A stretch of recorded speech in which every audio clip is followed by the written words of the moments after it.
turned into the desert. But in this part, desert slowly turning into jungle, and that's why like antelope would get caught, and they adapted. They learned how to swim in the pools and shit. You remember that? Yeah. That shit. And you see the edge, like damn, it's turning into jungle. That it reminds me of that LAX. Half the people don't have masks, but half of them do. And it's like, and as time goes on, so they don't enforce it. No, nobody enforces shit. Not one person. They don't say when you get on the plane. They don't say shit. No one says shit. So in LAX, you're supposed to wear the mask until you get on the plane. And when you're on the plane, you don't have to wear a mask. It's only LA. It's only LA. But nobody wears masks. Not nobody. No one's enforcing not wearing masks. It's still. So it's happening. The mask can happen. But as time goes on, you're going to see less and less masks. And then you're going to see the ones that just hold on. They just hold on. They just force some people to wear those 95 masks. It's not like they're wearing those masks that are supposed to actually kind of be effective in stopping viral transmission. You can wear a fucking bandana. People think that's a mask. Those face gaiters, people wear face gaiters. You know what? If you wear the mask, there's just today's fucking makeup for today. Just rather wear a mask. God bless you. Okay, I get it. You know what I mean? Or, you know, you're old, you look like shit, throw on a fucking head, cover the whole fucking thing. Maybe you're better looking with the mask. These horrible things in any scenario for out there. It's a mask. It's a terrible thing. Yeah, that's a bad person. And then you keep wearing a mask. It's really weird. Because no matter what, I know why they did it. I know they thought they were doing something sort of requires. You're still in your nose. You're covering your face up when you're going out. We've never had that before in our lifetime. Where everybody's got their face covered up when you go out. And for kids, they develop it. Kids, that attitude because they're not going out and seeing all these people's faces. We're not seeing people talking. They're not hearing. Kids are like their speech patterns are delayed. Like it's like way many more people that are taking their children's speech therapies. That one Chinese CNN medical advisor.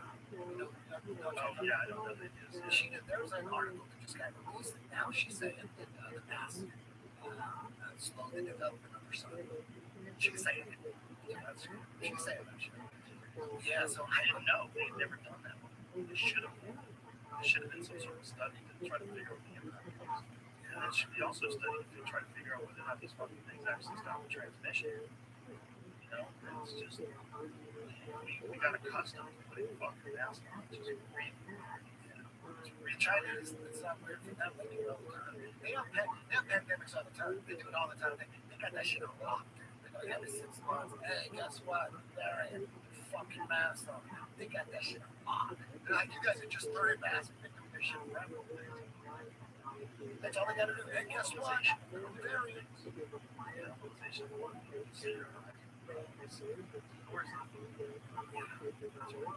I'm sure. Yeah. In the early days, we, specific kind of mask, like you guys are wearing just like a fucking bandana. Yeah. Take it down. Just have it open down. So you want to have it on. Any problem. Like in the beginning, just like having that. Stand cover. I'm not gonna breathe my own CO2. It's just so complicated. Viruses, like respiratory viruses, they just fucking spread. If you talk to real doctors, they have harassment. You ask them, that was just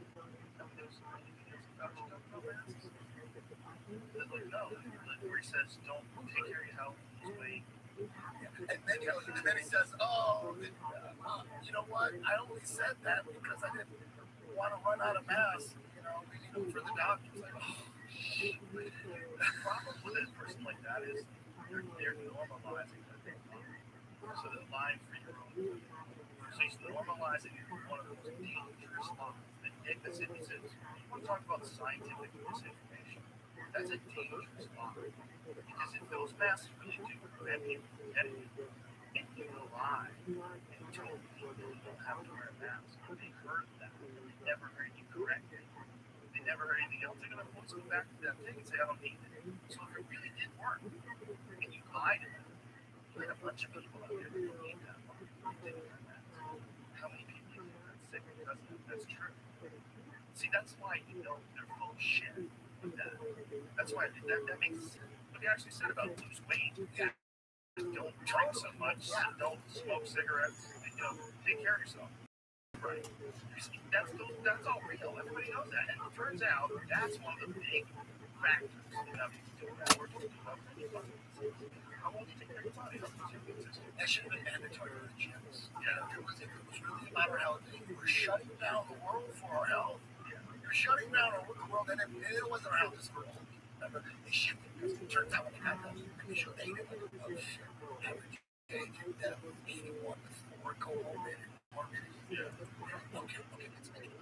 Oh, you have you don't care about old people? No, they came about old. Like you think these people running the show care about old people so much that they're gonna wreck the world economy. They care about old people.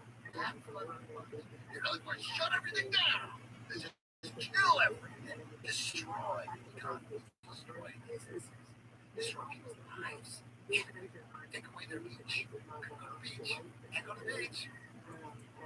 I just think feel like how I think it's a normal. That not going to have none of this anything.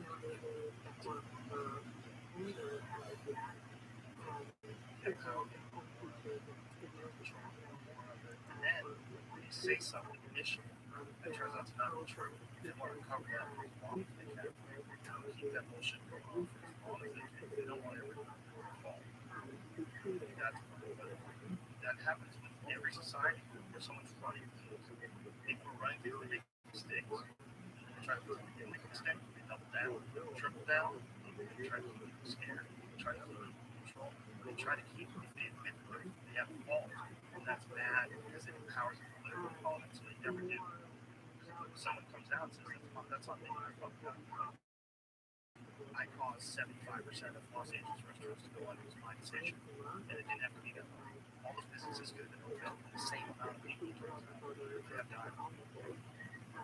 That if someone came out and said that, riots in the streets, legitimate street, that would never get in, because then the next person would come along. It cost you 75% of your restaurants, and the same amount of people would have died from COVID. That was true. They did that. People like probably applaud him for his honesty. So you just have to pretend you didn't do it. You have to pretend it wasn't a bad decision. You can pretend that the people posted, it turns out those people posted factually correct. A lot of pretending. God, you gotta pretend. There's a lot of pretending. Oh, my point was bringing up Bill Maher, Jimmy Dore, yourself, a lot of guys. And, you see why I do the bullshit.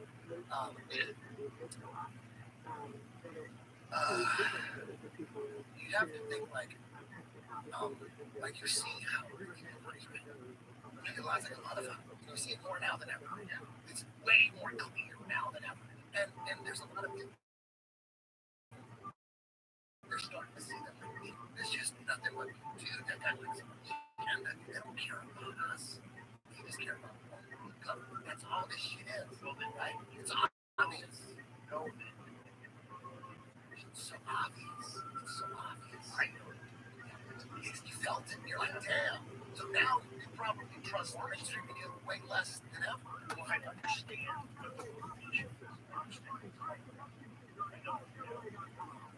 It's like they all funded by pharmaceutical companies, 75% of the time. So when you see them talking about stuff on TV, they're not talking about it. They don't have the words that they say they want about the economy, Ukraine, this people are looking at different telephone, even if people get rid of those. There's certain things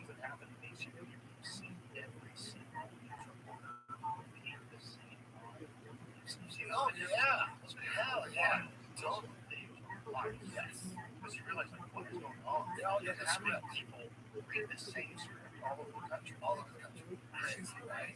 It used to be like your local news, like, was legit. You kind of trust your local news. But now we're seeing, like, yeah, they got control of everything. A lot of misinformation. Anytime someone some misinformation, like me, I'm like, wait a minute, it's probably real information that they're leaking, you know? Dude, we're in the middle of some crazy shit. People don't even fucking see it. Look at all this shit that they're doing. Look at my people still got Biden's back. They still got it. Like, how are they more dumb? Okay, things is like I have to do. Okay. It's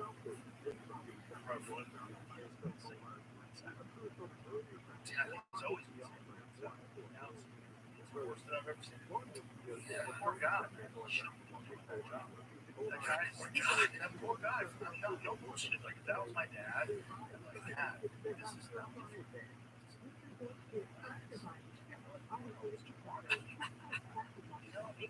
You're a fucking.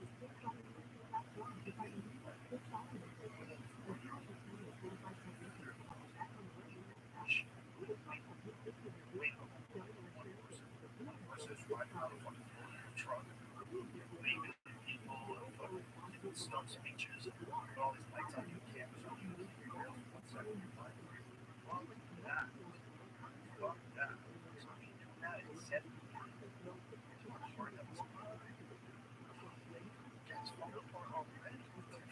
It's all under free street re-entry pressure. Are people not seeing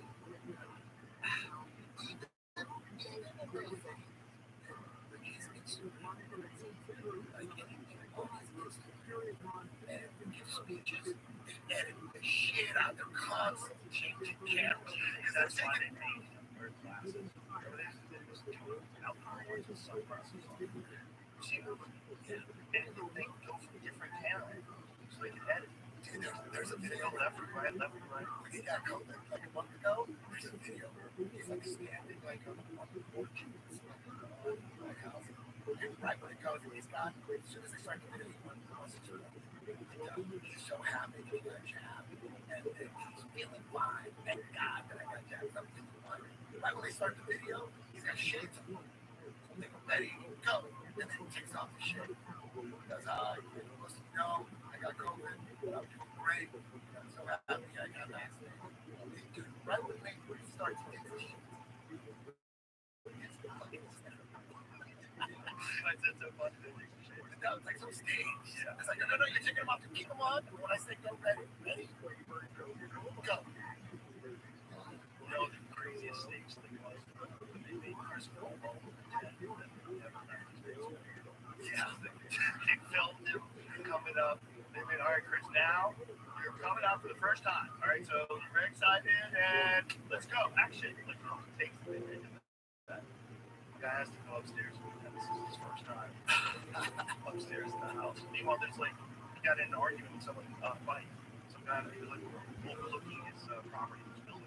It's a 90-mile bike. He got an argument. He got a camera. You're not even fucking quarantined. So, like, fake. Yeah. That's the news. The news is willing to stage. You need a simple and trivial thing as a guy coming out of his basement. Well, how about on CNN from like 91, where there's that guy saying, I'm here in Baghdad, and there's bombs going off. And he's like pretending he's in Baghdad, and there's like a blue screen. They got like the outtakes of it, it's on a blue screen. And he's pretending there's, you know.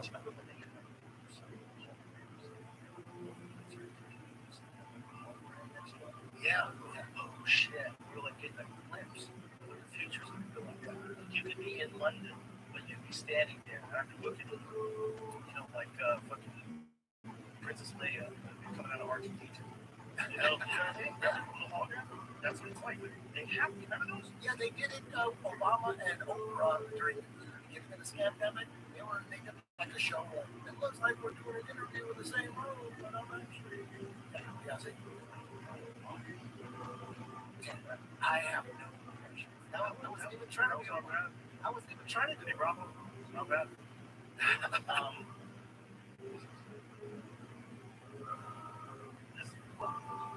Hey, can I be really quick? Okay, go. Look at this hologram. Shit. Hell yeah. Is that what it looks like? So she has everything wrong around. So CNN's holograms horrendous. CNN's broadcast. One, overlay history.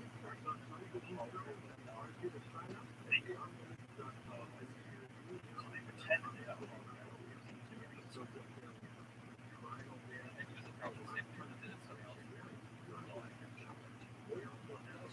How dare they bullshit? How dare they? I can't believe scroll down there when it's first off, let me say this wasn't even hologram technology, which is always where we start. Let's say it's hologram technology, that's what it is. If CNN was truly using a hologram, it would not have like green screen and overlay images. Instead, it would capture scattered light and then reconstruct it back to studio. Oh, and it probably would bankrupt the CNN too.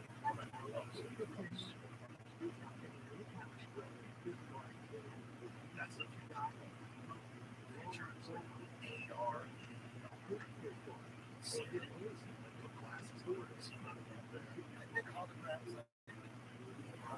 some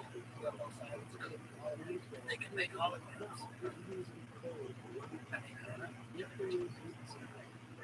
I think they can. A hologram? They can make a Tupac, Michael Jackson a hologram. They have to have a stage and they have to have cameras and check that out. Like those. Check. Yeah, I think it has to have check off of something. Or if they have to use it, yeah, how would they use the Tupac hologram? We're talking about. Are they shooting something? Or is it like surrounded by something?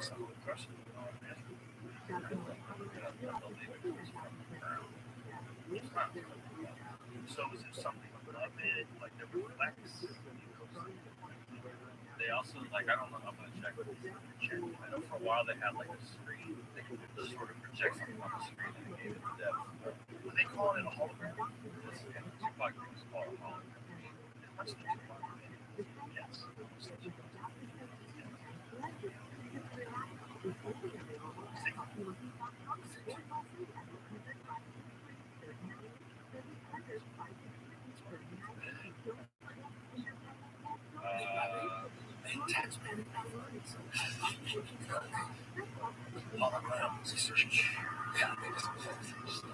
According to the patent, 1999 says they use a trick, like an angle to use glass. They said the stage like a projector onto a screen that puts it in here. It's called bullshit. So it's projection too. There's nothing. So it's a screen that the audience can't see. It's something off the projects. So I was watching an episode of Black Bear. And Miley Cyrus is on. It's an episode called Pop Star. Yes. Yes, that's true. Yeah. Oh, yeah. Black Bear. It went with me.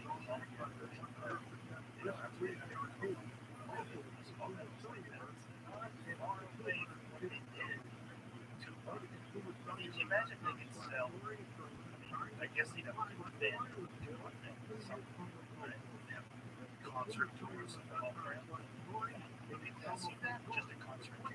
Hell yeah, right? They make it even look like and start doing commercials and shit, you know what I mean? Larger and yeah, you don't get to see that, so that kills that legendary status. But remember that movie Fort Fairlane? Andrew Dice Clay? That's what that movie was about. That movie was about like a record label blowing up an artist, icing them, and they did their money for them. That was a great movie. Fort Fairlane, that was great. That was a gigantic, hanging out with him. Yeah, that's crazy. It's good, dude. Yeah, it's so fun. And then And especially the day the laughter died. One of the best questions ever. Because he didn't have any material. He just was talking, and he recorded it all. Ruben produced it. What was the premise? Let's just put out a book. Well, he was at the week in his house. Yes. This is after Dice Rules, HBO special. He's the fucking man. So he decides, unannounced, and for a couple days, just records himself talking on stage. Like, he has fake punchlines. Get it? Back. Get it? He's like, punchline. And there's no punchline. He doesn't give a fuck. Purposely Had no material. This guy had been out there because he's crazy. He's just funny. It had to be some prank. Like, yeah, like I'm gonna put out a shitty special. He did it on purpose. It's called The Day the Laughter Died. Yeah. He put it out, like knowing what he was doing before he put it out. He had no jokes in it. How many? What kind of reviews, dude? I want to read those reviews. How many units? Did it get? Did you put in the 99-cent bin? And so it was like a smash hit movie. Remember Mike Dunn from the Comedy Connection? He was crying laughing. He was talking about how he's just fucking making things up. And he goes, this one part he's talking about he's doing a Nixon impression in a girl's ass. He goes, I feel like Nixon in that ass. I'm not a pro. That's actually good. I guarantee he probably came up with that on the spot. It seemed like everything he was doing, he was just talking about something. And this one guy gets up, so you don't know he's going to be there, so they don't know they're going to be a part of it. This guy gets up, you're about as funny as a glass of milk. He left that in there too. I mean, it's a fucking amazing fucking thing. That's what it is. Sure, he's misogynistic and vulgar, but Andrew Dice Clay does have humorous moments. However, he's not double CD funny. This release was produced by Rick Rubin, and he produced this in quotes. It was recorded over 2 nights in Dangerfield in New York City and edited Day the Laughter Died, which would probably been a great single CD. Last, the listener has to suffer through unfunny filler, presumably for the sake of continuity. For example, all that is heard for the first 55 seconds of the opening track is Dice breathing and making other noises. As usual with most of his productions, Rick uses no reverb and unfortunately no editing. So he will go on stage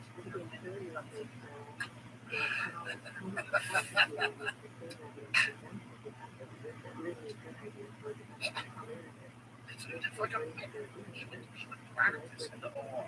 See how long he can go on stage without saying anything. So you go on stage and do like 5 minutes.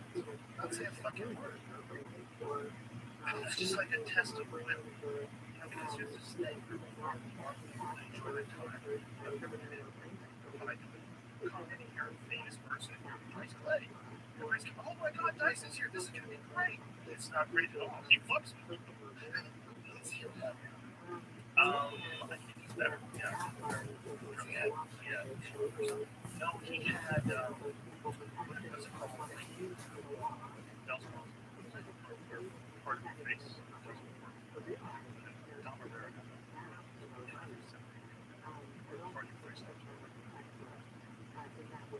And that.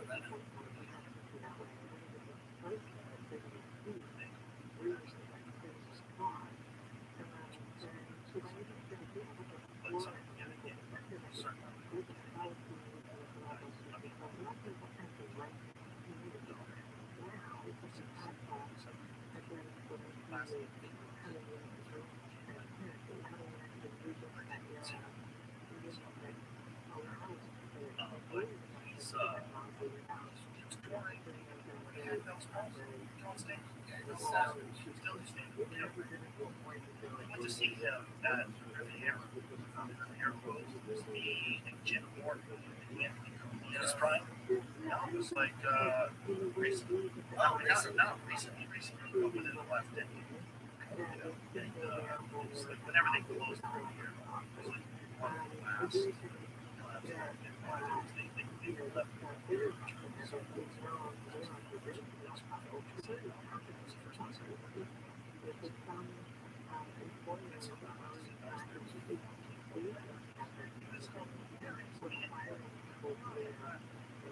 It's like so far. like meet him.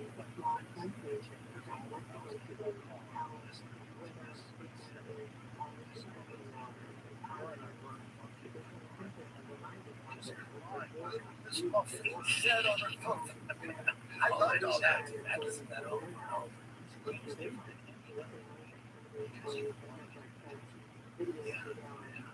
Sing. Yeah. What's in the bowl, bitch? Yeah. He needed the money. Oh! I mean, it was different because it was different than any other kind of joke. People wanted to hear the nursery rhymes. Like, he'd do all this other stuff, he'd do all this material, shit like that, but those fucking nursery rhymes better be there again. It was different. Yeah, I love it. I saw him live at Universal Hampton. I said the Pacific County. I forget the race.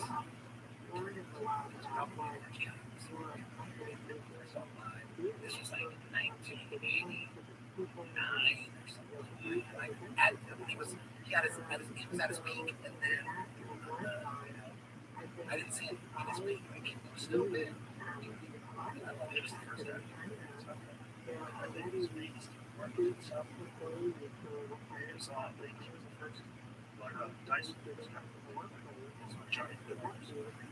First guy left, right? There's more than ever now, right? Yeah. Different arenas. There's a lot. Sebastian, Boy, I love Sebastian.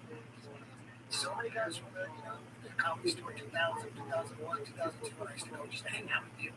And did a couple open mics and shit like that. But just to see those guys blow up. Sebastian is fucking superstar. He's got that style, man. Like just sharp Italian style. And he's effortless.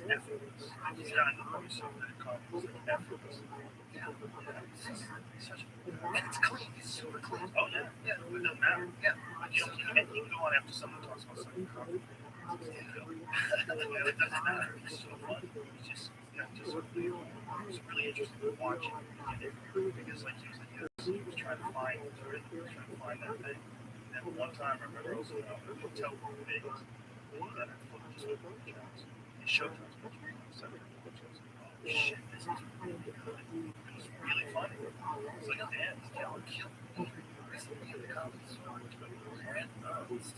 Records is funny. Dude. You ever seen that fuck does? Yeah, that was the old one. I don't remember the ROTHSCHILD. That was beautiful. Dude, this material rushing. And he's got he's not like Sebastian, he's more like a Jersey Shore kind of shit. You know what I mean? Yeah. He's got that Jersey Shore side. It's fucking hysterical. Oh man. Like, good to hear, man. That's good to hear. He's better than ever. That's great. I love it. Kind of like Tripoli. Better than ever. Yeah. Tripoli out there throwing bombs. Oh, I love it.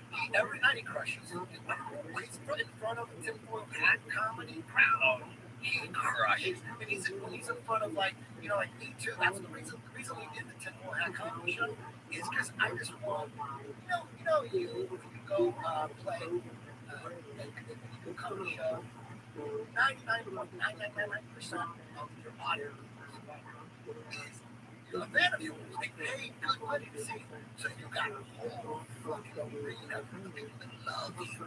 And then that energy is going to get shot right into you, into your soul, and you can give your best performance, right? Because your best performance will for sure come generally when the audience is giving you that energy. You know, like if you just say anything, right? But if half the audience hated you and half the arena loved you, man, there would be some. You might catch it like a negative, like half these motherfuckers don't even like you. There's no way you're going to give you the best performance. If a lot of the audience members don't like you. So, when I went down to the comedy store and I came out too fucking crazy. I came out and said something about fucking, they're eating babies or something like that. So I'm like, it's like trying to make a joke about like crazy shit and and it fucked up. It fucked up the whole set. And can't get him back. And Joey was there. I couldn't get him back. They were all like, shit. And then Joey in the back gave me the best advice ever. You gave me some of the best advice that I would never forget. Joey said, listen, brother, you can't just go out there and put it in their ass. And then I play with their pussy, nibble on their ear. You can't just stick it in their ass like that anymore. One of the best, I'll never forget that. I always remind me. I think of You got to get to know them. Think about it like you're getting to know them. yes, Tell them how you feel. yes. And one thing you told me that I'll never forget was edit your shit. I mean, you gotta edit your shit.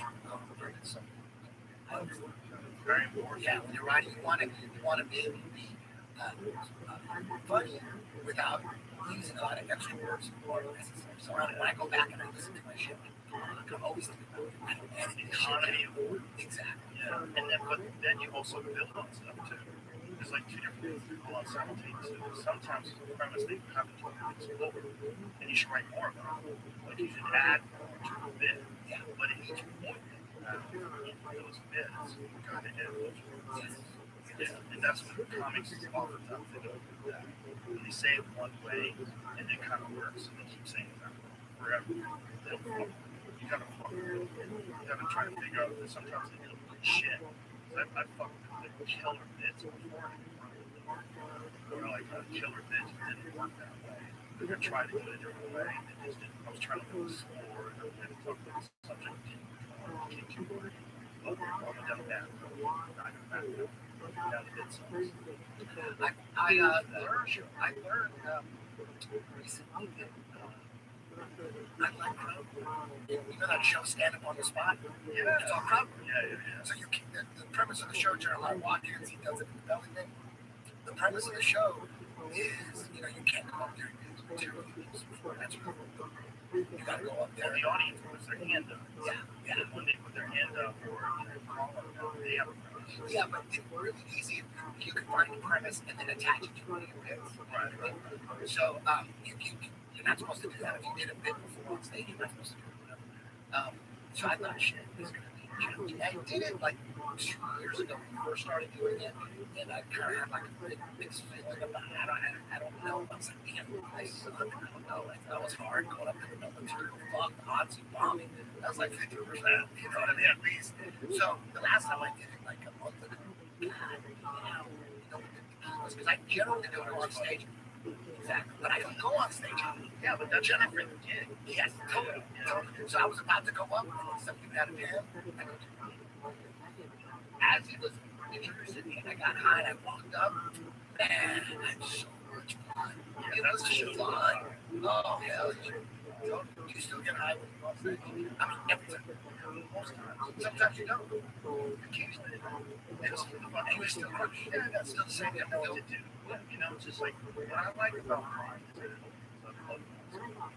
like sometimes when I'm talking about something about just like a lot of the taglines that I have are just riffs, or I came up with something on the spot, and I was just talking shit and having fun, and I think people like that's like I have to. Do you ever have a bit that you were working on years ago and you kind of let it go or whatever? You couldn't be nowhere to go with it, but then you got this new bit and that plugs into it, right? That did 100%. Right? That's why it's important. Yeah. Everybody has their own way of doing it, and that's something great. So, right? That's another thing I write. I at least write. I don't write everything out, but I write out all my ideas. And if there's a funny line that I know it's like a line that works, I'll write that down. Remember that line. That's important. But I write every idea. Do you have my phone, dude? Like comedy notes? I write a lot. That's because of you. Because I don't know how many times I heard you.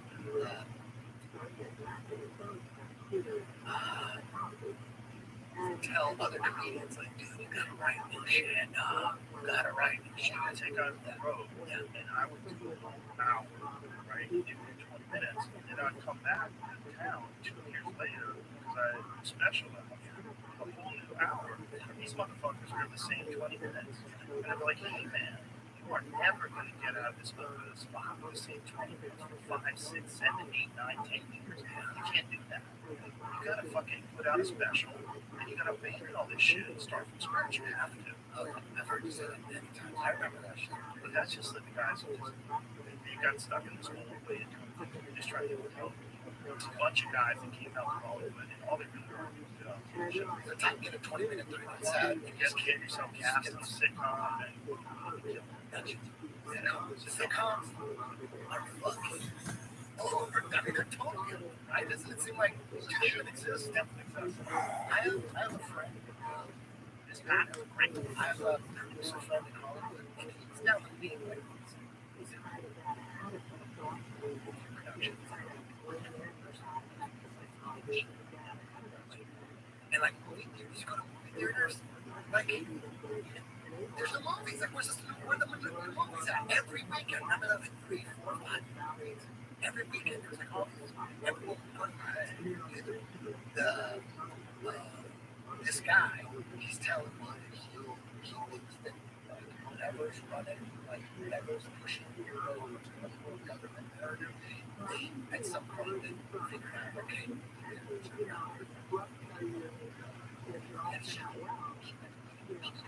we gotta do everything we can to keep it. He thinks that it's fucking but that's all. Right, but it took 2 fucking years, and the movie had just started on movie theaters now. And also, like, things on the streaming, like the actor list. So one of the big actors, Scarlett Johansson, that's sued because she put out the film and it was supposed to be released in the movie theaters as part of the contract, and they released it on streaming. And I guess when an actor, like, they hit the box office. And then, you know, deals. Yeah, like, I don't know what their account is like in terms of how much streams. Unless they have to pay for streams. Yeah. You're on Apple TV. Bye tomorrow. Come listen.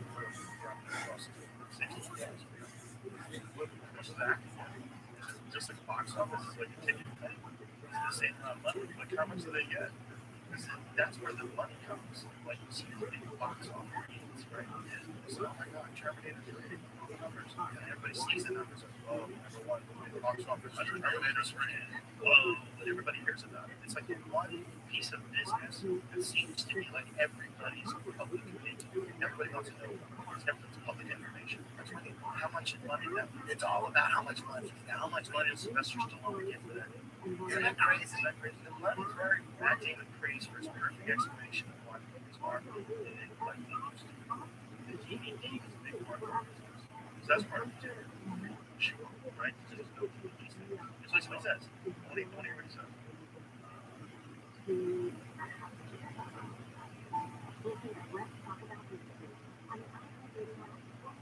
Is sitting on the couch on a Friday night, going through the streaming services, cycling through the movies, and thinking to themselves, they're not making movies for me anymore. As somebody who's been intimately involved in movie making for 30 years, what are the macro Hollywood conditions behind that sentiment? Well, so what happened was the DVD was a huge part of our business, of our revenue stream, and technology has just made that obsolete. And so the movies that we used to make, you could afford to not make all of your money when it played in the theater because you had the DVD coming behind the release, and 6 months later you would get all a whole nother chunk. It would be like reopening the movie almost. And when that went away, that changed the type of movies that we could make. I did this movie Behind the Candelabra. When I talked to a studio executive who explained it was a $25 million movie, I would have to put that much into print advertising, right, to market it. Called B&A, so I'd have to put that B&A. So now I'm at $50 million. I have to split everything I get in the exhibitor or in own movie theaters. So I would have to make $100 million before I got into profit. And the idea of making $100 million on a story about like a love affair between these two people, yeah, I love everyone in the movie, but that's suddenly a massive deal in a way that it wasn't in the 1990s when they were making all those kind of movies, the kind of movies that I loved, and the kind of movies that were my bread and butter. Interesting. Makes sense. It does make sense. But DVDs were obsolete. 15 years ago or 10 years ago. I don't know that. It's a 10 year. I'd say like 10 years. Yeah. No one, who even has the DVD. We find a DVD, like, somebody with a DVD player. Once they introduced Redbox is still popular, but I mean, I don't play with PlayStation or Xbox. But aren't they just streaming? No, Redbox, like the grocery store, $1 and you're out. Never done that ever. Never done that. I don't think I've ever done that either. I hear someone told me that the way they make money, and they send a DVD out, they're relying on laziness to turn it in time.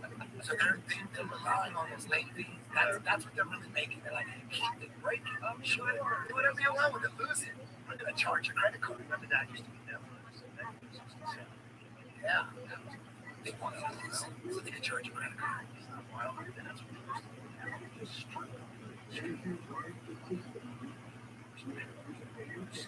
Never leave your house. It's a weird time. There's the time slot.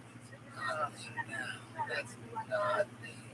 When shit comes out, you still kind of feel it a little bit, but the House of Dragons, Game of Thrones, it's still like something. Everyone's gonna watch it at a different time. They're not gonna watch it right when it gets released, but it's kind of close. At least they got everybody together on Sunday when it drops. I was watching the shit. What do you think of House of Dragons? I saw the first episode. I didn't watch the second one. I'm gonna watch it, but that first one, it seems like a lower budget.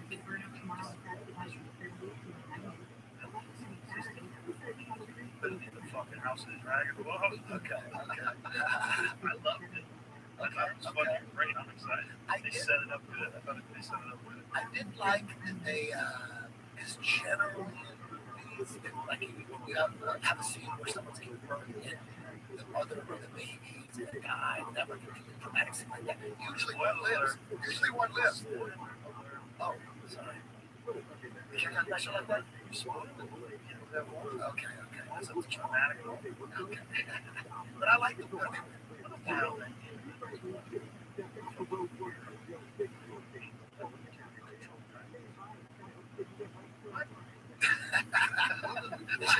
Why? That should never happen. Oh my God, can you imagine? There's one people that can control dragons. Of course they do. What a ridiculous arrangement. How does that work? There's no logic to that. They don't have any other kind of magic. You can't burn them, then they control dragons. Right? They couldn't burn him either, right? They didn't do it. So did she walk right out of the fire? Isn't that dragons though? That's dragons and white walkers. What are you talking about? The Targaryens. How do you kill them? Yeah, the Targaryens are just regular people. Yeah. But they control dragons. Yes. I think they're going to explain that. I think they're just going to leave that out. That's how the whole first 10 seasons. That's why they're doing it. Come on, Shad. They already control the dragons. I'm going to tell you how they control the dragons. What do you think we need to? No, we don't really do just. I think we need to. The arguments during the right. Oh, hell, so excited. Yeah. There's going to be another one with Jon Snow, right? Yeah, like his prequel. Jon Snow. There's another one. As him? I don't know. Have you heard of that, Jeremy? There's going to be another one. It's going to be about the White Walkers. Something like that. That's what I heard. I was on Game of Thrones Jon Snow sequel, all but confirmed. It's a sequel. All but confirmed his eagle-eyed fan spot. Game of Thrones fan spot major clue into the Jon Snow's remarks underway. Okay, so it's not a prequel. It's a sequel. Okay. Continue right after. That should be pretty cool. I like the White Walkers. I was cool with that. I love that. Big one, the giant one.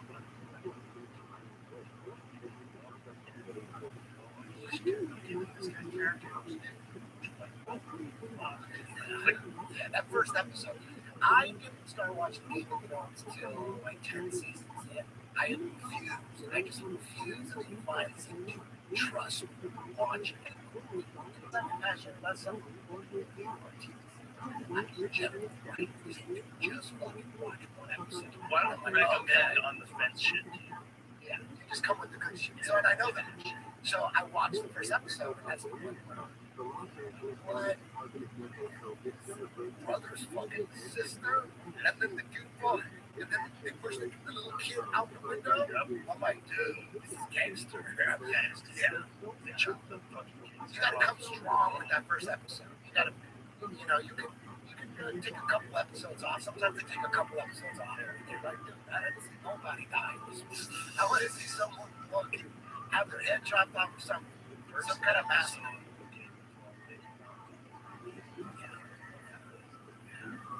I love those kind of shows. Game of Thrones, nice and steamy. I like a nice and steamy. Yeah, Ozark, Nice Escape. That even though there's drag, so fucking magic, the savagery you see was real. That's what people really did. They hacked each other to pieces. They literally did ride at each other on horses with armor and a fucking stick and try to knock each other off. Those people were fucking horrible. Like 300. Oh my god, dude, could you imagine being alive during the smart days? Imagine going to war with bows and arrows and swords and shit. People just hacking into giant swords. They were fucking everybody up, right? And then you get, the Spartans. Those are the Greeks, right? I mean, isn't there like did they say, they took little boys with them and stuff like that? Isn't that part of like their, I think there's, I don't know. Or maybe they just bullshit. People hated the Spartans and haters. Or write the history books like, yes, they all said little boys with them. No, because people wrote about it. They wrote about like there's a lot of documents, not just them. Not just the smart people, like Socrates, like a lot of those like ancient philosophers, a lot of them. I think maybe they're lying.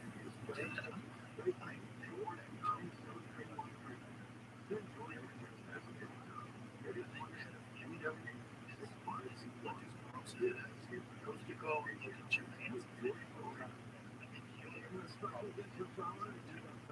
I think there wasn't until like modern civilization how important it is to realize so as a child people haven't done them all those times to do it something. I think that was like a more hard for humans back in the day. As gross and scary as that sounds, when you think about the Romans, the Greeks, you keep hearing about like all these ancient cultures where the fuck boys. What about that tribe? There's a tribe in they all take boys, make them up for 7, and they think that the way they grow mature strong is by consuming sperm of warriors.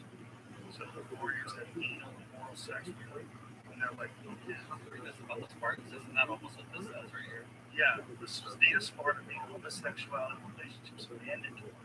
Military totalitarian city, state of Sparta, every aspect of life is fully prescribed by the state.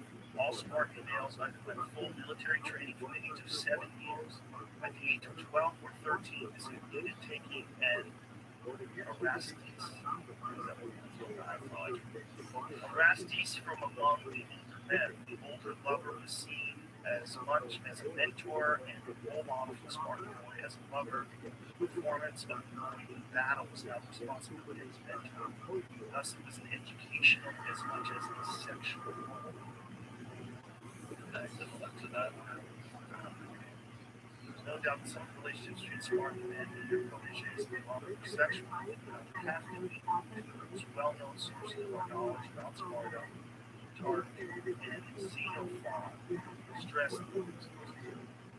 that the relationship should consist of ideal friendship and that to sexually consummate domination. Nonetheless, any man who refused to take on a young boy as his protege would be punished, as we say this in the age of reason, never Spartan boy is good enough fighter as yourself. All erotic element cannot be entirely smart kid. Like Case was mocked by his friends because he drew back and he offered kissing very beautiful boy megabounds. Megabeans. They called him a coward, being afraid of a boy's caresses. Yes, he was. Eventually said he would rather be above such things than keep his living. Doesn't it seem like this is kind of like, I don't know. I think that's like CRT type shit. You know what I mean? They're just like trying to make it. They're trying to normalize it. I don't know. Normalize it. I think they're just saying it was wrong like that. I don't think they're trying to normalize it. I don't think anybody's saying it. So, I mean, if you read that, it seems like, hey, the Spartans did it. You know what I mean? And they were like trying to have a real relationship. It wasn't all about sex. It was important to be their friends. It sounds like they're normalized. Oh, here it is. Erastus is an adult man in ancient Greece who was in a pederastic relationship. So Or they're trying to make it. Maybe all that's bullshit. They lie about history. Why would they lie about that? That seems like Because aren't they promoting that? Aren't they already doing that? No, I know. They're trying to describe a culture that they don't understand. They're trying to examine this bizarre warrior culture that also happened to have homosexual relationships. Promoting it. No one's saying it's part of it. No, what I'm saying is, I don't know shit. I don't know. To me, that seems like they're trying to say, hey, look, the Spartans did it. They were like their friends. Boys that they just so it sounds like they're normalizing these like Spartans were fucking savages. Or they're telling the truth about how they did the relationship. It's a tricky thing. I mean, you're talking about people that lived a long fucking time ago. I think it's different all the time, right? Things change. Things change in what you get accustomed to. This fucking tribe in you can't come to sexual this is like a part of the culture. You should have the boys live with these men. I think that the way it gets stronger and bigger.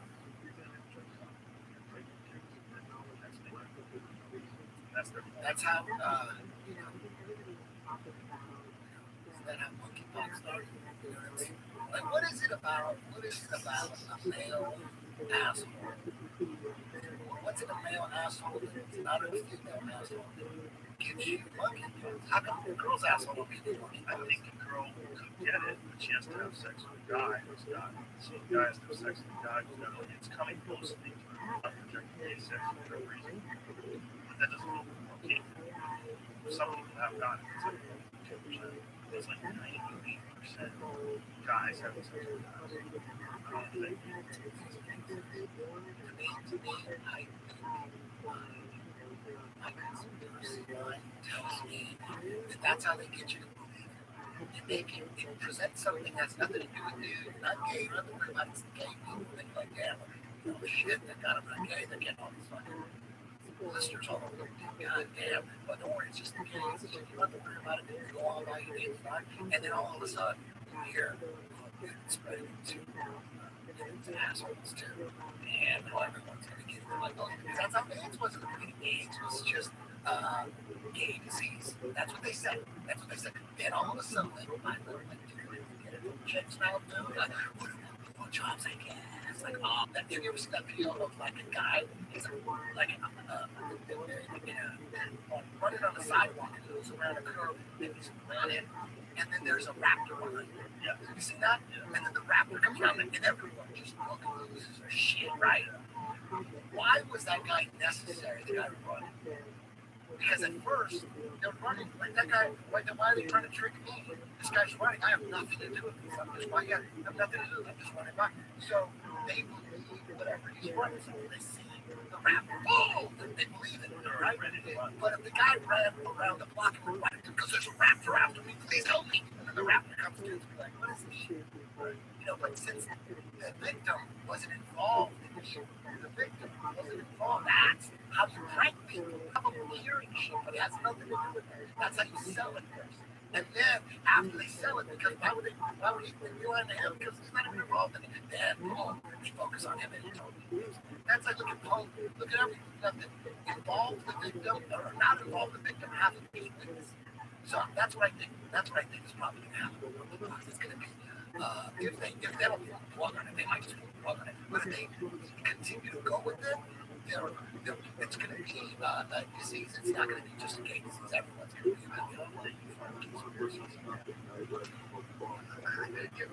everything coming from mainstream media. I'm like, let me dissect that. I'm not going to believe whatever they said. Like if you knew somebody and you were friends with them for a few years, then you find out everything you told you was lies, being fraudster, everything was a lie.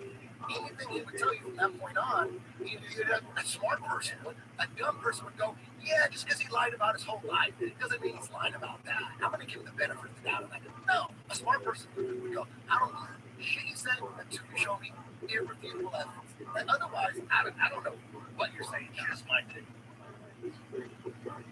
There's so much going on. I see. Oh, what is it? What happens? Oh, that's it. Then I'm done. Like, literally, I'm done. I don't have any more thoughts on monkeypox. Zero. Exactly. I'm like, no one's dying. No one's dying.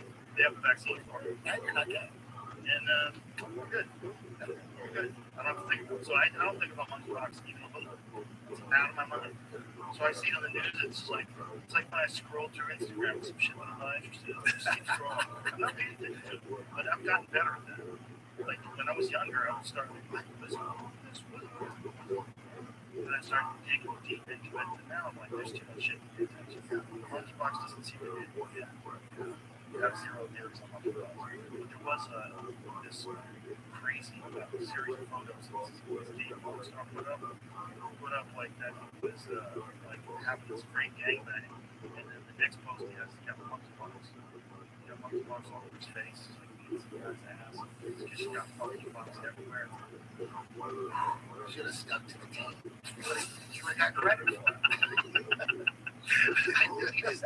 I mean, I don't know what specifically, like, was patient zero. I mean, was patient Yeah, zero monkeypox yeah. epidemic? He was the first guy who got it and didn't tell anybody. You get on civil Yeah, we get MSM. Yeah. You know, they try to do is lie. But monkeypox is a bad stigma. It's being able to call it N965. Well, you know what AIDS was called before AIDS? No, it's called gay-related deficiency. That's what they called it. And then the gay community was like, change the name. So then they changed it to AIDS. Acquired deficiency. But there was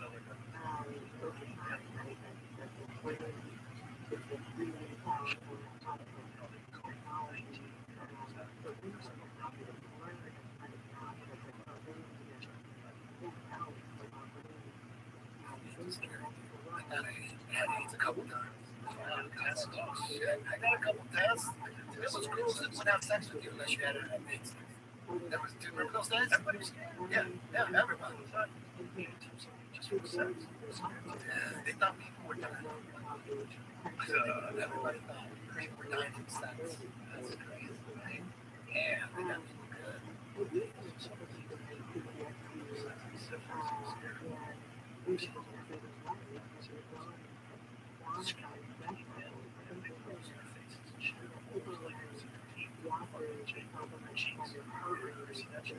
That's how alcohol died.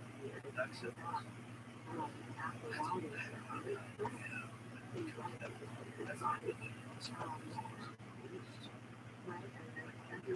Oh, yeah, people still dying in syphilis? No. Nothing gets that was before penicillin cures. I think it's penicillin that cures syphilis. Pretty sure. Is that correct? You never hear of anybody die of syphilis.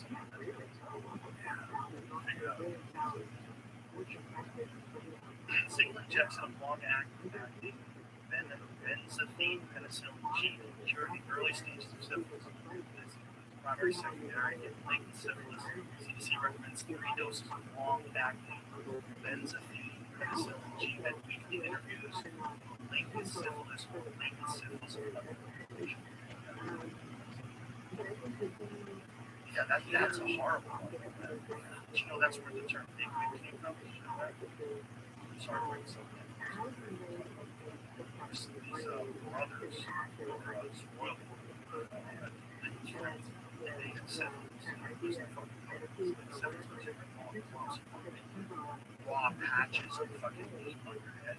So he's dressed up richer than you were. So these really wealthy guys with extravagant, crazy wigs, and that's how they walks. And everybody had fucking syphilis. Because all those people back then were having orgies. You had syphilis, I had syphilis, he has syphilis. Everybody's fucking that. Dude, how cool it was. That would be fucking so cool. Like if you got like girls who are attracted to kids, you know what I mean? Like you got shitty wigs, you got shitty chicks. You know what I mean? Like the better your wig was. Remember that John Saxon wig?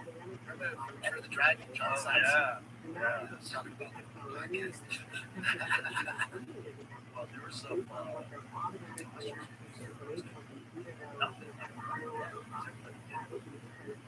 people that earpieces, the earpieces are kind of fly.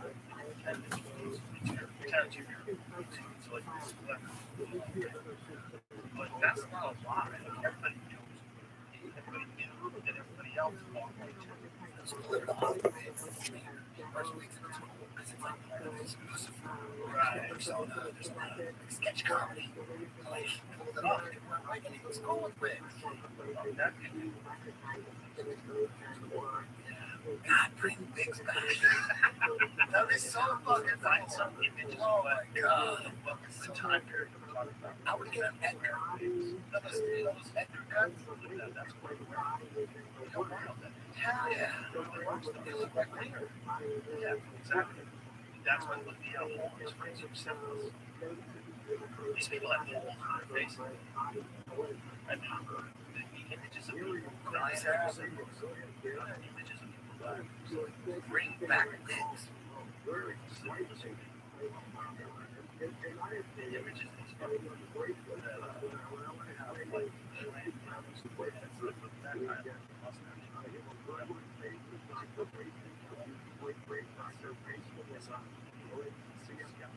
Right down.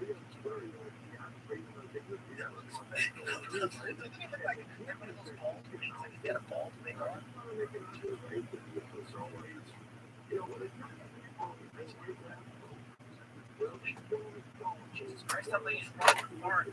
Oh, right. That's in 1910. Oh my god, look at her face. That is a crazy photograph. Holy shit, that you see her cheekbone. Look at her cheekbone. That is fucking wild. That's scary. Look at that kid's face. Oh my god. Jesus Christ. See? What's next? Oh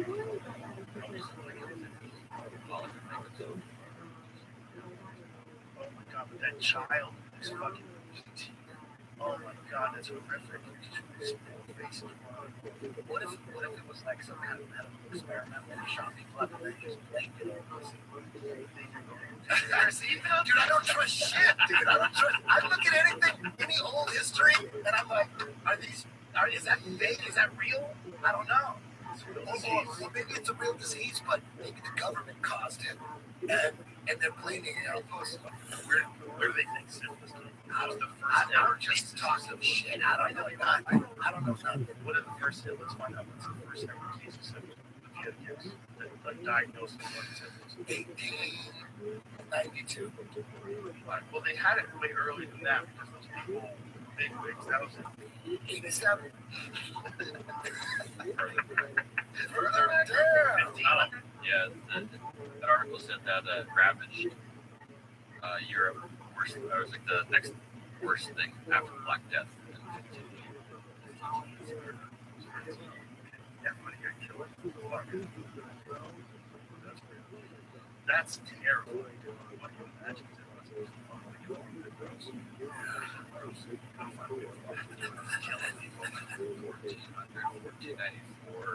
Naples. Your face is falling apart. Your nose falls off. can't stand that shit no more. So it wasn't worth it. You're like, damn. Interesting. Check this out. So this has a theory that Columbus brought it back from America. Oh my God. Oh my God. Of course he did. And that's the first time they have like 2 years after your term. I wonder if This it's is a theory. smallpox. This is a theory. Oh, it's weird. Origin of syphilis is disputed. Syphilis was present in the Americas before European contact. Yup, may have been carried from the Americans to Europe by returning crewmen from Christopher Columbus's voyage to America. Of course. Or it may have existed in Europe previously but gone unrecognized until shortly after Columbus's return. When they took down all those onyx to hide it. It makes sense that it was already here. You know, we've been having orgies and castles for millennia. They probably had all sorts of kind of different strains of syphilis. Crazy shit. Can I plug my book? Well, it's not my book. One of my students, Zach Moore, he's written other stuff too. He wrote a book about my musical journey and how it turned into jiu-jitsu. And a big part of that is James Wilson. As I grew up, you know, the story of him moving from Arkansas to Hollywood and to LA in '86. He puts an ad out, cycler, guitar player, into Slayer, Destruction, Razor, looking for a band. I was 16 years old. I answered the cycler ad, and then that was it. We moved to Hollywood. We followed our rock star dreams, and he was the one who told me about the UFC. Because UFC 1 came out, big boxing fans, we watched everything. And my guys, Tuesday night fights, and he's the black was supposed to be boxing fanatics. And then we see a commercial about UFC 1. He was the first one, so they never to me.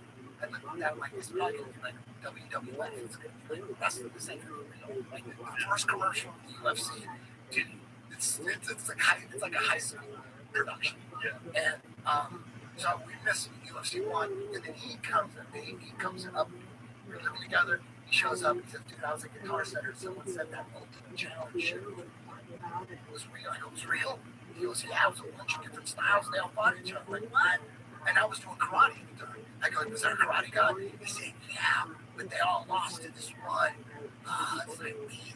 And he was just choking everybody, just grabbing everybody by the drink. And I go, what? The karate guy? He goes, yeah. James was telling me. He just mixed up the story. He goes, yeah, he choked everybody out. So I guess he was just, I go, karate, go, fuck. So then when UFC 2 was going to come out, I'm like, dude, that shit. So his girlfriend had came. This was 1994. And she came in. And then he left the tape by my door. In our apartment, and man, UFC blows. That was the only 16-man tournament at that point, because there were 8-man tournaments, but UFC was 16-man tournaments. There were always 5 tournaments, and I couldn't stand the voice. He's beating my karate guys with no Kinichihara. Oh, damn, he beat Jason DeLucia. I'm like, I was like all about karate, and I hated him. But by the time he got to the finals, Pat Smith, dude, I was so like, oh, dude, I gotta do this shit. I gotta do this shit. That's pizza. Amazing. Yeah. I don't appreciate how revolutionary that moment was for martial arts. Yeah. Because you and I had both practiced martial arts before that. We did different stuff. We've both done some martial arts. Yeah. And we all had an idea how a fight would go down. And then you see that, and you're like, oh my God, I'm so wrong. Oh my God. I couldn't stand how I saw his first fights. You also realize that was the first time I ever saw a martial art that worked as advertised. Because every martial art was supposed to be a smaller, skilled man, a larger, more powerful attacker. You never saw that. Big guys would beat the fuck out of small guys. They don't get a fist fight. But then all of a sudden there's this dude who's doing something with technique that's allowing a 175-pound man to kill everybody. Like, this is wild. It was wild to see that.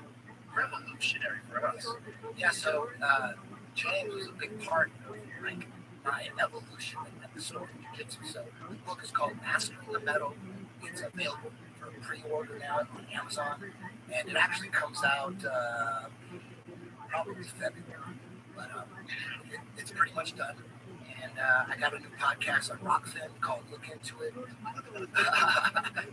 Rockfin, You go I go crazy. off, dude. We can say anything on Rockfin, though. I don't say shit on YouTube. YouTube, I know if I say anything, if I say election fraud, they're gonna fucking give me a strike or something.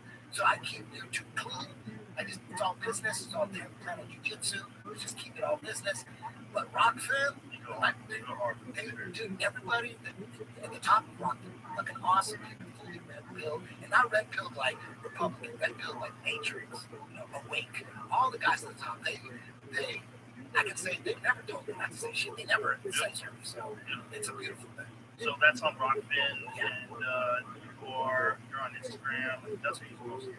I cut my Twitter out. I cut my Facebook out. I'm just on Instagram at Eddie Bravo 10P. But I'm super shadow banned, so it's very hard to find me. And I can't add anybody. I had 750,000 followers a year ago. I have 630 now. They keep deleting my shit. Yeah, and now they make it so I usually if I see a cool video, I'll go take that link and make a video out of it. Now they won't give me the link now.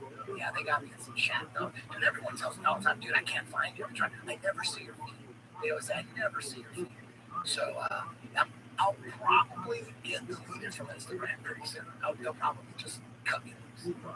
Because I'm on my stories, I'm always posting truth. You're the man, Eddie. We're gonna have some fun tonight too. We're going to Vulcan tonight. Oh shit! I'm gonna talk about cow farts. All right, brother. I love you. See you. Bye, everybody.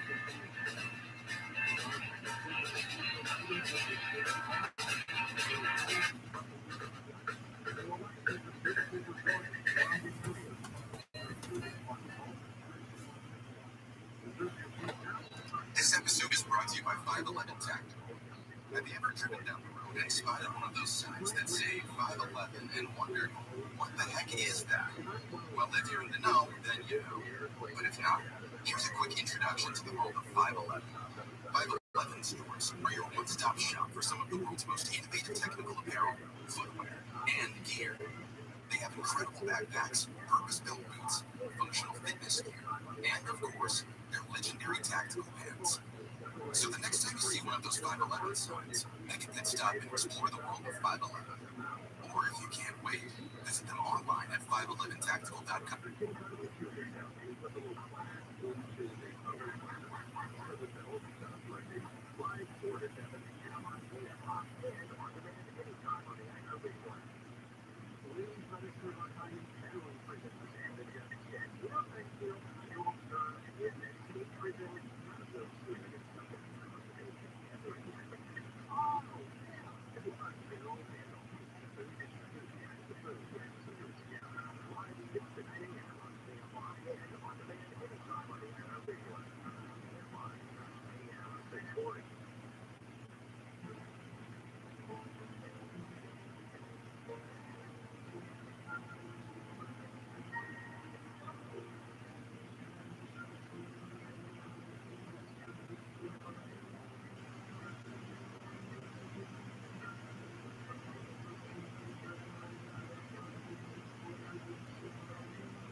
Experience. Train my day, Joe Rogan podcast my night.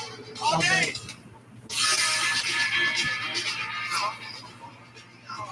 Hey man, see you, my friend. Gang, baby, good to see you too, man. Wild, dude. I haven't seen you in a fucking year. I know, it's been a while. Crazy. Yeah, I almost saw you at the, well, thanks for the tickets to the, fight. Oh, anytime, man. It's Wade McGregor fight. I know. That was a wild one. Yeah, it's different being in the crowd because you can't hear what the announcers are saying. Yeah, they used to have a thing that you could get at the concession stand that was like a little radio, and it allowed you to tune into the commentary. So if something happened or someone got injured or something, you could hear it. Oh, wow. Yeah, they used to sell that. I don't know why they don't do that anymore. They need to go back to doing that. Yeah, because you're just kind of asking the toughest guy in your row what's going on, I felt. But sometimes they don't even know. Sometimes shit, we don't even know. Sometimes I have to ask the production, can you rewind that? Like, what happened?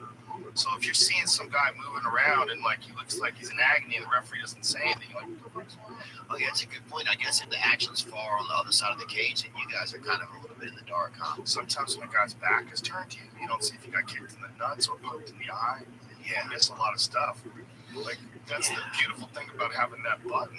Like I press this button and I talk to the truck and I go, hey, should you rewind that for me? Like, show me what happened. Yeah. Because sometimes like someone will complain about a nut shot and it turns out it's not a nut shot. It's like they hit him in a good spot, but they're pretending that it's a nut shot. To take some time to get a breather, maybe. Guys have done that before. I would do that. I would do that out of the gate, man. I would do that. I would hit myself in the nuts and call time out. The problem is when the audience sees that you didn't really get hit in the nuts, it's so mad, and then you feel that sting. Yeah, you know, it's like then they want you to lose, and then when the other guy starts teeing off on you, the audience cheers. I'm like, shit, now they hate me. Yeah, maybe I bet I would still do it. I would take the pain, man. Some of those fights are so horrible. Like, it's a crazy way to make a living. Yeah, Dustin's on top of the world right now. God damn, he's on fire. He's on fire. He's got the big title shot coming up against Charles Oliveira. Yeah, that's a great fight. Yeah, Oliveira didn't lose since Felder. Yeah, I'm so excited, man. Yeah, he's got a real good shot. But Oliveira's so technical. He's so beautiful the way he moves, man. Everything he does is perfect. Like his jiu-jitsu's perfect, his striking's perfect. Yeah. Oh, he's like a flamenco. He's like that violent flamenco. To me, in a way, you know, when I see him, he's more of a. It has almost a ballet to it, and I don't mean that in like a negative. Beautiful. Yeah. He's very technical. Like his everything he throws is like his punches, his kicks, even his submissions. It's all perfect technique. Yeah, he's one of the most interesting guys to watch for me because you know he never is out of position. He never like winds up like wild and throws like crazy shit. You know, everything is like straight down the pipe. Everything is perfect position. Like if you were going to study a striker or even a grappler, or you just want to study someone's technique, Oliveira is a great guy to study. Yeah, he just does everything right. Yeah, I mean, I think you've turned on a lot of people to the sport, but definitely me. You know, learn from you, from Brittany, just from hearing you guys talk about it. I used to be afraid when the women would fight each other. I would be like, pray for the future children. I would just be hilarious. But now I'm like, if I see Shevchenko get in there, dude, I'm freaking doing the spins and I'm freaking going off, you know? She's an assassin. Oh, man. She's an assassin. It's been, yeah, that whole world. Do you think she's a spy? No. If you were going to have a spy come over here from Russia, wouldn't it be Valentina Shevchenko? Right? Well, what's the other options?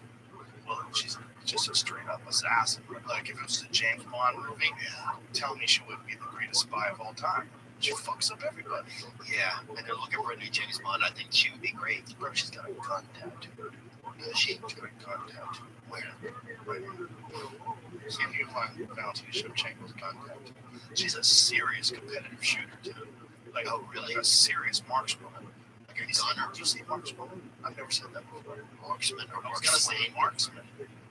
Marksman. Marksman. Like a damn, boy, that's a beautiful and terrifying woman. My God, I'd let her shoot me. I would, brother. I would freaking let her shoot me as long as she did CPR after. I'd let her put a couple in me, dog. Yeah, wow. She's a straight up killer. What is she like in person? Is she a sweet lady? Oh, she's very sweet. Very sweet. Super intelligent, man. She speaks 4 different languages. She's, you know, just a very interesting person. She travels for experiences. Like she went to South America just for the experience of taking in different cultures. She lived there for a while. She's a totally different kind of person, like very intense person. But also, like, you know, her approach to martial arts is very interesting.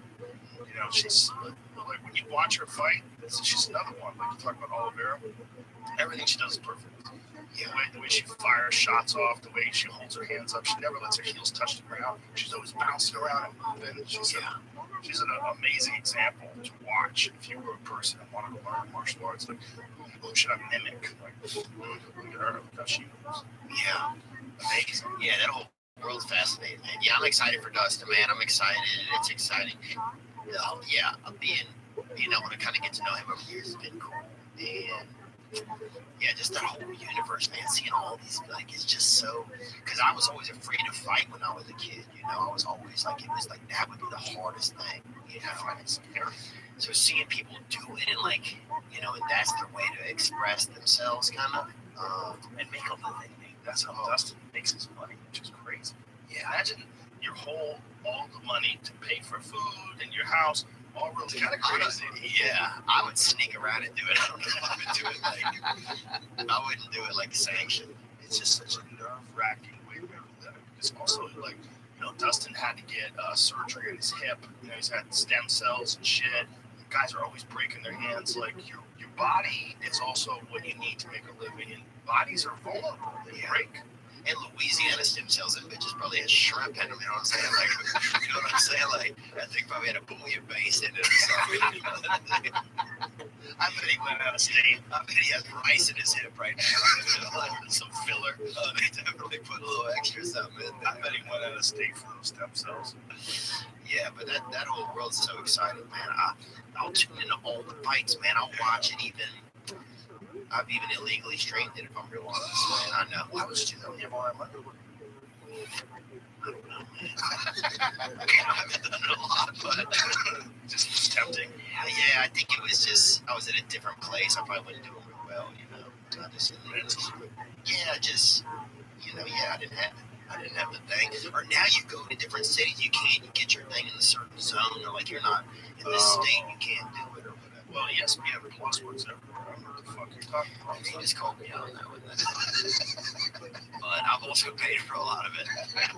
The illegal streaming is wild. It's like, it's kind of amazing they've been able to lock it up as much as they have. Yeah. Because basically anything that is like streaming online, there's some wizard out there that knows how to hack into that shit, pull that feed out, and put it on something else. It's just standard.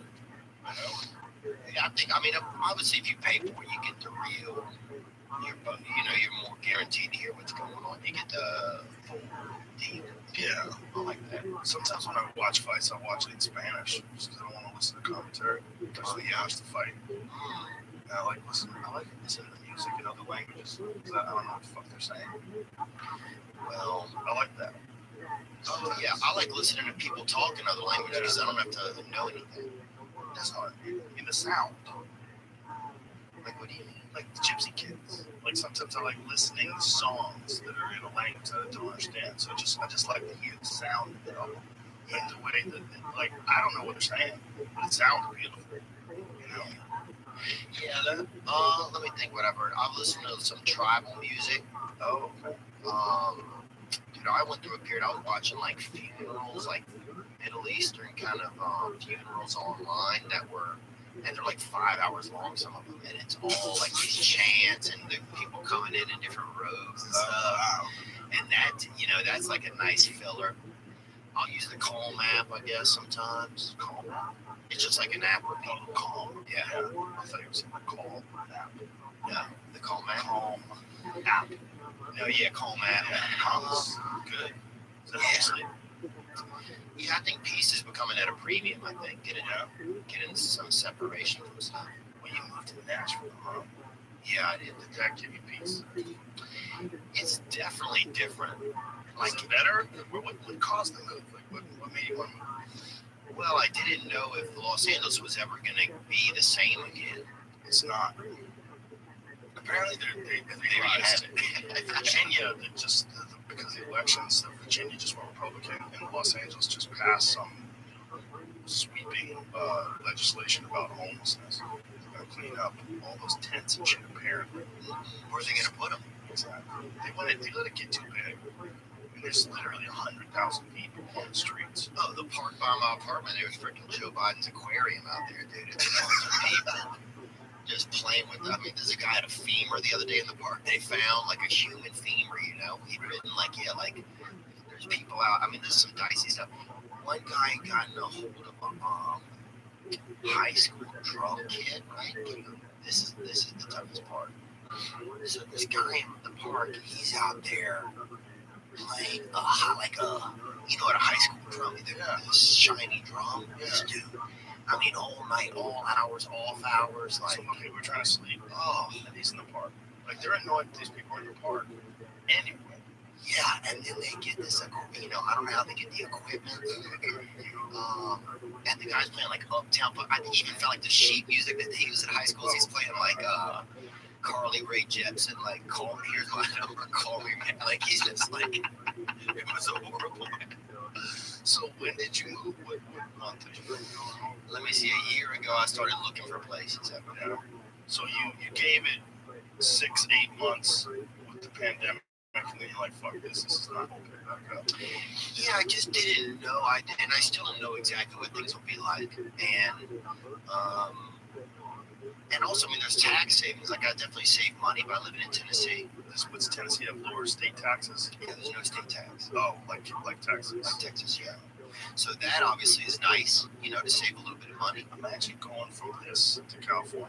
Like, wait, why am I giving you this money? Yeah. You get how much? 13%. That's a fucking agent and a manager, right? That's a manager and a business manager. Yeah, that's a lot of money. It's a lot of money. What are you doing? Making people camp out from a fucking house? Yeah. And you're giving them freaking high school drum equipment. And you're telling people they have to have a vaccine to go to the bathroom? Yeah. Yeah, there was just, I just didn't know it was too much. It started to become too much, and I just don't know if it's ever going to be the same. And a lot of, you know, people were leaving. Some people were leaving, you know. You left, Tom left. It's not like you're left forever. It's not like you're like, I've left forever, right? But it's not like you're like, can I go back to there to visit them? I'm not going back to it. Really? No way. Really? I'll go back and do shows, like one every now and then. Well, so there you go, right? One a year. That's a lot. I'll drop into the forum. But that's like Santa. He comes freaking once a year. That's what I'm looking for. Okay. I'll be like Ruby Claus.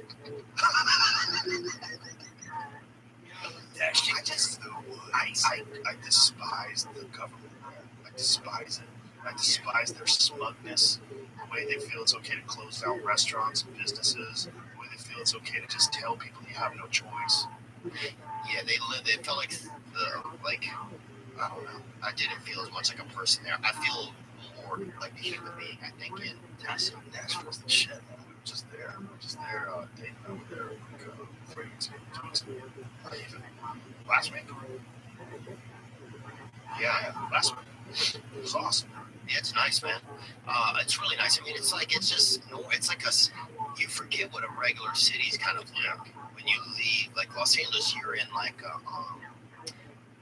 I always feel like I'm in like the airport. You know, like that.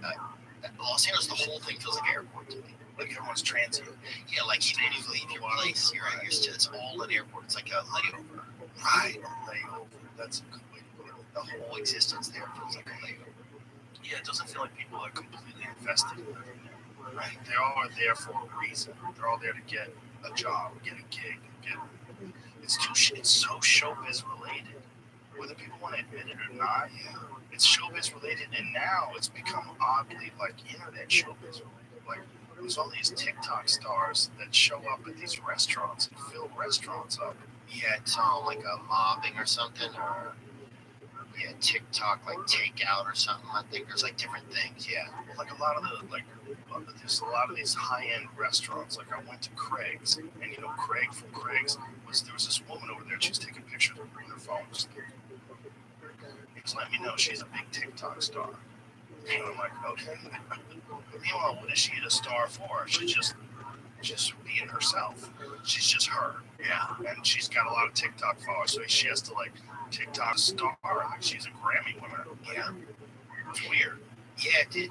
Yeah, I guess it's weird, man. Everything's freaking weird. Everything feels like. Doesn't everything feel weird? It's like everything shifted to another dimension. When we woke up, everything was like, you know, it's the way. You had a radio station. In between radio stations, you kind of pick up a little bit of one, a little bit of other. You're driving. That's what it feels like. So we drove into another station. Like everything's just similar. They're not the same.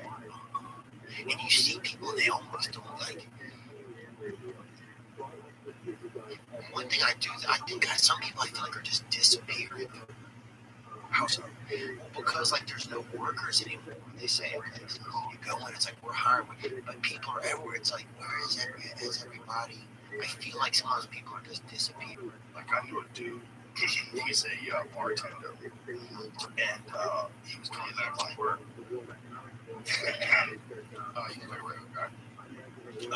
He was coming back to work, and he told his boss that he could only work 20 hours a week because if he worked any more, he wouldn't get his unemployment. So he worked 20 hours a week, and then he was getting his unemployment. So he's working 20 hours a week. He was making $80,000. I mean, you can't hate the guy. No, you can't. That's the system. Well, the dude who was employing him was so frustrated because he's like, come on, man, I took care of you for years. You worked for me. We had a good relationship. We took care of our employees. And he's like, but now you're kind of fucking me over here, man. You're saying you only want to work 20 hours a week. But then again, isn't it his? I mean, if that's available to him, why wouldn't he do that, right? That's the problem. It's like the availability of it. And it's bigger than them. They feel like, look, I'm not hurting the world if I want to work 20 hours a week and I get that unemployment. Because that unemployment is going to so many different people. Yeah, if you were the only guy sucking up all the money and you knew that it was going to, like, kids are going to be hungry because you're taking that unemployment money, then you'd be a piece of shit. But when you think about the government giving out money like that, people think, like, I'm going to get mine fucking totally. Yeah, you have one day you woke up to a water fountain, it doesn't work at the park. You're like, fuck, man, I'm getting unemployment. It's like, I feel like that's how things equate in people's heads. Yeah, for sure. Like if a ditch isn't big enough or something. But It just feels like everything's not working right. All of it. Yeah, it feels like the fabric has been altered or stretched or something. I mean, we're talking about flights being canceled. They try to lie through the weather. Pilots calling it sick. They're like, fuck this. They want you vaccinated. That's what it is. 100%. Oh man, it starts to make me nervous. Yeah, it should make you nervous. Things are kind of falling apart. It should make you nervous.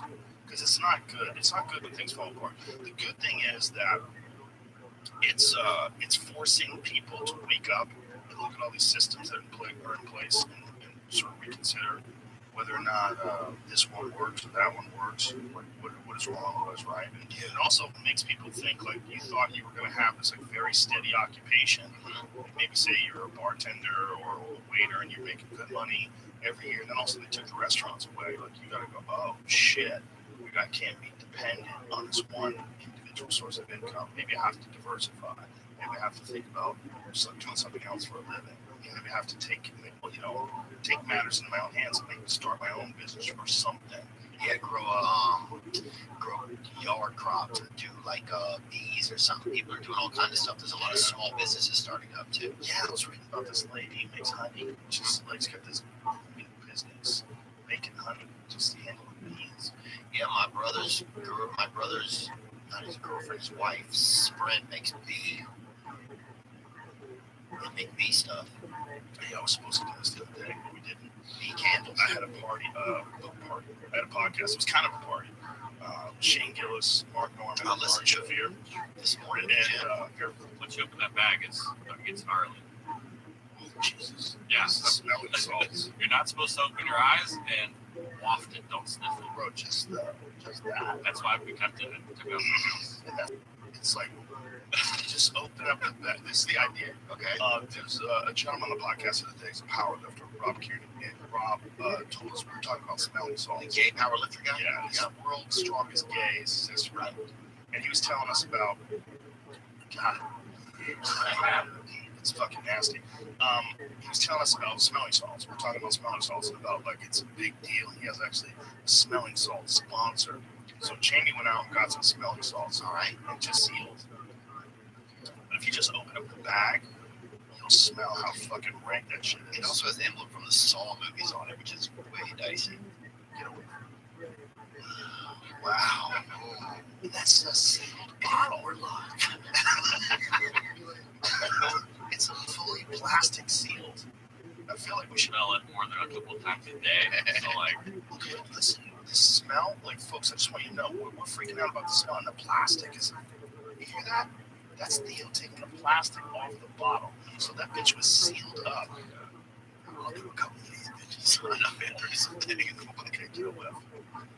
Bro, it isn't raw. Spill it. yeah, I think you're supposed to leave it in there. I don't think you're supposed to take it out. Okay. Yeah, just shake it out. I think you just take a whiff. Good, bro. Before they lift weights. You're not supposed to. Before they lift the fucking universe, before they lift their future. Take a gander on that with your face hitter. Take a gander on that with that face hitter, Joe. There's something about just over here, bro. But there's something about this stuff that, like, when you take a whiff of it right before you lift, it's supposed to, like, jolt your nervous system, right? Is the idea? So you forget about everything else except for that. I have no Take idea. a ride on that hitter. Oh my God, There it goes down. Holy shit. Is that shocking? oh my God. Oh my God, that's stunning. I would have never imagined. I think that's the fights. That's something you buy at a Nelly to get some fights. In case anybody needs it. You can use Into that. that lid. Oh, Jesus. Give me that plastic bag. Oh, that's so unnecessary. I'll try it. I believe you. No, it's not that bad. Well, It's not painful. Is it worse than that drink? Get a hit, maybe. You're going to be fine. You're an adult. My friend Megan gave me this drink from Mexico. It's like turpentine. Yeah. It lights on fire. Whoa, right? Like, whoa, Nelly. I'm tearing up. I got, One of my eyes teared. What is that? Is that ammonia? Right? I don't know what the fuck it is. And it's in a rock. Rob takes a sniff of that shit. Yeah.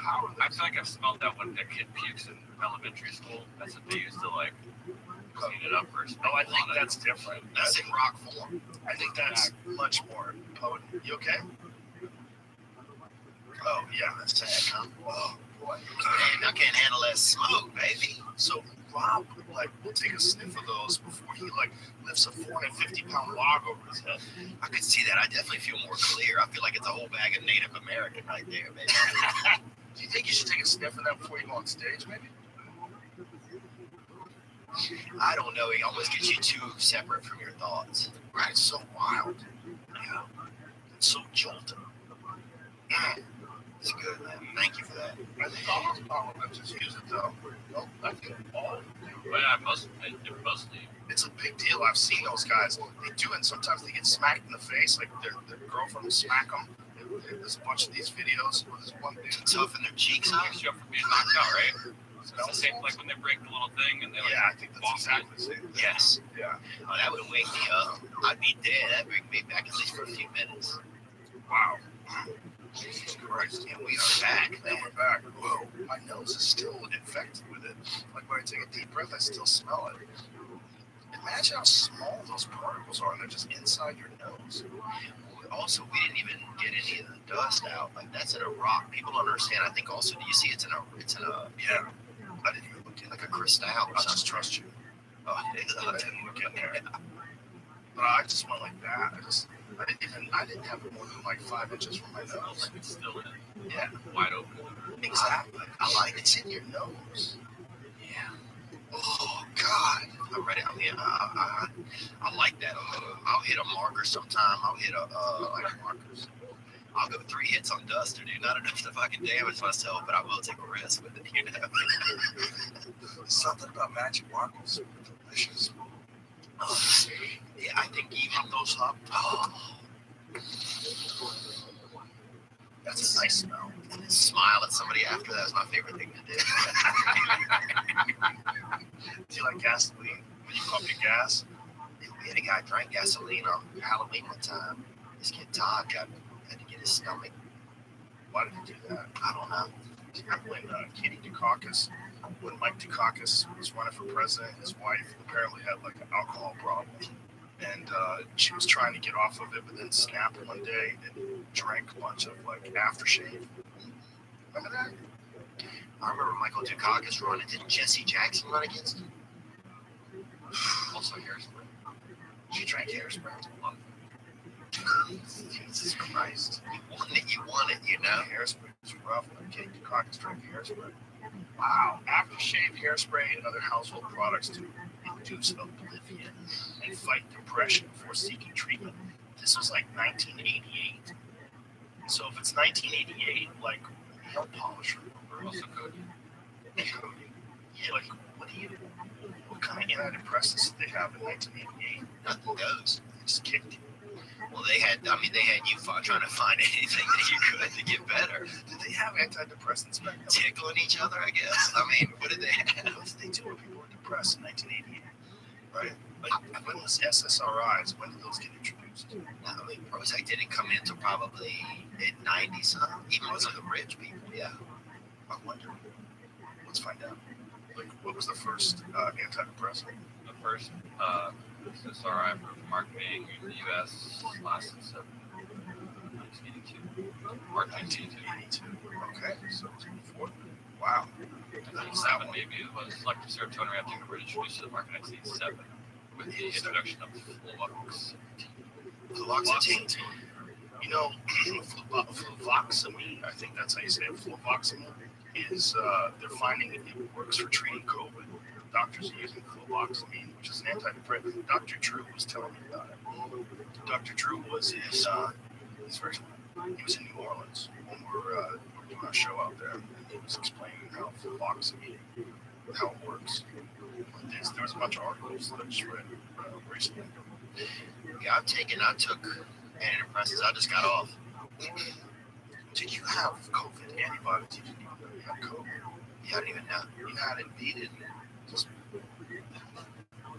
rushed it. Let's go, dude. I'm a one-stripe white belt, so let's go. When did you have any idea when you were sick?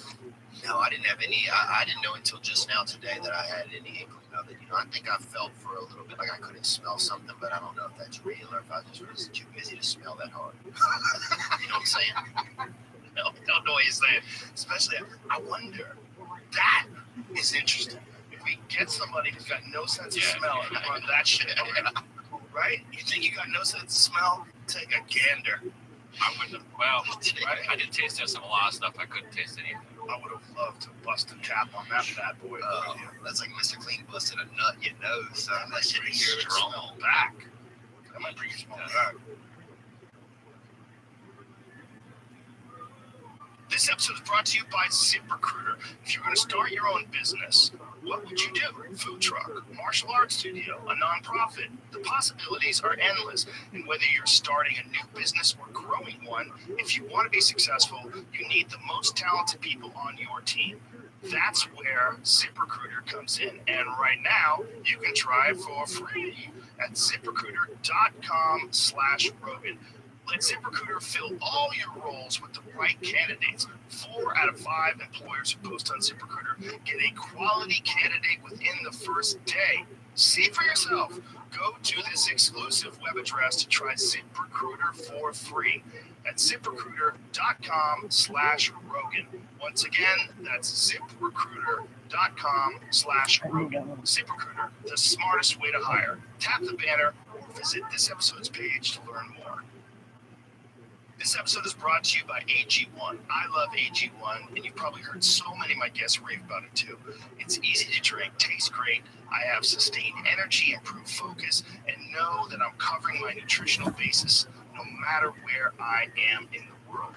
I've been taking AG1 since 2018, and you are going to love how it makes you feel. But if you're still on the fence, the folks at AG are giving you 90 days to give it a shot. If it's not for you, just say the word and you get your money back. No questions asked. You've literally got nothing to lose. Each scoop of AG1 is packed with 75 high-quality vitamins, minerals, superfoods, probiotics, and adaptogens that support cognition, immune health, gut health, and digestion. Order now and you get a free 1-year supply of immune-supporting AG vitamin D3 and K2 and 5 free AG1 travel packs with your first purchase at athleticgreens.com/Rogan. Supporting your health should be simple, and it doesn't get easier than AG1. Go to athleticgreens.com/Rogan to check it out. I got a friend of mine, one of his friends has a buddy who has not tasted anything 8 months, and he's going crazy. That might be bad for you though if you couldn't smell that and you just kept breathing it. Oh yeah, it stings. So you can't smell it, but didn't it sting your nose? Yeah, it burned a little. That's the part I really enjoy, the heightened sense. I like that buzz, man. Yeah, it's like I can still smell it. Yeah. Do that. Still smell it. I would smell it again, You honestly. want a bottle of that? I'm the only one to go. No, don't do it. Take it with you. I'll do too Put much. that bitch on the plate. I'll do too much. I'll do too much. I will, man. You'd be the only dude to check the rehab for smelling salts. That's foul. Yeah, that's a lot, man. Yeah, if you couldn't smell, that should be what they use to find out if you can smell. Bust that open. Yeah, because they're using regular stuff like, oh, can you smell this watermelon spray? Can you Right. smell this Potato Taft's? chips. Yeah, Yeah. potato chips. It's insane. Potato chips smell good. Yeah, but they're not as strong, really. When I don't want to eat potato chips, you know, like, look, I'm trying to watch my diet. I'll open up a bag of Ruffles and just get a sniff. I love that smell. The smell of like potatoes that cooked in hot oil. Yeah. I can't help myself. I'm a potato chip junkie. I love potato chips. Especially the kettle chips. Oh, yeah, the kettle chips came out. Remember, they didn't really have them, and then suddenly they came out of nowhere. Like, they just... Yeah, like everything. I think they keep going to things to the past and they make them better. Like they go back and get a kettle and they made it better. Like I noticed toothpaste has charcoal in it now. Do you notice that? Yeah, that's supposed to make your teeth white. But remember, that was what they were using in the beginning. That's what they used like a long time ago. It's like we keep going to the past and getting stuff and be like, oh, Right. now see it. Yeah. What else? Let me think. Charcoal. What was the other one? Drinking water. Drinking water. Yeah, do they do that? Hey, what do we do already? Dude, that thing I think got me buzzed out. It's got me buzzed out for sure. For sure. Dude, I'll tell you what had me buzzed out was listening to Nelly on the way here with that driver, dude. That guy is in. Dude, Nelly in his prime had some fucking great songs. Great songs. Yeah. Nelly was the only guy who made me, as a white person, or predominantly white, made me feel like I could dance or be a part of something. You say predominantly white. What percentage do you feel like without the DNA test? What percentage do you feel like it's not white? I would say probably 30%. Yeah, that's a strong number. I would say that accurate. I'm Nicaraguan and something else there, a little Native American, I think. Did you get a DNA test? Or you just guessed? I don't think so. But I was looking at the chart. If if somebody drew it out, I think you would see it out there. Did you see that Netflix special where Colin Kaepernick is comparing the NFL to slavery? Rosa Parks, that's what I call that dude. Rosa Parks. That is the lamest. I did try to watch it. It makes me sad. Comparison. It makes me sad because it feels like the lowest it's like the lowest pandering for racism that you could create. Yeah. It's almost infantile. Yeah. The pandering of it. And I think it takes away from real racist shit that it's just like, Imagine comparing the ability to do it or not do it. You sign up for it. Everybody, like so many people who play football, want to be in the NFL. It's a goal. It's a dream. You can make millions of dollars. And imagine comparing that to slavery simply because they measure people's physical performance. That's what he's doing. He was measuring like wingspans and the combine scores, like for weightlifting and speed and all that stuff. That's to see how physically adept you are, how good you're going to be at football. yeah, So they'll give you tons of money. yeah. The idea that this is comparable to slavery. Whoever fucking wrote that down, and then the fact that he read it and said it, and that they had that video where they're comparing the NFL owners to the slave masters, and they're shaking hands with each other. What the fuck are you talking about? And it's such a racist thing towards white people because if you're just it's like, because all the owners there are white. It's just blatantly white guys. Just like, I don't know. Well, it's insulting to the players too. Can you imagine you're comparing the players to slaves, the players that want to be there? It's a life goal. It's a dream. They're actually NFL stars. Like they're actual superstars in the NFL. And someone is comparing you to a slave.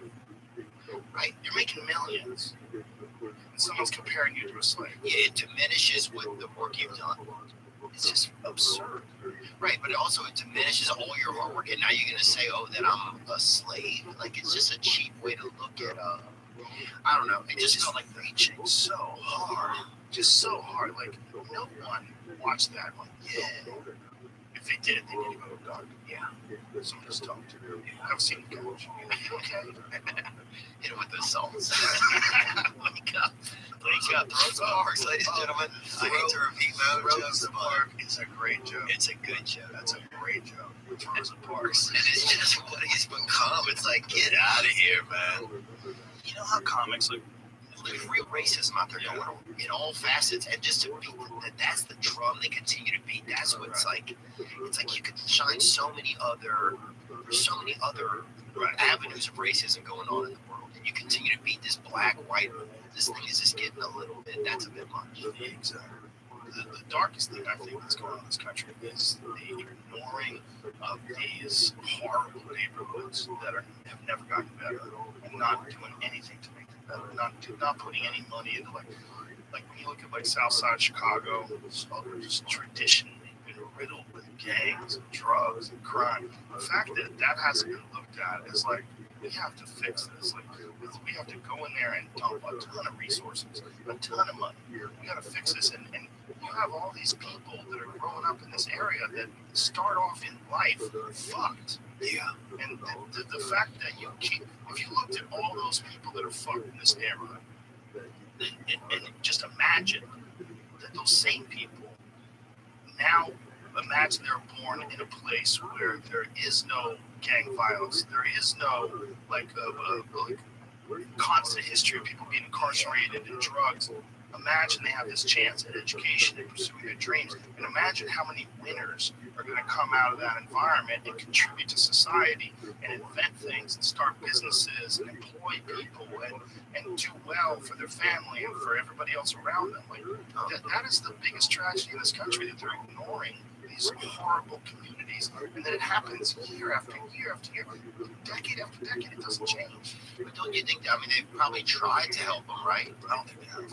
I don't think they do jack shit. Well, the soil definitely matters. The soil that you're in, growing up, and that sort of thing. I mean, it matters to a level it's unbelievable how much it matters. And here's the dark part, though. This is the thing that troubles me. Everybody that I know that's like super focused and super intense and really interesting came from a fucked up environment. It's like, I don't want fucked up environments, but most of my favorite people came out of a fucked up environment and they survived it. Like they survived pressure and they survived strife and hardship, and then they became these amazing people. So I'm kind of contradicting myself. Well, I think you need it. I think you want some of it, but it's like, do you want it at a level where it's like so violent and so dangerous, where it's like, it feels I don't know if it's impossible, but it feels like manageable. Right. Yeah. That there's no manageability, then that's not really the neatest thing. This is how crazy Chicago is. There was I want you to Google this, Jim, because it's so nuts you can't even believe it's real. There was a gunfight in Chicago. These two rival gangs were shooting each other. I believe it was 5 guys shooting each other. They expended like 70 rounds on the street. None of them were charged because they said it was mutual combat. Yeah, you're allowed to just shoot at each other in the street. This is how ridiculous Chicago's government is. This is how fucking pathetic it is. They literally let these guys shoot at each other in the street, and they didn't charge them because they said it's mutual combat. You are sending the worst possible message to people out there that are thinking about shooting at people. Well, it's like, how close are we to that becoming sanctioned? And fucking Keith Peterson out there reffing, you know what I'm saying? Like, what's next? Look at this. No charges in deadly Chicago shootout due to Mutual Combat. I put Keith Peterson out there in RP, dude. Let him fucking rep this shit. One shooter was left dead, and two suspects were wounded in the shootout, which required the assistance of a SWAT team. The gunfight, which was caught on police surveillance camera, ended when a police cruiser pulled up on the block. More than 70 shell casings were found on the street. The amount was likely higher, given it didn't include shots fired from their location, from the other location. So this means that 2 people were dead. Well, 1 dead and 2 injured. Okay, just say, go scroll back up. Say different numbers. 2 suspects were wounded. 1 was left dead. Okay, and then so they have a video of it. Put the video up. And let's listen to it. Does it have any volume to it? It's not playing volume. So what we're saying is I don't. But the fact that 2 people are wounded, 1 person is dead. They know these guys shot him. They have surveillance footage of cops on the scene, and no one was charged. There's a guy dead laying in the street that got shot, and no one was charged. How the fuck can you not charge people for that? Well, here's one of the issues that I think you start to see, honestly, is once people are charged, are they being prosecuted? Are actual things happening then afterwards? Because we had a border patrol, a border security guy who ran the border security along like Arizona and Mexico, right? Had him come on the podcast recently, and he was talking about how one of the issues that they were facing recently is that they arrest people, or there's no point in arresting them because they're not being actually prosecuted after they're arrested. If that makes any sense. Right. I don't know if that's happening in this sort of environment, but does it feel futile for the cops that nothing's being, you know what I'm saying? Like, Right. I don't know. I'm just trying to think of why somebody would not. I mean, I don't know. It's just so scary. And then can you imagine you grew up there, you're a kid, you're somebody who like. Yeah, and then you realize that this is reality. Someone can shoot at you, and they don't even get charged. So the first thing you're going to do is want to shoot. And not only that, not just shooting you, but 1 guy's dead, and no one's charged with murder. So somebody out there murdered that guy, and they just let him go. It's getting weird. It's getting weird. With all this defund the police shit, like, people have opened up a can of worms that you can't close. Once you change the way people look at law and order and make it so that people can just shoot at people and just walk, like, you've changed society. I fucking bought 2 of them lunch last week. I bought 2 guys lunch, dude. I said, look, I'm gonna fund you guys right now, man. I'm gonna fill y'all up. Yeah, don't defund, fund. It's such a shady. It's a tough job, you know. The toughest. Can you imagine? Other than being a soldier, there's very few jobs that are scary as being a cop. Yeah. What is scary? Fireman maybe is something that if you're actually running into a burning building, you might die. It's the same sort of feeling. And meanwhile, they closed down how many firehouses in New York City today? What is it? It's some crazy number, like more than 20 firehouses were closed in New York City because of the vaccine mandate. A lot of these guys have already got COVID, and they don't want to get vaccinated on top of it because it compounds your possible adverse reactions. You have more of a chance of getting an adverse reaction if you already had COVID, and then you get vaccinated. More of a chance of having like an immune system response that's negative. So there's a lot of these guys, and also they don't want that dipshit mayor of New York telling people what to do. That's a lot of it. I think also there's a level for as a human being, you don't want somebody telling you what, somebody who seems like somebody who's not of your ilk, telling you what to do with your body. I think there's a lot of that. Also, when you know there has to be some influence by the pharmaceutical companies that are influencing this and trying to get people to get vaccinated, even if they don't need it. Yeah, 100%. Sorry, but 100%. Yeah. Which is why you're not hearing about the monoclonal antibodies. The monoclonal antibodies to fix people up. Is that what I have? No, you have antibodies from an actual infection, but monoclonal antibodies are an actual infusion that they give you when you're sick, and they're trying to keep it from people. Like the government is trying to restrict it. Ron DeSantis is handing it out in Florida, and the Biden administration tried to stop the amount of monoclonal antibodies that were coming to Florida. They're saying they were evenly distributing in the country. What they're really doing is the guy was looking for them. He was actively seeking them, and they were limiting the amount that he could get. It's not like there's a supply problem with monoclonal antibodies. Right? It's the government actually trying to restrict people's access to it. And I think it's because if you do have access to it, even if you're unvaccinated, if you get monoclonal antibodies when you're sick, you get better really quickly. I have 2 friends that just got it. They just got monoclonal antibodies, and they got better like that. I got better like that. Yeah, I mean, I don't know. I think people should kind of be able to make their own choice. That's always been the case. Why is it different now? Well, the pandemic, and this is, you're affecting others. And like, guess what? Now we know for sure that even if you're vaccinated, you're still spreading it. You're still spreading it. You're still getting it.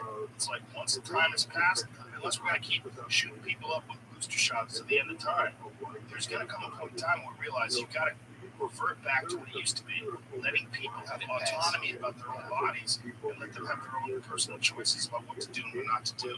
Because this is not a vaccine like the polio vaccine or the measles or something that actually stops you from ever getting it. This is different. This is a gene therapy. I'll say 2 things I would like to think about this. I grew up in an area where they had the polio vaccine was created in our town in Covington, Louisiana, at the Tulane Primate Center at the primate testing facility. I think I might have told you because I remember they let us out of the YMCA camp to literally wrangle chimps, and it got out one day. The police came and got us out of the camp and got the tallest kids to help them get. We're outside of a damn Kenny Rogers Roasters fucking trying to scare chimps, and you told me they'll steal your body and everything, remember? So, but dude, that vaccine they made for people for polio, it gave cervical cancer to millions of women, but they've already made the vaccine, right? Yeah. So I'm not saying that that's what's going on, but I'm saying that there's no long-term studies in terms of not yet. the negative effects. Not yet, but it's happening. It's mass It's happening in real time. That's the scary part. But the second thing for me is I forgot about it. Well, the fact that there is, an insane amount of people that are taking this and not knowing what the negative adverse side effects are, and promoting it as if there's no negative adverse side effects. We don't really know, right? Like long term, we don't know. We have no idea. And that's, it might be nothing. Might be nothing. Might be the smallest of small people, like in terms of the amount of them have an adverse reaction. Yeah. But that might not be the case. Might be a fucking dorsal fin. You know what I'm saying? Like we don't know. Yeah, we don't know it. So I think people should have autonomy, like you said, autonomy to choose what they want to do, and they feel like they're really compressed and ostracized by a lot of media and a lot of job, just fear. There's a ton, just it puts so much fear into people. Well, it's also they're putting pressure on businesses to make this decision where you want. It's like you get less grief if all of your employees are vaccinated. So just force all your employees to get vaccinated. And then people are like, wait a minute, I have to be vaccinated to get this job to keep it. What if I already had COVID? No. One size fits all. This is it. But if you've already had COVID, they know that you're 6 to 13 times more protected. According to the study out of Israel, the biggest study, 2.5 million people, they said you're 6 to 13 times more protected than someone who's vaccinated. If you have antibodies. Yeah. Let's go. You got them antibodies, huh? They bodied up. Your antibody didn't even know you had them. That's perfect. Yeah. You cruise through. That's how we do it. That is how you do it. That's how we do it. Play some Nelly. Remember when he burned his face? Remember somebody said he was blowing out a birthday candle or something when he had that? I think the Band-Aid was just for fun. I think he just put Band-Aids on his face like it was a thing. But the other dudes had Band-Aids on their face back then too. I think he started. I heard that it was a birthday candle incident, and then he had to be like on MTV Movie Awards at night or something. Oh, so he put a Band-Aid on. And then it became a thing. Because I know there were dudes that were copying him that were just putting Band-Aids on. We were copying him, all of us. There was nothing wrong with it. I fucking looked, dude. I'm like, I've been in a fire.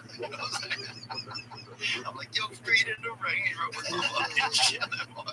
fucking wrapping my head in gauze over there. It was fun, man. God, Nelly was so unbelievable. What stops a guy like that? Like, if you go back and think of a comic from that era, like those guys are still funny today and they're still killing it, still making specials. When was the last time you heard a new Nelly song?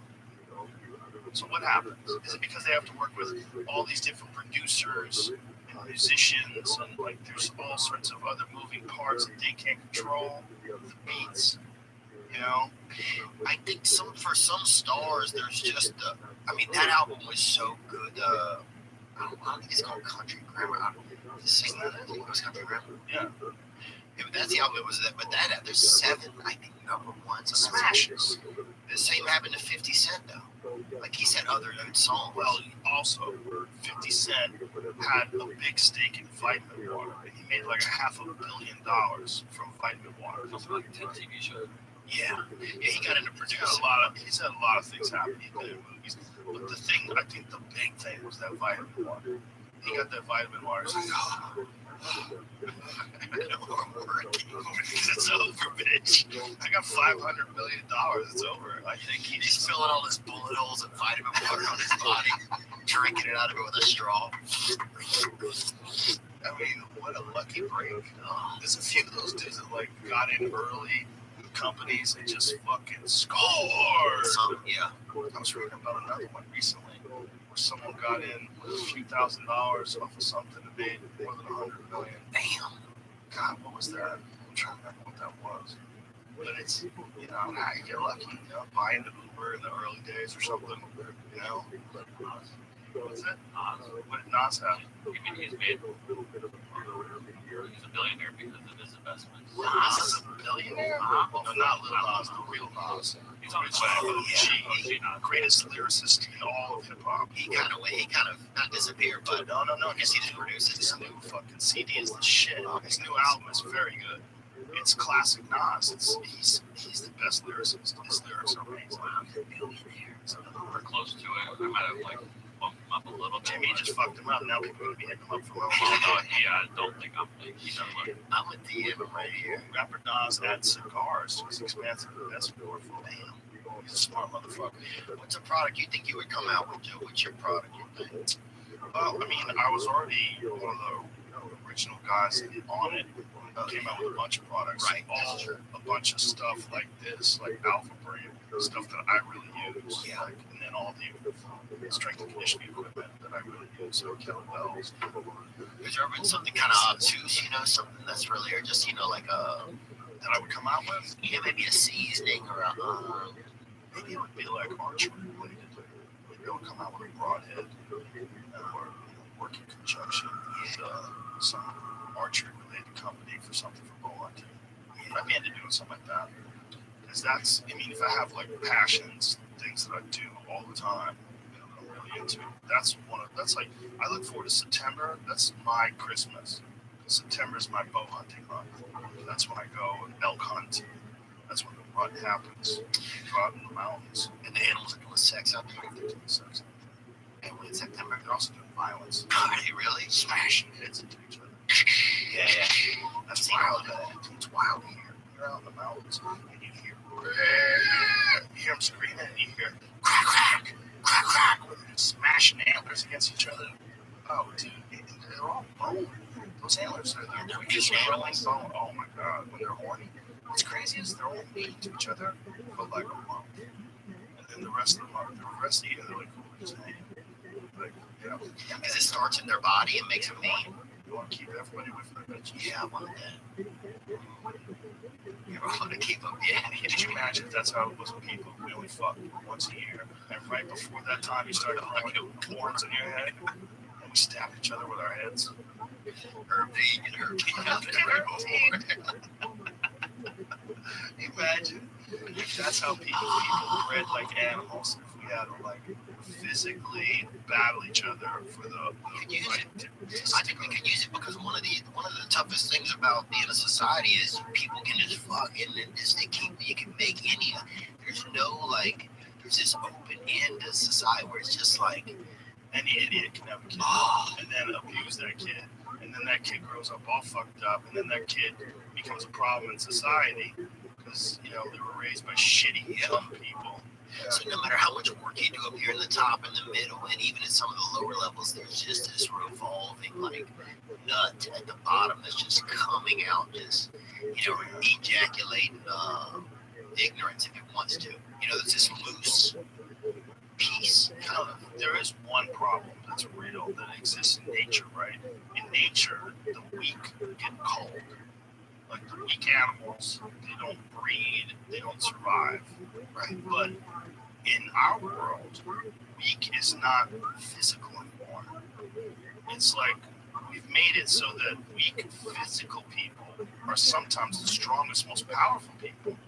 Like if you think about like billionaire Bill Gates, like he's frail, he's got a pot belly, and his meanwhile he's worth $100 billion. Like these kind of people. So it's more about their minds and the business they've created than it is about like physical health and vitality.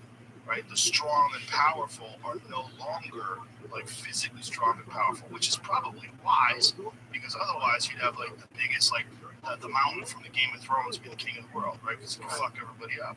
But because they invented weapons and then they invented technology and then it kind of balanced everything out. But on the downside of that is that there's no physical requirements at all to be able to get through in society. So incredibly weak, frail people can breed. And I mean, when I say incredibly weak and frail, I mean mentally as well. Oh, I've seen them. They have this. It's too easy to survive, is what I'm saying. So like these assholes who don't take care of their children, who abuse their families, people that are just fucked up people, they have no problem breeding. Right? They might have people, all over the place they fuck and give birth to, or they give birth to their children. So you have all these kids that are not being taken care of. It's like, shit, how do you fix that? Well, nature would have fixed it, right? But we can't have that because it's barbaric. It's horrible. You can't have this, make people die off and they get slaughtered by the strong. Right, it's barbaric. It's barbaric, right? And that's the thing that's different about being a human is we don't do as much barbarism. But they do in a weird way. Right, not blatantly though, where we're out just beating, you can't see somebody, drag their neighbor out and just beat him in the street and kill him just because the guy's, hadn't been, paying his water bill or exactly. Can't read. We can't read. Like here's an interesting situation. Everybody is, the news about that Alec Baldwin accidental shooting is crazy, right? It's gigantic news.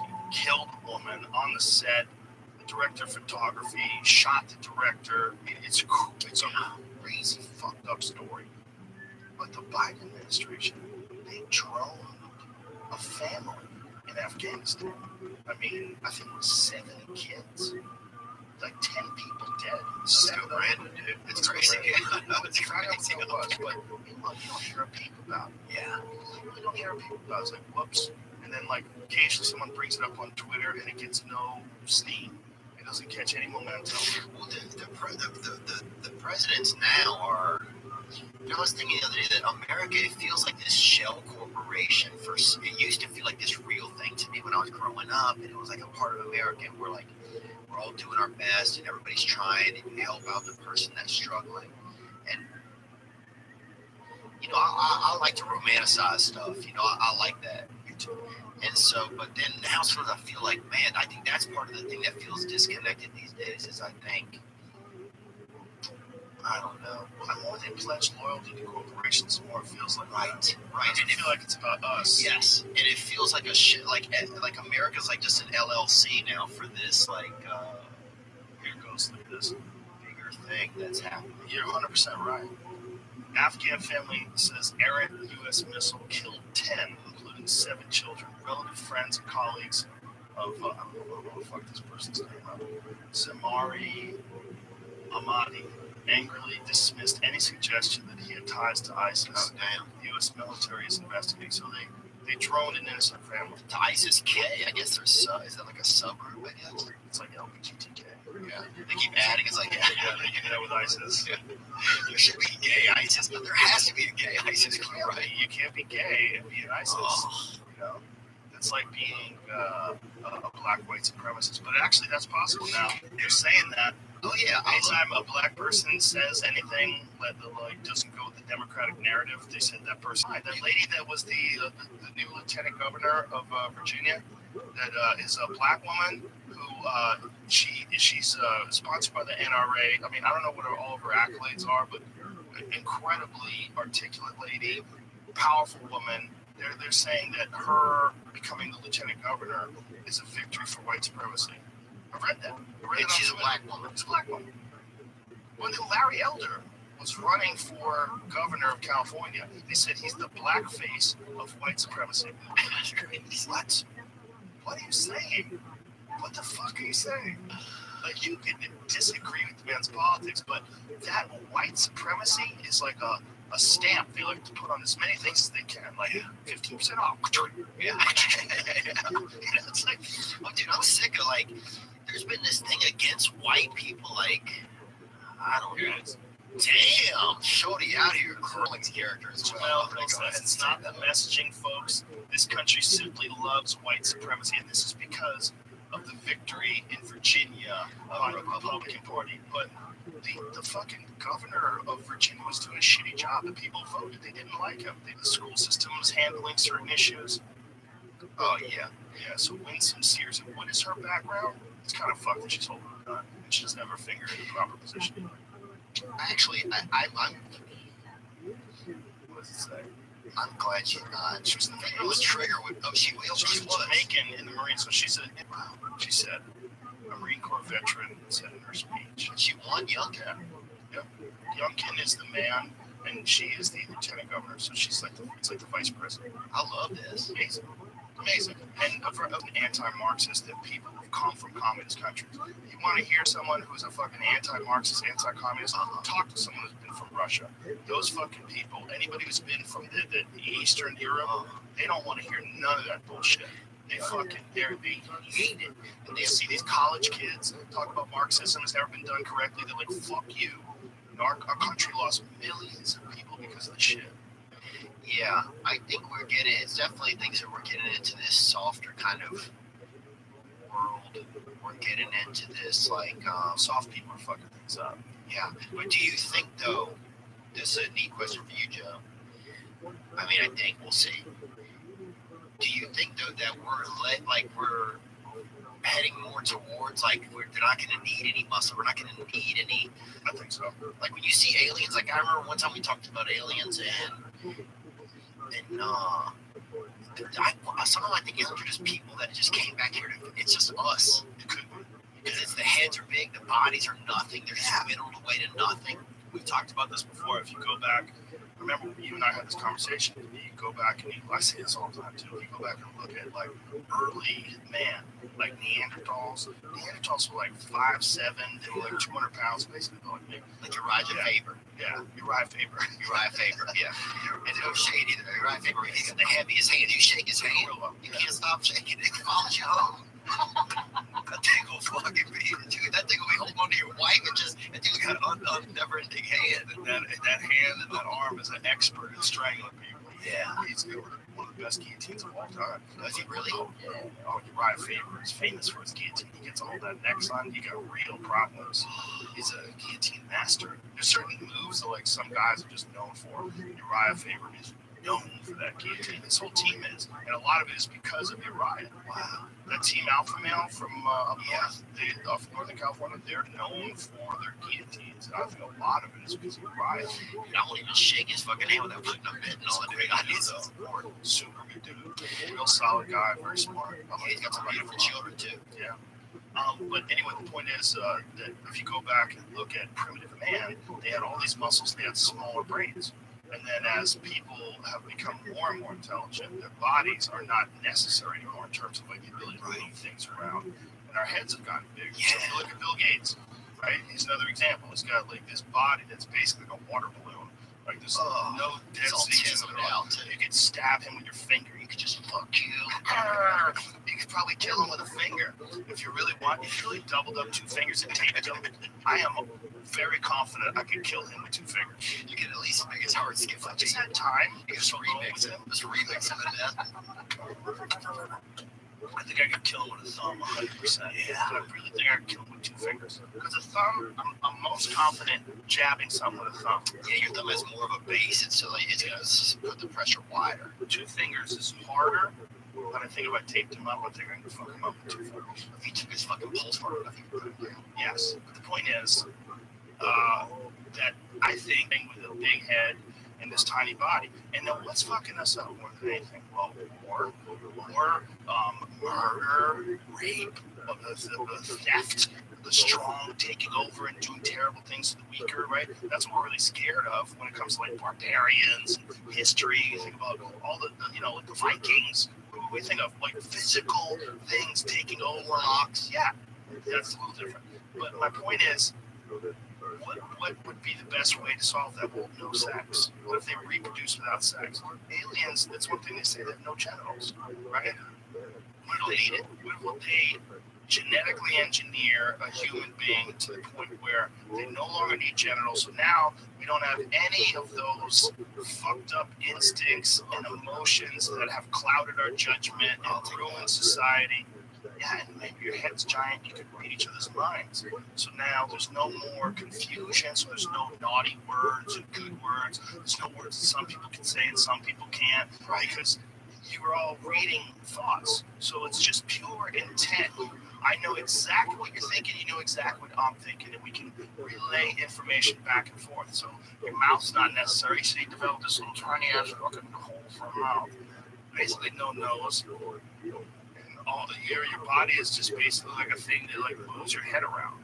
Yeah. Right? Your body just has to have enough strength to move your head to another place. So what about maybe if aliens came back to visit, it's just like them. It's like us going to a museum or something, or driving through your old neighborhood. And you're like, and I think maybe they'll come visit more because they're like, fuck, we're not going back to that shit. You know what I'm saying? Or maybe they do drive by, like you go by your old high school, like those are the days. Yeah, but not that many of them. I bet there used to be more, and now they're like, it's not even worth going there anymore. Dude, I went down a rabbit hole last night. Right. It could be the future. I mean, look, I think that's the future of humans. If we don't fuck things up, I think we're eventually going to look like that. If we do or don't fuck things up, If we don't fuck things up, or maybe if we do fuck things up, right? But I mean, if we don't fuck things up in terms of blowing up the earth. Oh, yeah. But if we don't fuck things up and things continue to evolve in the way it's at now, I feel like that's where we're going. It seems, right? Rich people aren't even hanging out on the planet anymore. They're getting out of the solar system and going into space. Yeah, I mean, how obvious is it that the rest of us are down here and take up towards space? I know, Jeff Bezos into space. He took his brother. He's in the closet. He took William Shatner. Yeah. He took Captain Kirk into space. Yeah. I know him was from Rescue 911. Even that's insane, though. If you took the host of Rescue 911 to get out of space. How the fuck do you not know him from Star Trek, bro? He's Captain Watcher. Yeah, but he's Captain Kirk. I believe you. But we didn't watch it, Joe. We watched Rescue 911, and it was great. Wasn't he in another show? What other show was he on? He wasn't T.J. Hooker, right? I think he was in the Commish. The Mitch was the fall guy. It was T.J. Hooker. I think the Commish, maybe. No, the Commish was that dude who was in the bald guy who was in the Fantastic Four. He was the Thing. That's Incredibles, I think you're thinking of. No, Michael Chiklis. He was the Commish. Oh, Michael Chiklis. Correct. He was also in that one show that was really good. What was that show? It was a cop show that Michael Chiklis was in. The Shield. The Shield. Not in Shield. Was a good show. Remember, did you ever interview that guy? He went all the way over that one. You don't think that's his real hair? No, it's definitely not. He's got great wigs. How good can a wig be? It can only be so good. You know, because if you're running, you get sweaty. Oh my God. If you're wearing a wig, I don't think you're running anymore. I think some things you gotta let go. Don't you think? I think so. Yeah. The risk of running in a wig. That'll be one of our last Olympic sports, dude. Just feel a good stiff breeze. Like a sail, when it pops up and slows you down. He was doing great until the wig popped up. You can see just where it's sending back here, Gil. Look at aliens, no hair at all. Hairless. Because it's unnecessary. And then again, what fucks us up? The desire to be dominant because it's a part of the animal kingdom, which is how people select for breeding.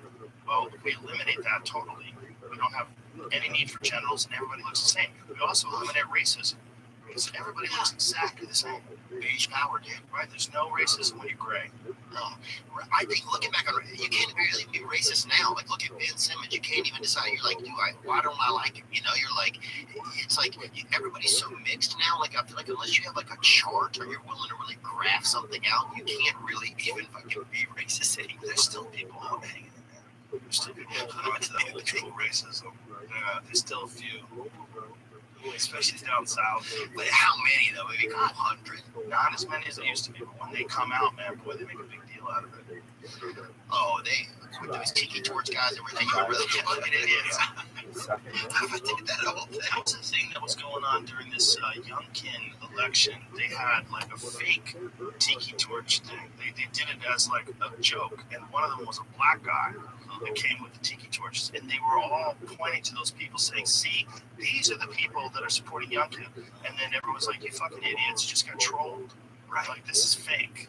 Well, you control the news all the time. Look at Tim Dillon. I mean, that's it. Like, you know, he's so great at it. Yeah, he did one recently with the Southwest. Oh, I saw that. He's the best. Tim Dillon is a national treasure. Tim Dillon is a national treasure. He's so important in comedy. We got to put him in a museum. Protect Tim Dillon at all costs. When he got COVID, I was panicking. Really? Oh, yeah, because he's a little bigger, huh? Well, he's a little big. Yeah, we took care of him. And he knows that we're not talking about the shop. No, he loves it. But he's so important for comedy.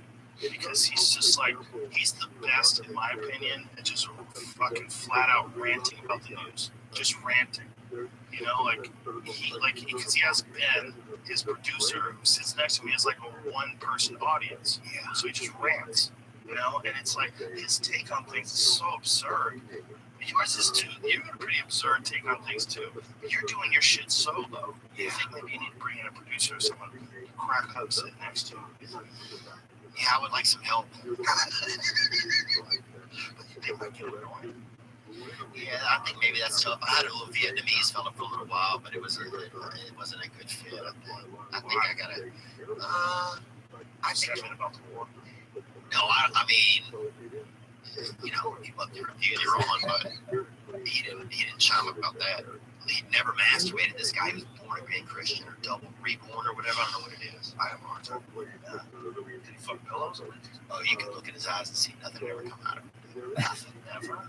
Bro, you can pat him on the back and hear the cum rattling. Wow. I mean, the dude was full. I read the most confusing thing the other day. I'd like to find something. I'm going to send this. Oh, yeah, you should. I'm going to send this to you, Jamie. Yeah. If you want more, whatever you need. I'm scared about what's in everything in here now. In here? Just in the world, man. I feel like everything could be done. But it was some... Yeah, but what if you don't have sex? A lot of people are going to be pissed the day they're like, hey, we're not. You do with your mind, that's way better than sex. Right? This is why they're going to get people to have no sex. If they can, like, you know, Elon's doing this thing called ViralRabbi. Have you heard of that? I've heard of this shit. Right, so it's going to be some sort of a quarter-sized thing that you screw in your fucking head and a bunch of wires in there that lets you download information quicker. You're going to be able to talk with no words. That's his exact words to me. Probably use your phone on a plane, I bet. Oh, yeah. It's hard, though. It takes fucking... It's a Wi-Fi better. Yeah, they can get better.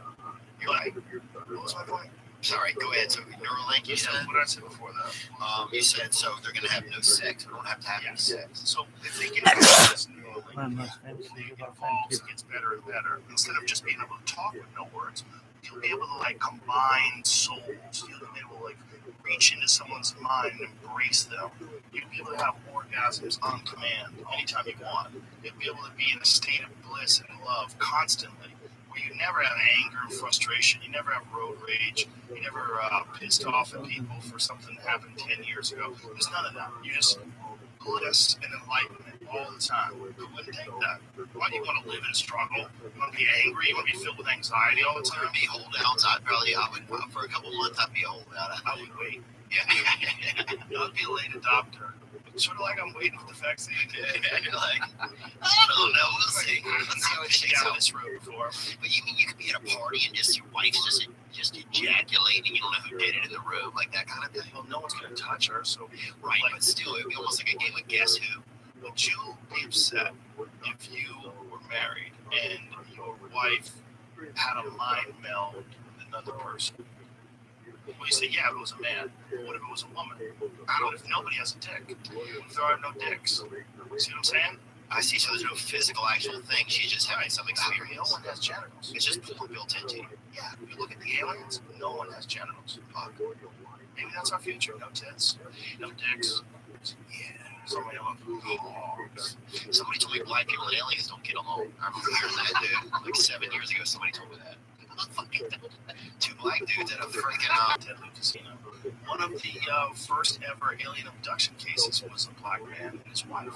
Eddie and Barney Hill. And here's what's crazy. I am friends with Barney Hill's granddaughter. She fights in the UFC. Angela Hill. She fights. Yeah, I watched her fight. Yeah. Angela Hill's a beast. Yeah. She fights in the UFC, and when she was on the podcast, she didn't tell me until the podcast was over. And it was, when it was over, she goes, "Oh, I forgot to tell you, my grandfather is Barney Hill." And I was like, "What?" And I was like, "Next podcast, we're getting into that." Yeah. When I do a second podcast with her, we'll talk about that because that is a crazy story. Her grandfather was the first ever widely publicized abduction story, and they were driving down a road, and there was some light above the car, and then they woke up hours later. I think that's the story, and they had to remember what happened. Like their brains were somehow scrambled, but separately they both had the exact same vision of what it was. So people are super skeptical about this, and I think they were hypnotized to hypnotic regression, that something clearly had happened to them. They were missing time, and the story was that they were taken aboard this spacecraft, and it was one of the very first stories about these kind of creatures, these small, kind of frail creatures with large heads that had abducted them. Damn, it's wild, man. Like, the thing is, like, they weren't liars.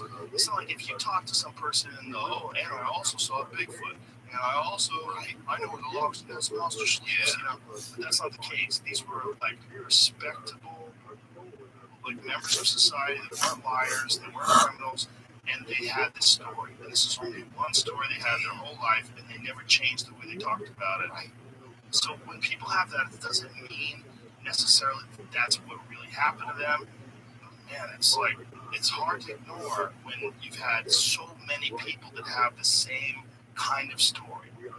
It's hard to ignore. And black people have been through so much to go with the alien story is a grave thing. It would be like you know what I'm saying, when everybody else is kind of going with like more black rights and that kind of thing, and you're going to say, I'm going to do, this is what's happening. Like that would be, and also it'd probably be scary to say, I got to do, like, what if people think like, you know, some white people probably thought, oh, that's only for whites. Well, this was actually an interracial couple, Betty and Barney Hill, so they were bold in that sense too, because in the 1950s, Right, to come out. a married interracial couple, they probably dealt with a bunch of bullshit.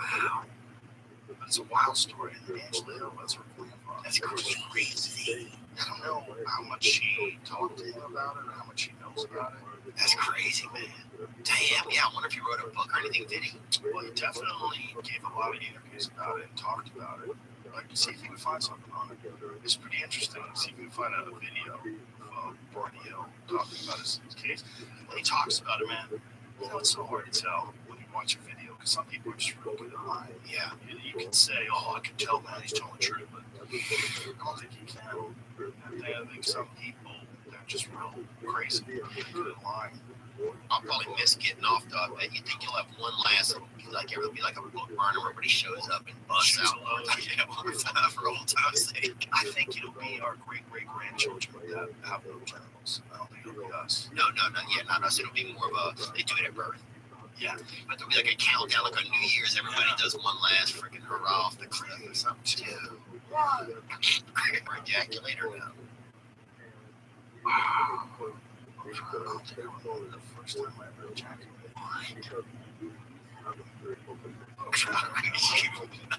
Well, I had sex before I ever masturbated. Oh, Yeah.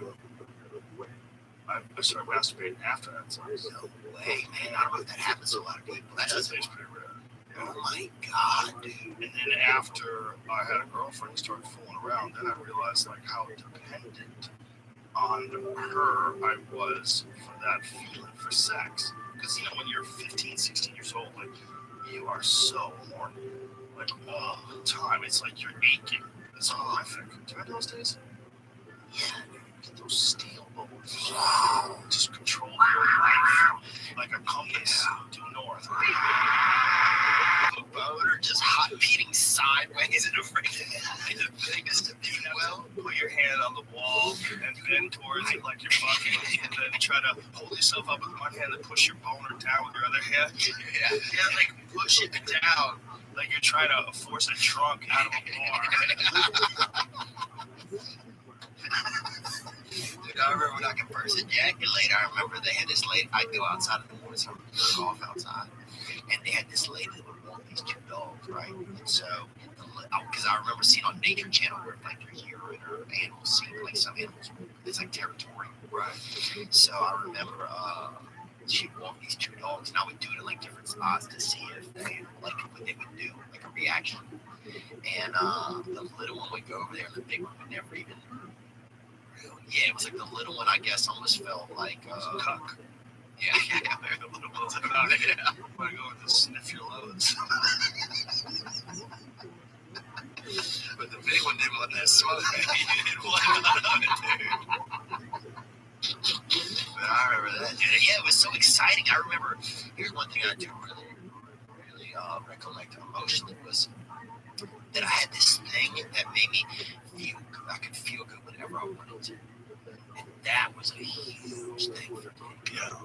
Like if I was having a horrible day or I was thinking, I was not feeling good about myself, which was a lot as a kid, I could come home and I could bust one and make my, it was suddenly I had control over how I felt. Right. And it was the only way to do it. And it was this, which is probably not a great way to establish feeling decent, you know?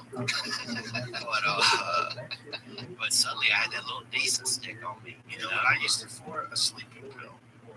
It was great. If I couldn't sleep, whack one off. I could see that for you. Out cold. I can see that for you. Here we go.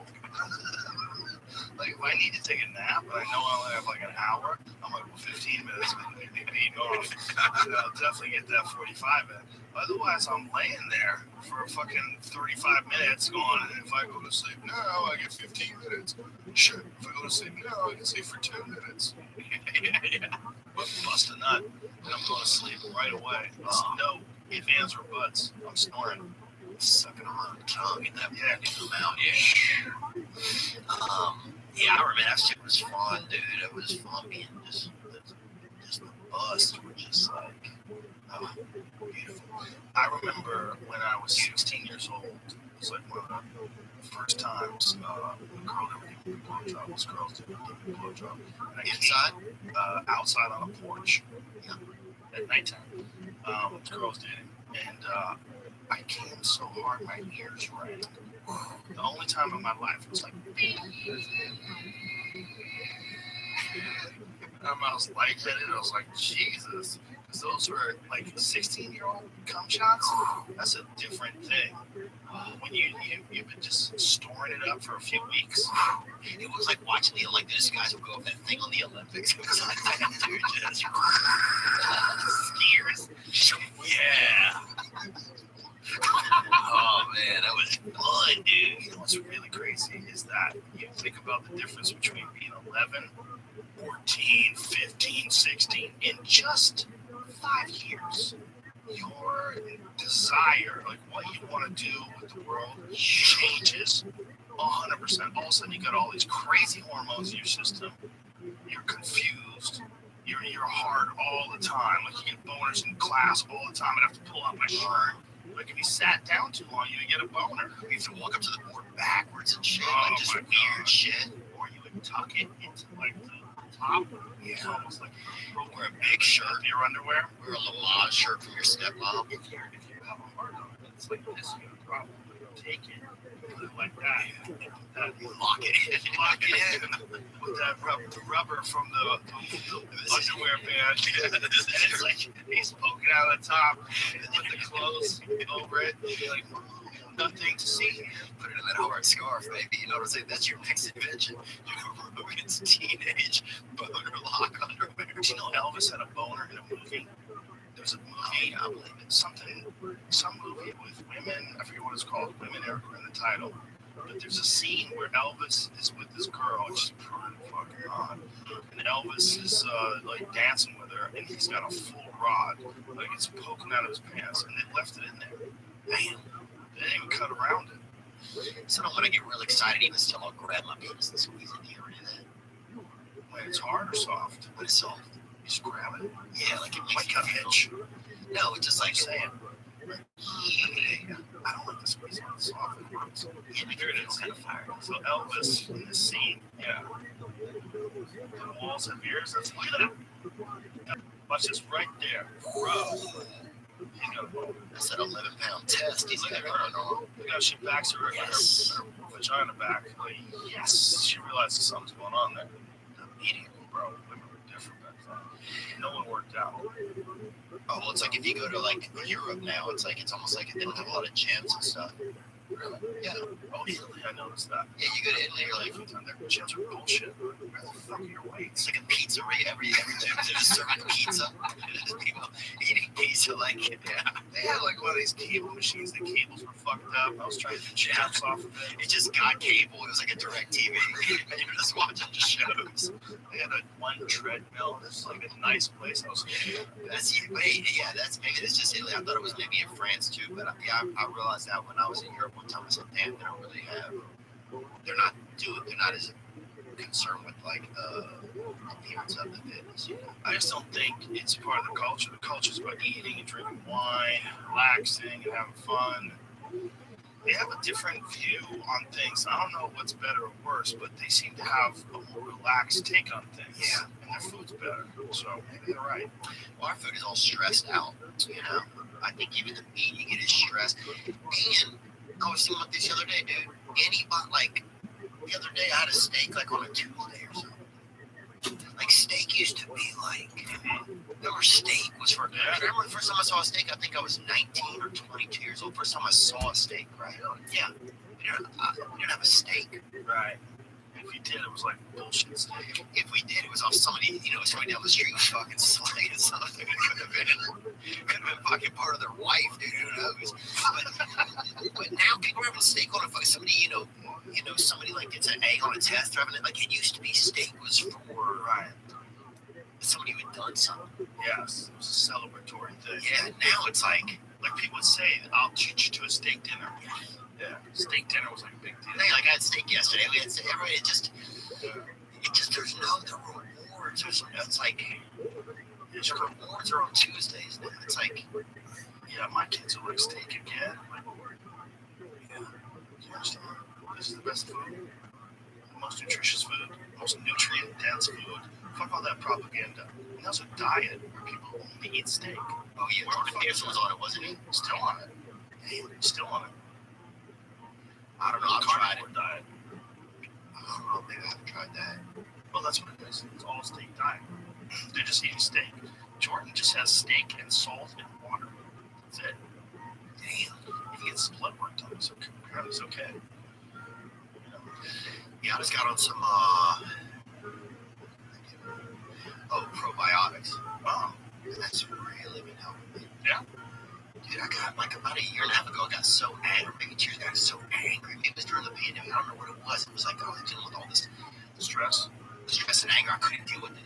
I remember I saw you at I think it was at the Improv, and I had to cancel some shows one weekend. Yeah. And I said, hey, do you think I should cancel these shows? And he said, no, I don't think you should, but I had to cancel. There's just nothing I could. I was just like, you were having anxiety too. I think I was just burnt out. Yeah. I remember you were confused about it, but there's things like you always love doing shows. So if there's a time where you don't want to do shows, like there's got to be something legitimately wrong. Yeah. Yeah, that's when I realized that something was going on. I didn't know what it was. A lot of it was anger, man. Anger was? I don't know.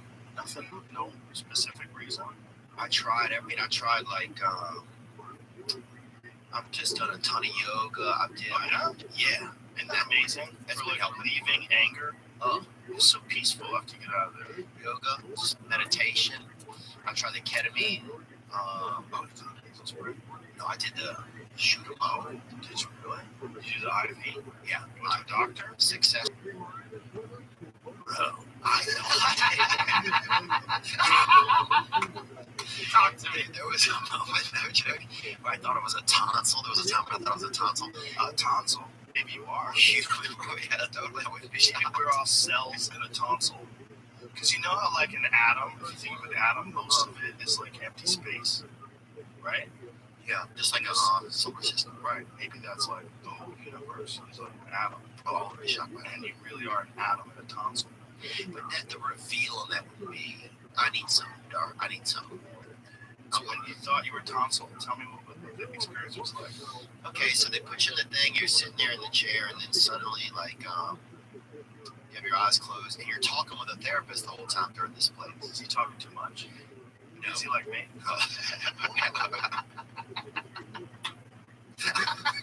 No, I don't think he. I'm glad he talked because I don't know. It's hard for me.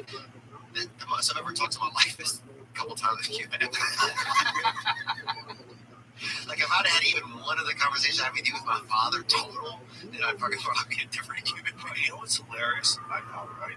If I had those conversations with my father, I probably wouldn't be having it with the rest of the world. Crazy. My whole life, dude, I swear to God, my parents always told me I talk too much. Really? Yeah, like you talk too much. Like asking all these questions, I was always curious, and they're like, well, "Shut the fuck up! Like you talk too much." I was always talking. I was always like, "What is this? Why do you do that? What the fuck is one? Why does anyone want that?" I always wanted to keep talking. I wanted to keep people awake. Like, wake up! Come on, we gotta keep talking. Everybody was like, "You talk too much," and then it became what I do. It's kind of crazy. It's kind of crazy. But did you know people were so you remember people saying you talk too much? 100%. I was annoying. Wow, because I know people that are like that. That was me. It's funny, I hadn't thought of you like that. Maybe it's because it's been presented to me. I polished it up. Yeah, there you go. Yeah, You know? You know, like, you got a kid who's got a lot of wild energy, and you teach him martial arts, and then that kid becomes like, oh, good at martial arts. He polished it up. Well, it reminds me of Dustin where he used to fight dudes in his town in front of the police station because he knew they were going to get arrested. So he would meet them there to fight. Like, he's such a nice guy. He's like, we're going to meet here anyway. Let's meet right over here. That's a good move. But then he polished it up. He polished it up, and now he's world champion. Yeah. That's what it is. There you are. Now you're a world champion. In a way, yeah. Podcast. You're certainly, you certainly are. That's commendable. Wow, it's interesting. So tell me about this ketamine. Okay, so you go in, you're sitting in the chair, and then you start to close your eyes, and you start So to they give you an IV. yeah. And how big is the bag? It's like a regular IV bag. Yeah, first couple sessions, they see how you're gonna do. They want to make sure you're not gonna freak. Yeah, you don't hold the cord. I'll totally grab the doggy. I go in there wearing all army fatigues and shit. They're like, this ain't gonna go well. Fucking football paint under your eyes. With the Aaron Rodgers jersey on. Shout out to Aaron Rodgers. I don't know, yeah. Well, he has time to listen this weekend. There you go. Oh, if he stays off Twitter, That's true. he might get caught up in the hate. Oh, he's a white Kyrie Irving, dude. Good for him. Well, Kyrie Irving's not getting nearly the hate that he is. That's true. He's getting a lot of hate today. It's interesting. Yeah, I did notice that even last night they were talking about it on TV. These two complete nerds were talking about Aaron Rodgers. I'm like, you guys couldn't even. Here's the thing about Aaron Rodgers. I can say this now because he's gone through this whole thing. He's allergic to one of the main ingredients in the vaccine. Oh, really? Yeah, there's an ingredient that's in the capsule, and I hope I'm not doing any disservice to him because he told me this in confidence. He told me this, but this is people need to know this. He's not vaccine hesitant because he's like a conspiracy theorist. There's what is the ingredient? Propylethylene glycol, some shit. I don't remember the actual term. What is a reaction to it? He has a legit allergy to this stuff, and it's in shampoos. It's a commonly used chemical. Yeah, and he has a legit allergy to this commonly used Zero chemical. to Willie, actually. Maybe that's why. My brother's highly allergic to sesame seeds. Really? Sesame seeds? Yeah. I love him. I've never heard that. I've heard peanuts. Yeah, me too. Brian Cowden's mom can't even touch Brazil nut. Really? Damn. She looks at Brazil nut, she falls down like a fucking tail. Damn, well, I ain't taking her to Rio, you know what I'm saying? That's for sure. Propylene glycol. Is that what's Yeah, that's it. Aaron Rodgers is allergic to that. So if he did get injected with the vaccine, it's highly likely that he would have an adverse reaction, an allergic reaction. And see, this is the thing about vaccines and all kinds of medications and even all kinds of foods. Like, you and I can eat Brazil nuts, no problem, right? Brian's mom eats it, she's dead, right? So if there's 3 people in a room and 2 of them are you and one of them is Brian's mom, you know, we could all eat Brazil nuts. You and I would be fine. They're like, what's the big deal? Just take your Brazil nut. Take it for society. Yeah. If you have an allergic reaction to anything in it. See, if you are allergic to an ingredient in COVID-19 vaccine, if you have had a severe allergic reaction to any ingredient in the mRNA COVID-19 vaccine, you should not get either of the currently available mRNA COVID-19 vaccines. By the way I said that loud, it's because it's bold. It's in bold type on the CDC website. It says Pfizer, BioNTech, and Moderna. If you have had a severe allergic reaction or an immediate allergic reaction to any ingredient in the Johnson & Johnson vaccine, and it says in all bold, you should not get the J&J Janssen vaccine. So he's literally following the CDC's recommendations on their website. He's not a dummy. He's a fucking smart dude. The reason why he hasn't gotten vaccinated is he has a legitimate allergy to one of the ingredients in the vaccine. Yeah, and some people couldn't know it also. I mean, yeah, I think maybe, what do? Do you just start a league for people that aren't vaccinated? Monoclonal antibodies when they get sick and they get better quick. I agree. And then they have these antibodies like you do, which makes you more resilient to the vaccine, to the virus in the future. I'm on stayers, baby. I'm here. I think the problem with this is there's like a one-level approach, right? They'll only look at it one way. You gotta get vaccinated. They're not looking at it in that, like, maybe we should expand treatment. Maybe we should look at all these other treatments and find out what's the most effective. And that monoclonal antibodies is insanely effective. Well, mainstream media hook themselves so much to these original things, I think, because they also have advertisers attached and stuff. Yeah, I know, isn't that crazy? Anderson Cooper, brought to you by Pfizer. Don Lemon, brought to you by Pfizer. You see that ad? The fucking compilation of all the brought to you by Pfizer. It's on my Instagram. Dude, I'm blacker than Don Lemon, dude. Let's be realistic, bro. Let's be realistic.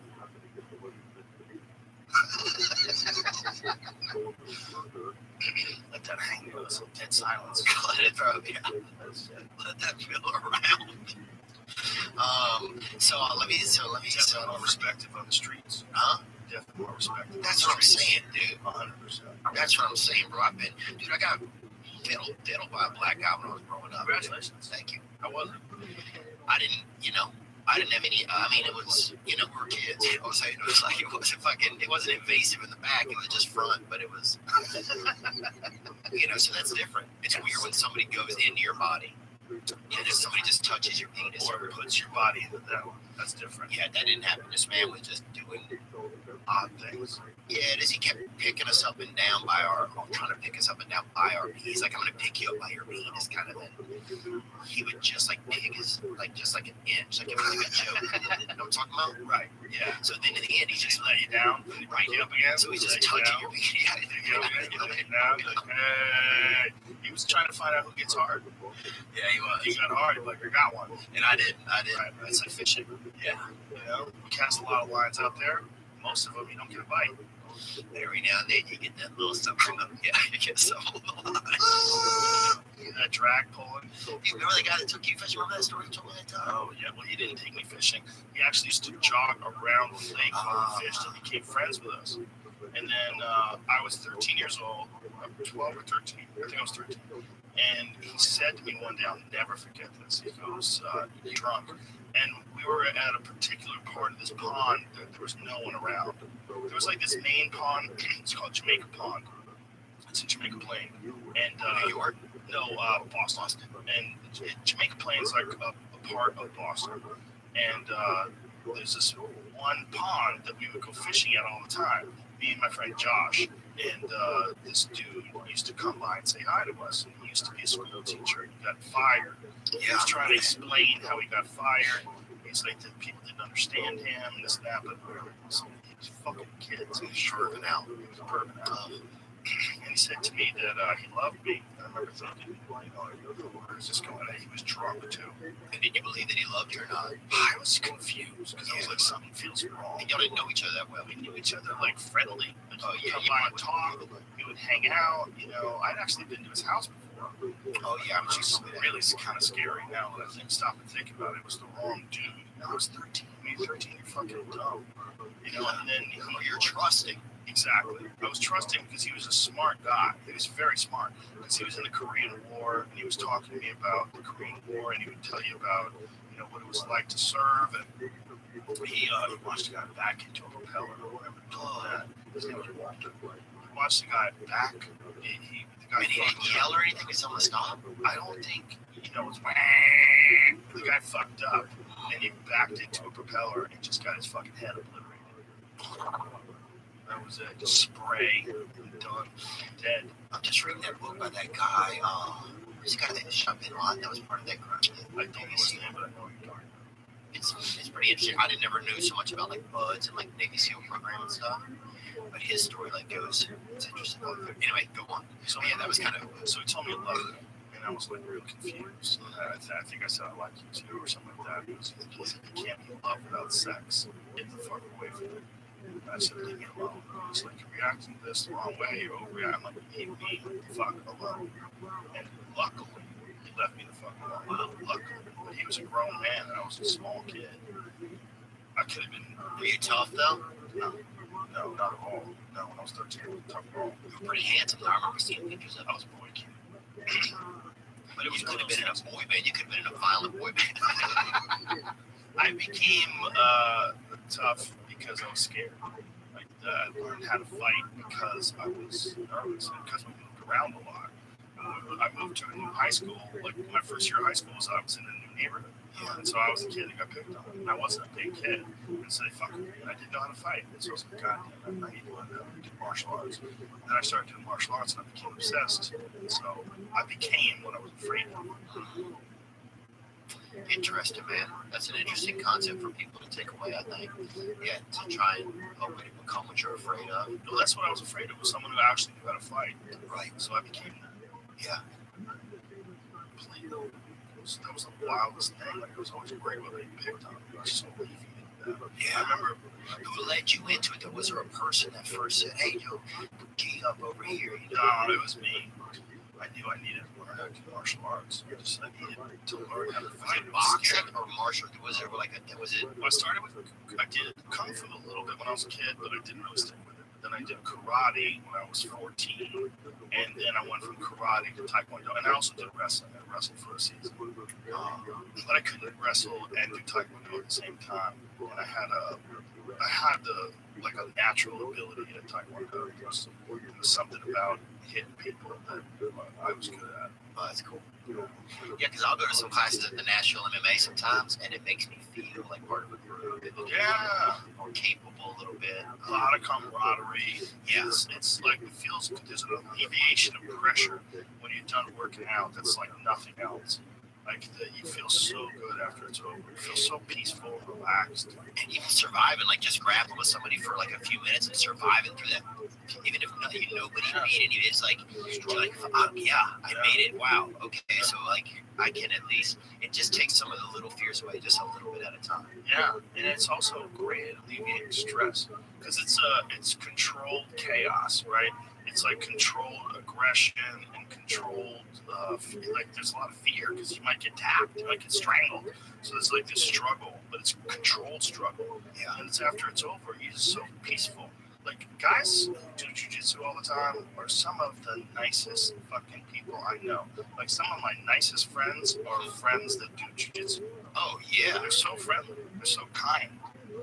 Yeah, some of the most interesting people I've met, man, are Dude, it's funny because I'll go to a jiu-jitsu place and just because I know you, people are like excited, like, dude, I don't know anything. Like, bro, people are kicking me in the back of the fucking neck. People are Kimuring my Cossacks. People are, you're trying to do what a Cossack says. Bro, I'm fucking, they turning me into an Andy's in that bitch. They're like, he's awesome, you know? So tell me about this canopy trip.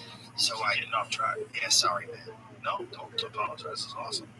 Miss you so much, man.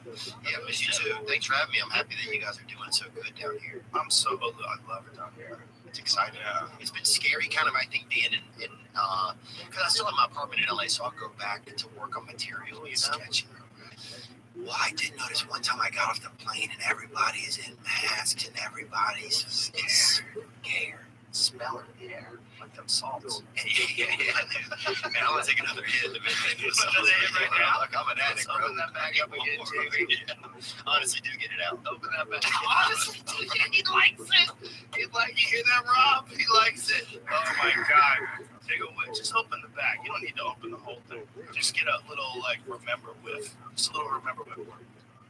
Give me some too. I'll take the shot. I'll get it there with you. Here we go.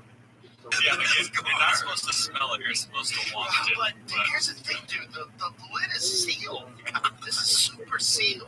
I know why they sell that on the internet, huh? I don't know how it stays in the Ziploc bag. That's got to be the most powerful Ziploc bag We ever. bought this online, right? Yeah. Bro, I smelled it with my eyes. Did you feel that in your eyes? This is that Juju. Yeah. How do you say his name? Mufu. Juju Mufu, guys. It's called, what's it called? That's what it's called.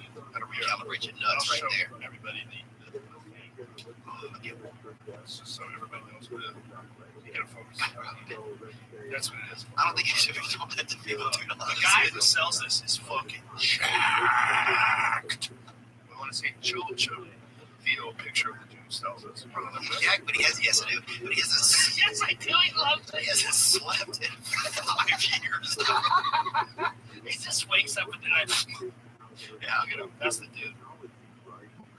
Oh my. Full splits, holding, looks like 155 pounds overhead. That's a lot. He's jacked. He's super jacked. Yeah, we'll start using this. This is his stuff. A lot of those. Whoa, It's a slow hit, boy. Damn. It feels good. All right. Okay, so I was sitting there in the chair, and a man named John, the Sherpa kind of remember the Sherpa. It's a Sherpa. I thought it was like a counselor or something. I think it's a counselor. He had a whistle around his neck, so that's the only part that made it a little bit dicey. But it was sanctioned. It's in a beautiful facility. It's a nice facility. So you go in, they put it in you, sit in the chair. I think it was it might have been a safety piece he had from being a child or something. He could have been, I don't know, lifeguard. I have no idea what that ass was like. But he was a nice guy, but he's a therapist. So I'm sitting there and I start dreaming, like a regular dream, I start dreaming a little bit. I'm still talking to him. And then I start talking about being a kid. I love thinking about being a kid. All that I'm talking about is starting to feel real. Like, this feels real. I'm sitting in here with you. And there's this table here. So I can feel this feels real. Jamie's right there. So things like that I'm talking about start to feel as a feeling, not just a vision. So I started to feel. I was talking about my dad. And next thing you know, I'm spending time with my dad. Like, I'm with my dad. And I had, and I ain't gotten to spend time with my dad in 20 years. So, and I remember I got to let my dad know that I loved him. I didn't know if he ever knew, And it was this crazy thing, dude. I'm sitting there and I'm bawling, crying, and I didn't plan on that when I went in there. But it felt like I was really with it felt as real as sitting here with you. Which for somebody being deceased and gone, it was so powerful. I would think that would be a hard thing to share with your mom if you didn't know. And I'm okay with shit. I share a lot of I share a lot of emotional stuff. So I think I'm probably more prone to it than some people. But I would just imagine that, if you don't know this man, you're sitting down, it's like intensely your personal part of your life. He became the therapist. Became just somebody I would check in. I would say, John, is everything okay? Am I okay? Because I started to feel. Then I started to slide down the edge of the universe for a minute. What's that like? It was hard. It was hard. You're like, you know, solo, your solo, whatever that guy was, climbed that guy. You had him on Free solo, Alex Holland. Yeah, you're like that, dude. But there's no mount. No ropes. No mount. But you do have a bag of chalk on your belt. I did notice that. But I felt like a cryptocurrency. I felt myself like going through these channels. And then I came back to another moment. I got to spend time with. I got to see my mom when she was a kid, which I thought was kind of interesting. And just see that she was like a happy child or something, you know, or just, I don't know. So there was moments like that for me that were extremely intense and real. And otherwise, there was a lot of moments where I was just out of the chair. I remember at some points thinking, how am I ever going to get back into that chair? It'll never get me back in there. I was just so far out of my head. How long did it last? It felt like it lasted for about maybe 13 minutes. It was an hour. Neil Brennan told me about it first. He was the first guy to tell me about it. I'll never forget it. We're in the hallway of the comedy store. You know, Neil's an intense guy. He looks at me and goes, he's like, I was tripping. He goes, I didn't know what it was going to be. He goes, I was fucking tripping. Yeah. He said it was very effective. Wow. It helped him a lot.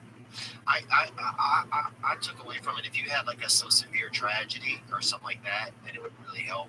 For me, it didn't feel like a long-term solution. It didn't help me with my anger, really. So where do you think your anger's coming from? I don't know, man. I don't recognize you as an angry guy. Like, you and I have only had laughs. Like, Yeah. You and I have been hanging out. It's always been just like this, fun. Yeah, I think some of it's maybe responsibility. Responsibility makes you angry. Yeah, I think sometimes I thought that whenever my life got whenever I got more success in my job or something, that I would feel some Satisfaction. something. Like you feel like you made it. I thought I would feel like, yes, it's different. Right. And I feel appreciative, I feel happy. And I'm not saying I'm amazing in my job, but once I started to have some success in my job, that I would feel different. And I just didn't, I don't know, you're still the same, everything's still kind of this, you still have all the same things, you know. Do you ever have imposter syndrome? I've heard about it. You don't have that? I don't know if I do. The idea is that like, you can't believe that you're successful. You might pay attention to this guy out here talking crazy shit about his cousin getting bit by a gay guy. Well, it happened on Halloween. You know? Favorite joke you do? Well, it happened in Los Angeles, dude. Joke kills me. Right, it happened in Los Angeles. The guy was dressed up like a baby deer, and my cousin loved to deer hunt. That was a crazy part. So the dude comes out, and he, you know, his first instinct is to feed him or whatever, you know, sprinkle that piss out there or whatever.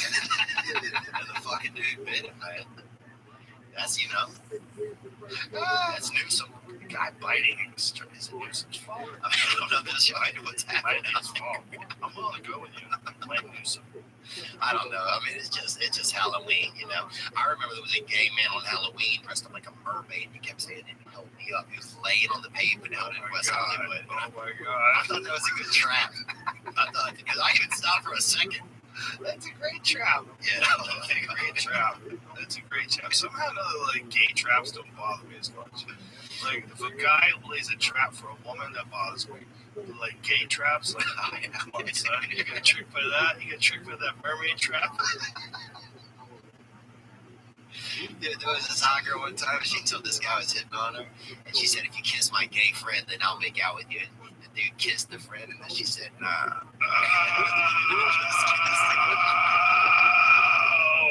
That's Brutal. a good gay trap. Well, that's good on her. Fuck him. Would you ever let a gay dude flirt? Did you ever let a gay guy flirt with you a little just to keep your spirits up a little? Keep my spirits up. Or just like say you're sitting somewhere, you're talking to a guy and it's a gay guy, did you ever, you know, not act real straight or something because, you know what I'm saying though, to try to just have a decent day or whatever? You know what I'm talking about though, like you took advantage of. I've had a lot of problems in my life, but one thing I've not had a problem with is depression. Yeah. I've never had A problem with depression. They keep me busy, and that keeps me from like really like getting down on myself. And I've seen depths where I don't know if they're gonna come out of it. So I've never had a problem with someone to pick me up like that. So yeah, that's the answer. But I have had gay guys that flirt with me. It was fun as long as it was like an understanding that it's just you're being silly. You're being silly. Right. Like, don't grab my dick. Everybody's just being silly. It's like, yeah, it's less threatening than like for a woman.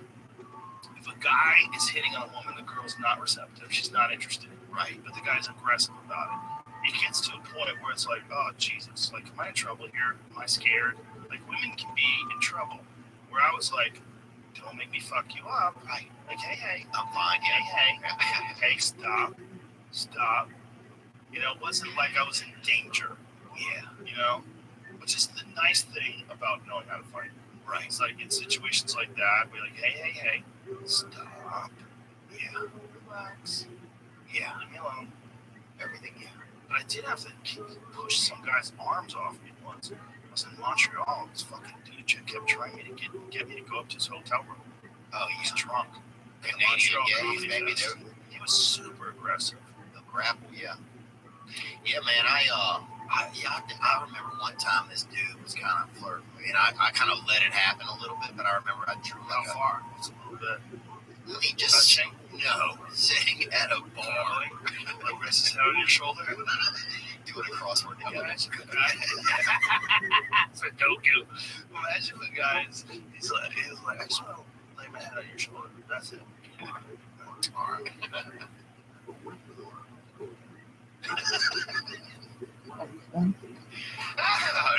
No, we were just talking about this the other day. Listen, I would put those things like they put for birds on your shoulders, you know.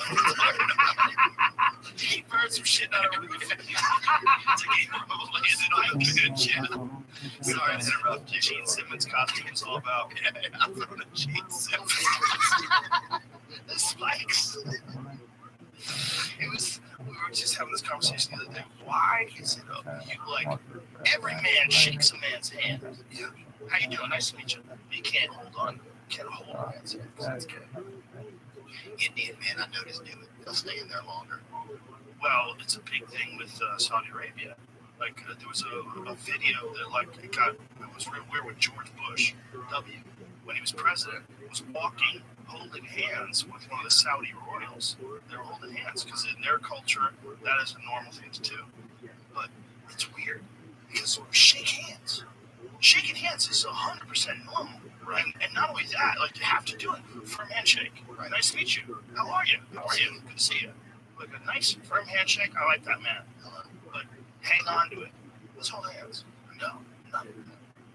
Yeah, I mean, just a quick shake, and then I'm out. Yeah, I just want to see if I'm gay. I want to see if my dick gets hard when I'm holding your hand. Look, I'm willing to take the test, but I'm not ready to take the whole treatment. How long does a handshake, when does it become holding hands? At what point? How many seconds in? Well, I mean, how many seconds in? 30? Let's see what 30 is like. Ready? Go. Here's 30 seconds, right? Yeah. Imagine this. All right. Nice to meet you, Theo. Thanks, Theo. Where you from? From Atlanta, actually. Oh, you were born in Atlanta? No, I just spent a lot of time there, man. Wow. Yes. 14 seconds in. I'm tired. No. Don't go anywhere. Okay. So what do you do? Do comedy? Yeah, I just have a seat. Just 5 more seconds. Yeah, man. I'd love to stay and hang out, buddy, but... No, go to 15. So that's 30 seconds. That was 30 seconds. But how much more would you get to know about somebody if you held their hand? Not much more.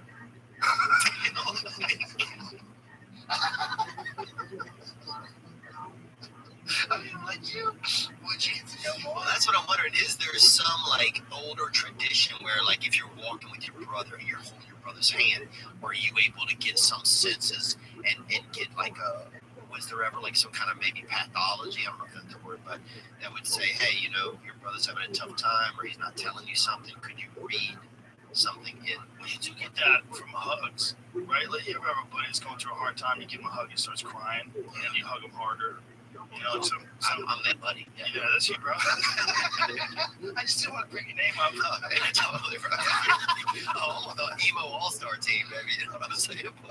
Oh, scientists have suggested a handshake lasting more than 3 seconds can spell doom for a working relationship. What kind of fucking scientists are these? Scientists in Dallas, Texas. I'll tell you that. That's Researchers in Dundee. Where the fuck is Dundee? That's This is Australia. found extended power grabs could even trigger anxiety. Also, men are trying to trigger anxiety by holding on your hand too long. This also negatively impact business meetings and affect relationships. More than 3 seconds. All right, let's count 3 seconds. Ready? Hold hands. 1, 2, Well, let's do it, man. Let's just try to do it. So it's ready. Ready? 1, 2, 3. Yeah, we're fine. We're friends. Yeah, we're friends Like like for we're quite a while. I think once you move somewhere else, you gotta let go though, because if you move anywhere, Stand up.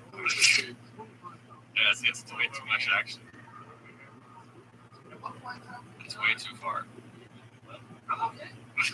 Okay. How odd is that? But it's a strange thing, like holding a hand can become weird, but shaking a hand is completely normal. But I wonder if one started from the argument. Because the shaking, I just wonder where handshaking started. I think it came from sword fighting. The idea is that you're holding the right hand, which is the hand that you hold your sword. I'm pretty sure that's what it is. That's also like in England. I see when you that. drive to the left side of the road because you have your sword on the right hand. So if someone's coming at you, you want to be able to attack them with your right hand, which means you want to be on the left side of them. Oh, wow. On somebody we might be soon. Who knows? I don't even have toes. Run out of bullets. If society collapses, we get hit by an asteroid, we run out of bullets. Dude, I thought about this the other day. That guy didn't have a coin shortage going on this year. Like, that guy's Is there a coin shortage? We should get rid of coins. everywhere I go, there's a coin shortage. Look at this. The U.S. president once shared a 19-minute handshake with Shinzo Abe and held Emmanuel Macron's hand for a full 29 seconds on a visit to France in 2017. Oh, this is Trump. Yeah. Trump's a bad motherfucker. He's playing mind games with you. Bad news for Donald Trump, whose lengthy greetings have become notorious.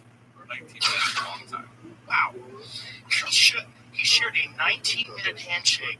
Well, that's with Shinzo Abe. That's a Japanese dude who's probably playing some samurai shit on That guy's in Bellator, I think. Okay, first of all, let's say that. He was probably like shirtless. A little fucking samurai stare down. And Trump didn't read any of the information I'm getting. He has no idea. Amazing handshake. I love your country. I love sushi. I love California rolls. 19 minutes is crazy. I love video games. He's just, I don't think you've fucked more than 10 times more than 19 minutes. I'm probably twice in my life. Maybe once. The fact that this guy sharing handshakes for 19 minutes, that is crazy. That's long, man. That's a long time, kid. What are we talking about, handshakes? We were talking about ketamine, and then Maybe we went into Neil Brennan, depression, handshakes. He's very fun. He's a great writer. He's a nice guy. Yeah, a lot of people don't get along with him, and I always wonder what that is. I've always gotten along with that dude. Yeah, I think some of him maybe does. He knows a lot, and so he wants to share it sometimes, maybe. And if you're dumb or something, you don't want more information. You know what I'm saying? Maybe you're uncomfortable with someone who's smart and has glasses on. Something about smart dudes with glasses. I feel like they're just showing off. Yeah. Yeah, like we know. Yeah, come on, man. You don't have to have glasses. I'm kidding. Yeah, take them off and be blurry. Why you gotta look at things all perfect, crystal clear? Yeah, come down here with the rest of us. Yeah, come look at things blurry.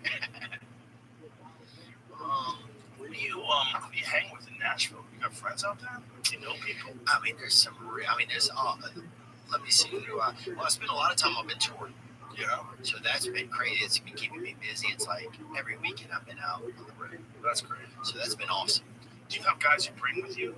Yeah, I bring Ari Manis with me. Oh, cool.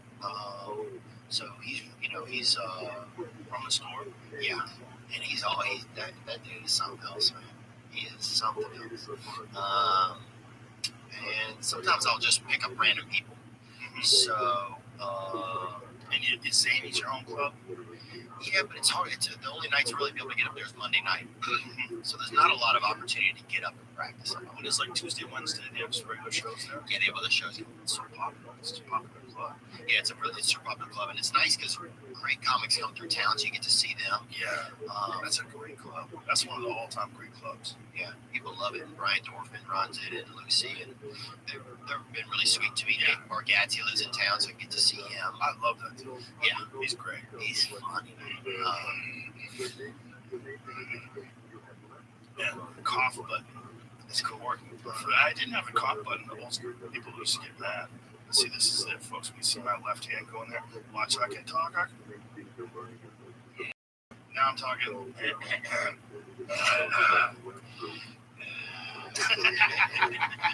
Cough button's huge. But look, there's like, Nate Bargatze, so it's you, Nate, any other comics live in town? Is the ghost of Ralphie May still Josh hovering around? Wolf lives there. Josh Wolf moved there? Ralphie May Is dead. Ralphie May is dead.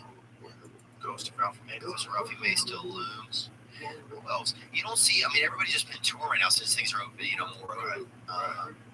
And yeah, I'm trying to think of what else. Some things are interesting. You get caught up in like more like small town kind of or smaller city conversations and stuff. Yeah. Like I went to the I went to this gas station the other day, and the manager or something comes out, and he's like, "Hey man, I'm a fan, nice guy." And he's like, "I just want to let you know we got fresh baked bread inside fresh baked pizzas. We make everything Gas in-house." station. Right. Okay, so right. That's my first thought.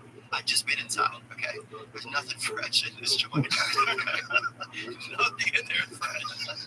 Nothing in there ever even knew an animal, right? Or a garden. 0% change.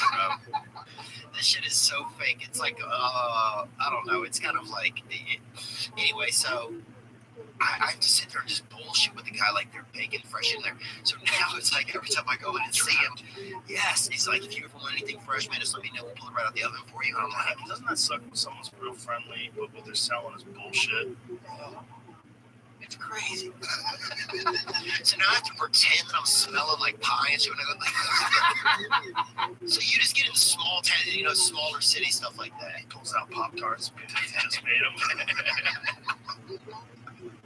Yeah, totally. He's just doing all of this. Yeah. He's got right out of the oven. He's got ratatouille on his speaker system. It's just so stuff like that. You got some crazy guys. You got Kid Rock lives in town. You got I hung out at Kid Rock's house. Did you really? Yeah, dude. Let me tell you this story. I get a text from Kid Rock. He says, "Hey man, can you come to Nashville? Come out to my ranch in a farm, whatever he calls it, and come hang out." I go, "Fuck yeah!" So It's hype out there. me and Skura took a ride with my buddy Matt and Phil, and we went out to Kid Rock's spot. And Kid Rock has a fucking spread. Yeah. Kid Rock has a church. He does. He has a church With horses in it. he owns a fucking church on his property. It's got the whole thing with the peak and the cross. There's 2 horses in there. Yeah, it's turned into a stable, but it was a church. And his place is wild. Yeah. Jimmy John from Jimmy John's Sons was there. Oh yeah, Jimmy John's a buddy of mine, man. He came on my podcast. Great guy. Here's where it gets nuts. Kid Rock has built a White House. Yeah. Do you know this? Yeah, I've seen it. Have you been there? The Yeah. person? It's like, yeah, but It is an actual White House. Listen to me, ladies and gentlemen. Listen to me. It's 27,000 square feet, 2 bedrooms. And not even crazy big bedrooms, just regular bedrooms. The rest of the house is party. It is the most wild rock star hillbilly type shit. It's when you give a hillbilly, when you give a real redneck, and you give them fucking insane amounts of money, they build something like this. yeah. Oh, you can get neutered in that bitch in one area. It was so crazy. Like we were walking around that, it just kept getting crazier and crazier. It is crazy to go see that place up on that hill. Yeah, he's got a 20-person jacuzzi It looks like an abandoned mine. So it's like all stone walls with like exposed wooden beams and like gas lanterns that are hanging from the ceiling. Real spares no expense. Real carbon monoxide too pumping into the water. I bet. He built a golden shower. Like the shower is all gold. It's a giant shower room that's got these like sparkly gold tiles and the wildest tile. It's crazy. I'm gonna go look and see. It's next level shit. Like when I walked out there, I was like, I gotta build a house. I gotta build a house for my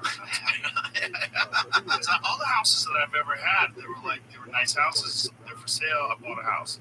This is like he's building this shit. Yeah. And while it's being built, he lives in a trailer, which is hilarious. Yeah, I've shot skeet off the back of his trailer before.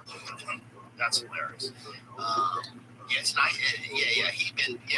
Bob, that's just really good. Yeah, he's always. So we'll go down to his pub and stuff. If he's doing something fun, he's always doing some fun stuff too. He'll invite you out. Yeah. Jimmy John is he's become like a confidant of Does Jimmy John live there? Does he live in Nashville? He does. So he's like, he's a neat guy. He's a really neat guy, and he loves big game hunting and stuff like you do. Yeah. So I'm sure you guys know some of that. Yeah, we were talking about that a lot. His whole spread is so crazy. Yeah, when you get out to Kid Rock's place, it's something else. It's pretty funny. But things like that are interesting. Yeah, it's like what you would expect from a rock star. Yeah. What you would hope a rock star would do. Like if you're a Kid Rock fan, like God, I hope Kid Rock lives like a baller. Well, yeah, that's one thing. He lives it to the nth degree, man. Yeah, he goes all out. He's a real fucking dirt serpent. Yeah, He really is.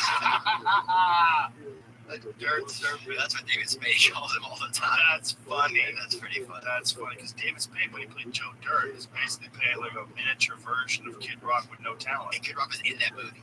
Oh, that's right. Like Joe Dirt is like Kid Rock. Yes. And Kid Rock was a rock star. Oh yeah, Right? yeah, dude. Oh, tiny. Dude, I thought that there was a documentary when I first saw Joe Dirt. I remember. I didn't even know, between documentaries and movies. And I remember thinking, damn, his parents left him at the Grand Canyon, dude. And I was jealous. I was like, damn, dude, to get to go to the Grand Canyon. Have you ever been? Wow. I would like to go. I'll go one time, maybe when I get a wife or something. Yeah, wait till then. Something you to say for wife. I'm ready for wife, I think. Yeah? Yeah. Get yourself a Nashville wife. Yeah, I gotta get something, man. I'm trying to stay. I gotta get better at being like in the community. Get one of them Tennessee girls. It's got a sweet accent. With that wrist biscuit on. Likes to cook. Wears cut off jeans. Yeah. Cowboy boots with no socks. Cut off bras. Cut off genetics, you mean? That's what I'm talking about. This definitely. Yeah, we got fresh baked pizza every day here. I'm like, bitch, you have fucking. Bro, you say that, but it's worth the risk. Because what if you went in there and they had amazing bread? Like, there's a gas station that I found out here that sells tacos, and they're fucking bomb. They're really good. Like, I read a review, and I was like, where is this fucking place? And I followed it on the maps, and I got to a gas station. I'm like, I think it's in the gas station. This is crazy. And I went in the gas station, and they serve tacos, and they're legit. Like, they got a grill back there. There's a dude actually making them. Yeah, okay. It smells. I'm smelling it still. We need another hit. What, another one? Yeah, sorry. Yeah, buddy, that's how we do it. Go ahead. 1, 2, 3, go. Yeah, my bad. I can't be a pussy. You know I love you. Okay, but I gotta say it. Yeah, he said, I love you. You can't have love without sex. That's what he said. I'll never forget that. I was like, oh, great. I gotta stab this dude.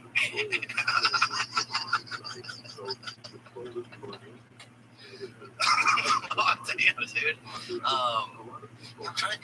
Nashville's amazing. Also, things that are close, like I went to Chattanooga the other day and did shows. Like that, to drive over. Here's one thing I'm finding amazing: driving to shows. Yeah.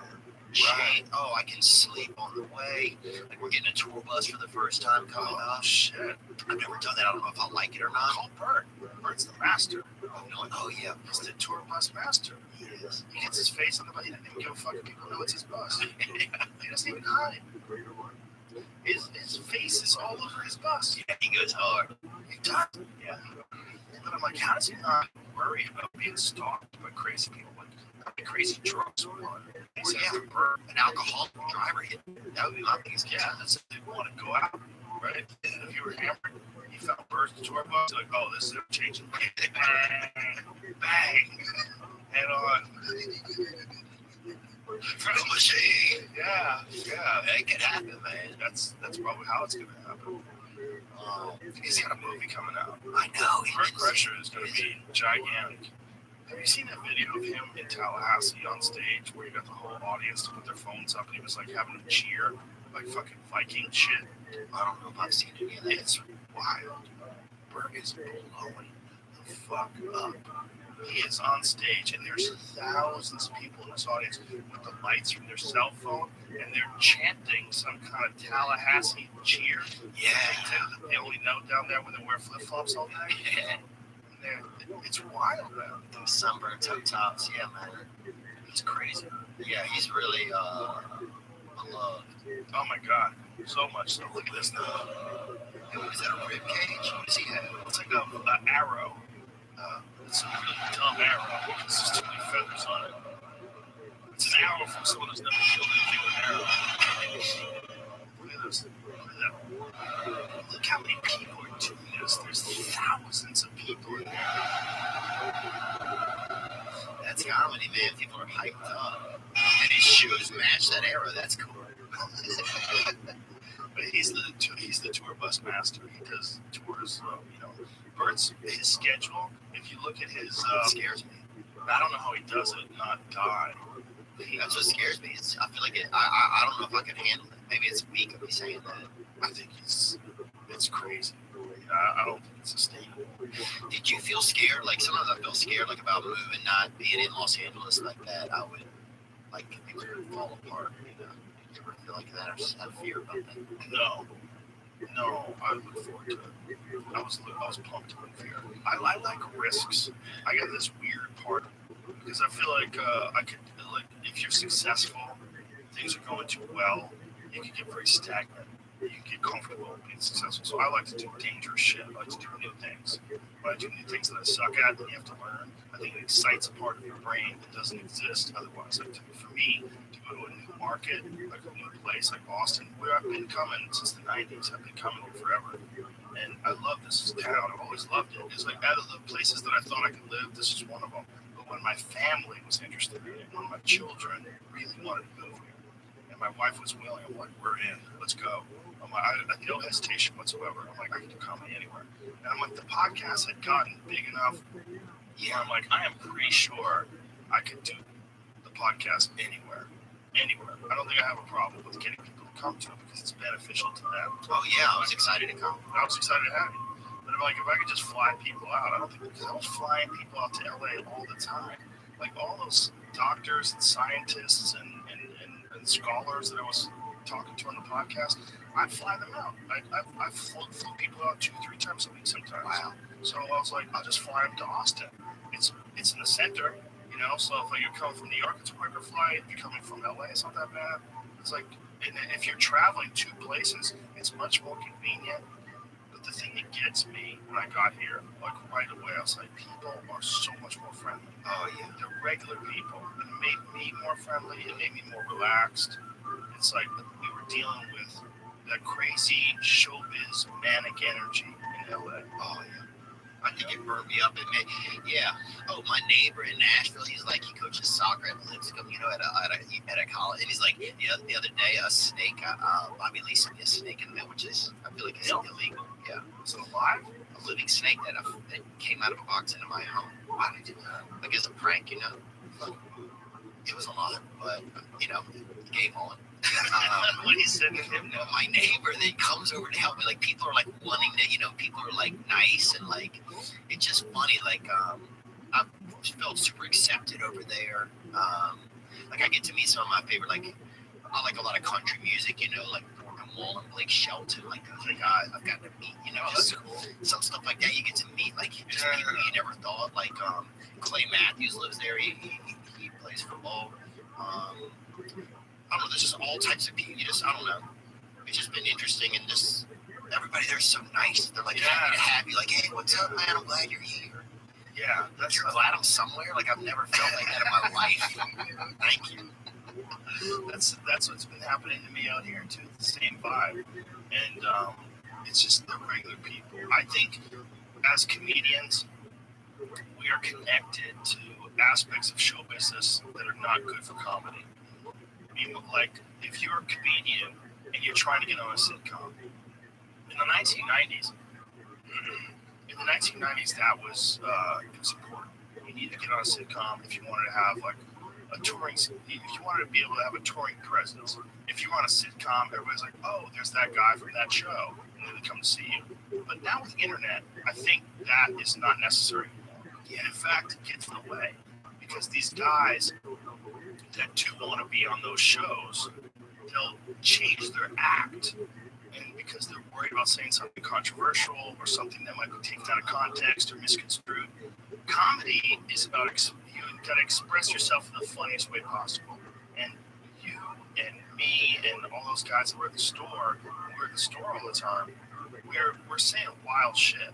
We're saying wild shit to make each other laugh. Like I specifically remember you saying something really wild and me laughing in the back of the room, and then you laughing and us laughing. Oh yeah. It's like That's so much fun. it's so much fun. But all that stops if there's a producer in the audience that's like, what he's saying is very controversial. His cousin got bit by a canine. What is it supposed to mean? Right? Like, we can't have that. Like that kind of thing where you might want to take that bit out of your act, or you might want to tone this thing down, or you might want to virtue signal.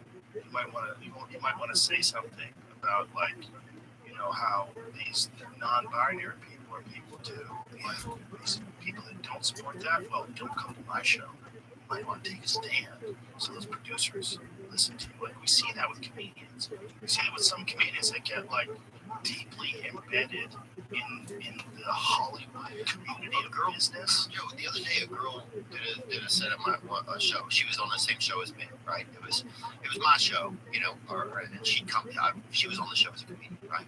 So we're on the same show. The show is a pretty diverse audience. When I looked out there, it was like a lot of female, a lot of Latinos, Viva la Mexico, a lot of Mexicanos, and some whites out there. And so she comes backstage after, and she goes, I just want to say, you're really doing your job. You have a very diverse audience. You're really doing your job. And then she I was like, what? I don't care I care who comes. That they're good people, and they're going to have a good time, but I can't pick each type of, what is even happening? It's the dumbest thing to think about. Like, I just want people to have fun. Yeah. If I go out there and I see everyone's black and they're having a great time, great. Yeah. If I go out and see everybody's white and they're having a good time, it doesn't bother me. Like, where's the Asian representation? I don't think that. I never look out in the audience and look for Asian people. It's like nonsense. We're getting to this point where we're trying so hard to show people that we're not racist, that we're thinking in a sort of a racist way. Oh yeah, I think. Well, it was interesting. Even after like some of the BLM stuff, I think some of it turned into like this black supremacy thing. I felt like sometimes, and that made me feel sometimes like it was making more racial issues than it was. I think it has to settle. That's just my perception. I think what happens is, like, look, clearly this country is a fucking horrible racist history of slavery, of Jim Crow laws, of segregation, redlining, and we looked out of that. We tried, like, there's the civil rights movement of the 1960s, and then the 70s and the 80s, and everything is like slowly getting better. But there's waves, right? There's the Charlottesville tiki torch douchebags, and then there's people that they push back this way and that way, and it's like waves of things that need to settle. But the way they settle is with love, with friendship, and community. This is the way they settle. Like, we all just realize, like, I love everyone. I love people that are interesting. I don't give a fuck where they're from. I do, in that it's interesting to hear where you're from. You're from India, you're You're from Bangladesh. You're from Myanmar. Tell me. Wyoming even. Yeah, Wyoming. Fuck yeah. I'm interested in people. Yeah, I don't like one group of people better than I like another group of people, especially based on something that they do. I do like comedians more than most people because they're wilder, but I don't like them if they're brown or yellow or white. I don't give a fuck. So what's interesting to me is who are you? I think eventually we'll get to that place as a society where all we care about is what Martin Luther King said. Don't judge a man by the color of his skin, but by the content of his character. That's what we're going to get to there. But then we're going to battle it back, and you're going to have grifters along the way. And this is the problem. This is what you see in that Colin Kaepernick Netflix special. This is what you see in some of the people that are complaining online. They're grifters. And what their business is racial tension. Their business is accentuating racial tension, highlighting racial tension, highlighting racial biases, and distorting them. And then they make a living off of that. That's how they sell books. That's how they do. It is crazy. That's how they do speeches. They get paid to speak in universities and in corporations.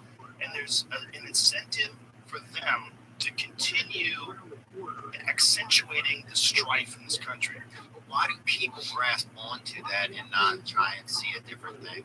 I mean, this is only know my own perspective, but why do people still grasp onto that? Well, because if you are financially incentivized to continue to grasp onto it, you will. If you're a person who's got a tremendous amount of attention and social media attention by accentuating racial differences and talking about them and highlighting them, then that becomes your go-to move.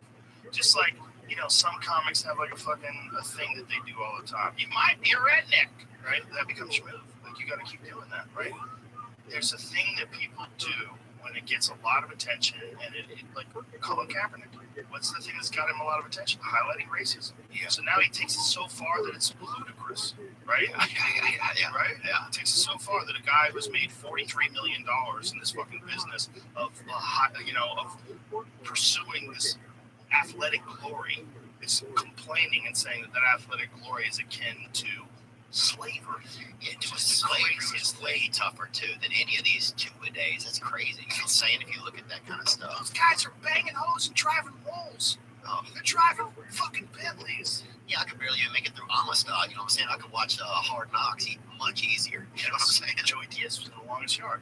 Was he really? I bet it was a fucking hell of a long yard if he was blooding up there. And it took a half hour to get through it, man. I miss him, dude. That's one thing I think I miss, man. I think so, too. There's one thing I think I was like, it's so different when you go to the comedies. It's just so different. Dude, a friend of mine, I won't say who it was, but back then, so too. Lineup sucked, no one was there. Will it ever be the same, you think? No. Not if you keep telling everyone they have to be vaccinated. Yeah. And, like even comics that have already had COVID and gotten over it and have the antibodies like you, gotta be vaccinated. Why? Well, they emailed Jeff Scott, the dead pianist, and made him want him to send in a vax card. I'm like, oh my God, this guy Poor Jeff. He's a big part of why the story would have been the same. That guy was, as far as like non-comedians, obviously number one was Mitch. He was gone. It was like, God damn. Was it really? You remember that? Oh, it was so hard for me. Because, like, the feeling that Mitzi was gone, like, I can't believe she's gone. I knew she was dying, but she was so important. Oh, when she got him, when she actually physically kind of left the premises. Well, she left the premises long before she died. And, like, it was kind of that, like, prepared people for her death. But out of all the people that have ever lived, that are important for comedy, she's the most important ever that's not a comedian. She is number one.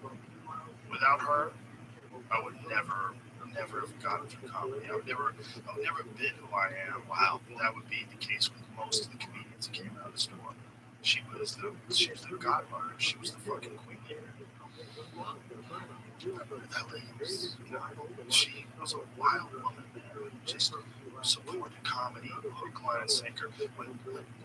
When someone would like do something crazy on stage and Mitzi would get a letter like about that, like a complaint, she would laugh like, listen to this. She thought it was so funny. She never caved.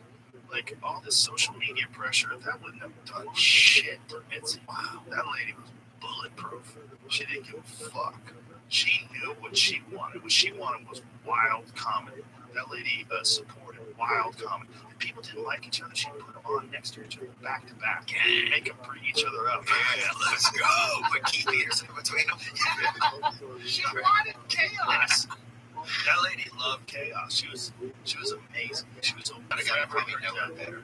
Really? Forever. That's cool to hear, man. Forever. Yeah, I think we all are in a lot of ways. When I think about, man, dude, sometimes it's like, I just think about the lineup. I would look at the lineup, it would be like, Seguro, Whitney, Coco, when Diaz's music starts up, Brennan, Jesselneck, what Diaz, jumpsuit, there he's all. Yeah. And she, did she used to call him Fat Baby? Do you know that? Yeah, Joey's name. Mitzi would give people names. Does Joey mean Fat Baby in Spanish or No. not in Spanish? No. She just decided to call him Fat Baby. So Joey's name, when he would go on stage, like you would see on the lineup, like you'd see like Theo Vaughn, Fat Baby. That was his name, was Fat Baby. I think she just decided, I want to call him Fat Baby. She just It was amazing. And it would say that on the lineup. It would say Fat Baby. I'd love to see him snuggled up somewhere with a big Salomon sandwich. And she loved him. I bet he was a handsome little baby, too. Oh, he was a cute kid. There's photos of Joey when he was real young dancing. Oh, you never seen? No. Look at this fucking lineup. Fat Baby right there. There he is. Look at that. Look at that lineup. Pauly Shore, Shea Matosh, Sam Tripoli, Fox, maybe Trip, Brett Ernst, Maz Jobrani, Kurt Fox, Brian Holtzman, and then Fat Baby, bringing the Kinnison spot. Argus Hamilton. God damn. Oh, Rick Ingram. Look, Rick Ingram used to be Richard. 2003, he was Richard Ingram. He wasn't even Rick. Didn't have time for it. Wow, that is wild. That's a short. Fat Baby. Ryan Holtzman. So there was for Jeff Scott, there was a memorial on Zoom, right? And so there was like 70 or 80 people on the memorial, right? And Holtzman's outlandish. He says like he's like the last, like most outlandish voice there is, really, a lot of times. And so we're all this memorial. People are saying like sad stuff. People are sharing, it's going around. And anytime someone was kind of crying when they were telling their story, Holtzman would chime in and it would be like, he had AIDS. He had AIDS. And the whole place would die laughing. He was a homosexual. He had AIDS.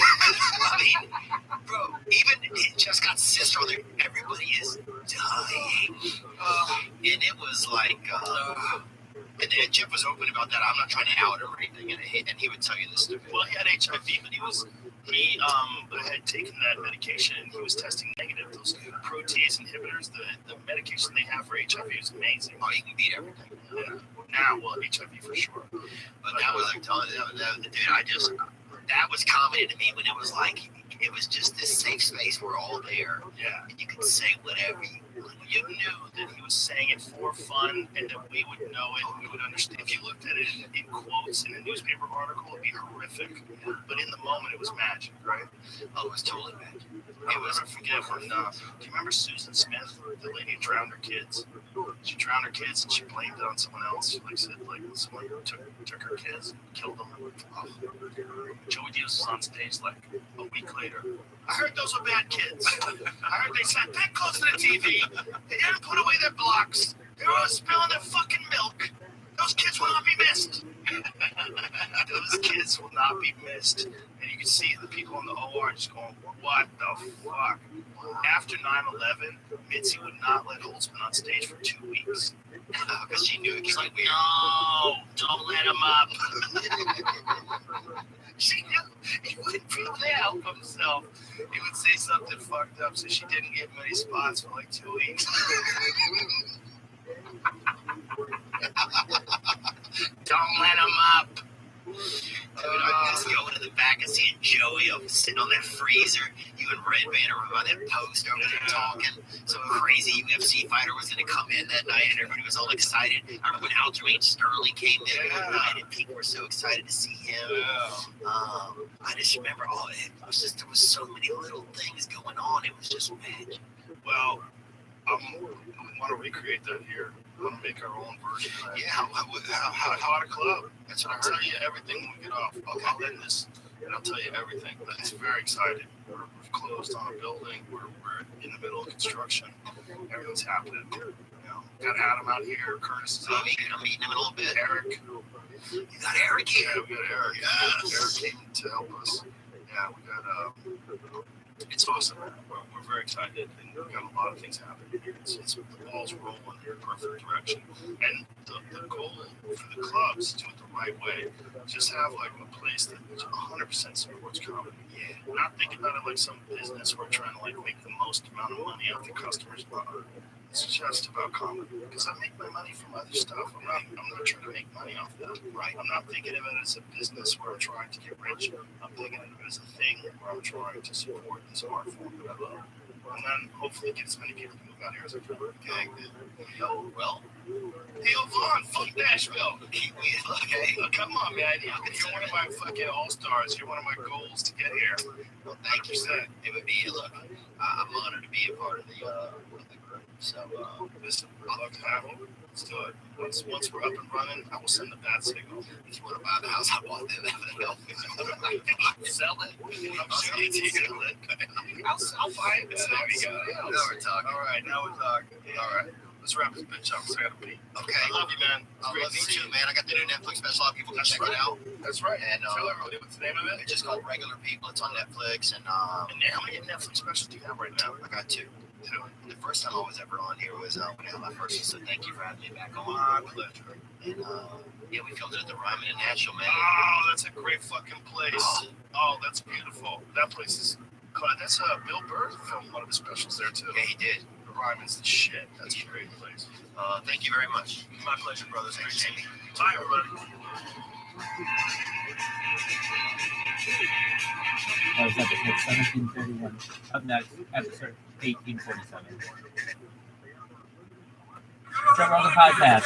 Check it out. Experience. Thursday on Joe Rogan Podcast late night, all day.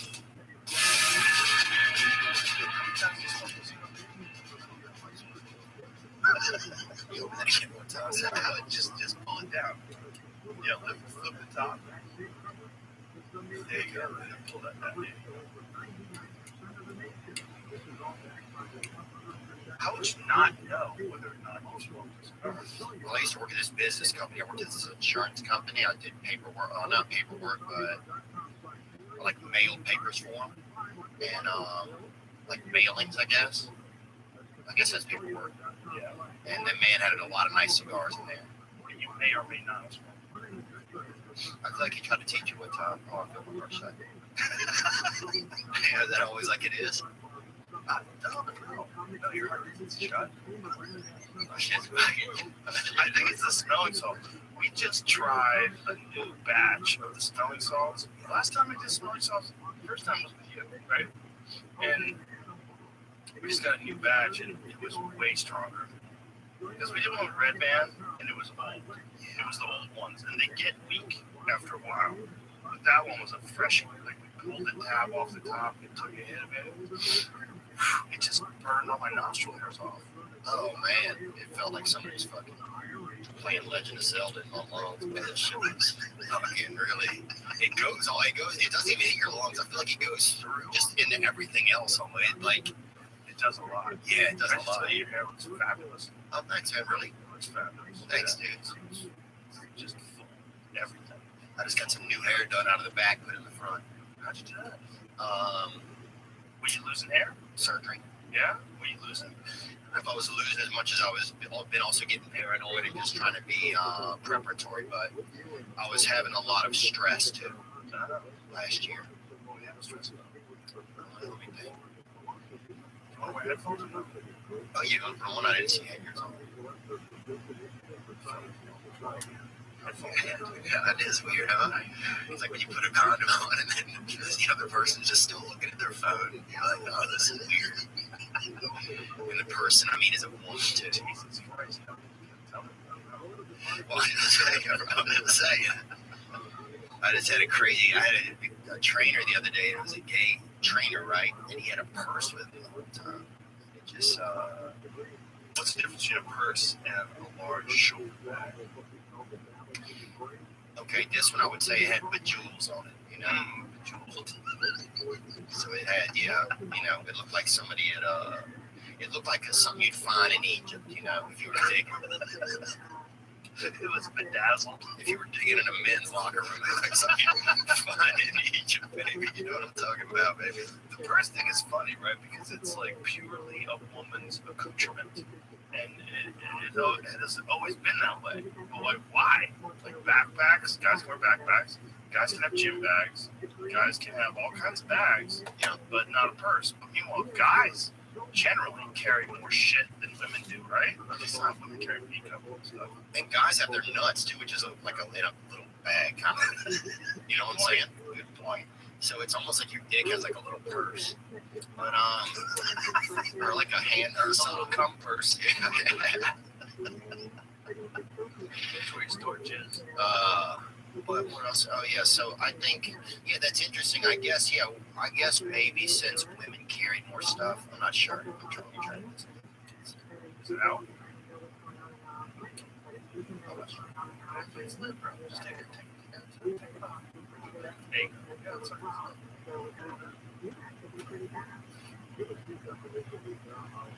yeah, don't inhale, just kind of get it in your mouth. Continue. Get it in your bloodstream. The conversation flows magically. Yeah. We are brought to you by ExpressVPN. I've been talking about ExpressVPN on the show for years. And why haven't you gotten a VPN yet? Maybe you thought, hey, this is America, and we have free speech and privacy laws. And so you hesitated. Or maybe you didn't realize the immense power big tech companies have over our digital lives. And so you didn't act. But let me tell you, with all the recent censorship by big tech companies and social media sites, there has never been a more important time to protect your digital rights. That's why I and thousands of listeners of this podcast secure our online data with ExpressVPN. Did you believe that a VPN isn't for you because you can use the internet just fine without one? Well, sadly, that's no longer true, given the staggering amount of data collection and control by big tech. Are you confused by how it works?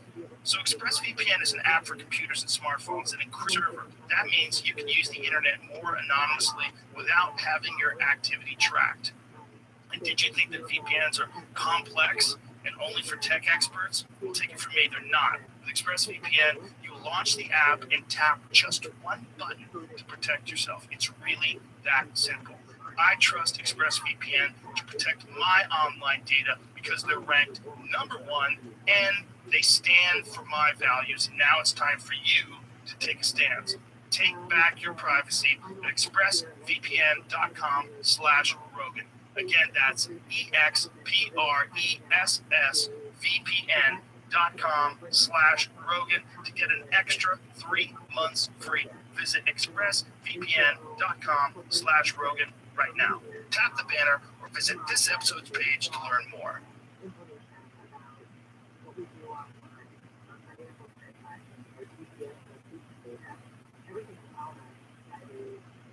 Did you ever smoke cigarettes? Oh yeah. Yeah. I used to smoke them, man. One time I got so depressed, I've been seeing this gal. She split up with me, and I smoked probably 34 Newports in a row, laying on a. It's like a floating chair. It has like a little things on the end, kind of. I'm talking about The floating chair, the one you put. no. It has like a couple people can sit on it, but it's like a couple chairs are together, like in a group. And it has like chains. You know what I'm talking about? People on the porch. Yeah. Swing. Yeah, swing chair. Yeah, swing. You just drank and smoked Newports. You try to get over this lady. They just I felt like it was helping my spirit. What happened? He caught me running around, and I was doing it too. So it's Get upset about that. yeah, they do, huh? Did you ever get busted for that ever in your life? Yeah. Did you? Especially when I was young. I busted a lot of girls. One time, this is hilarious. I dated this girl when I was in high school. And I used to have a job delivering newspapers. So I used to have to get up every morning really early. And I was getting up in the morning a lot of times on like Saturday and Sunday when people were coming home.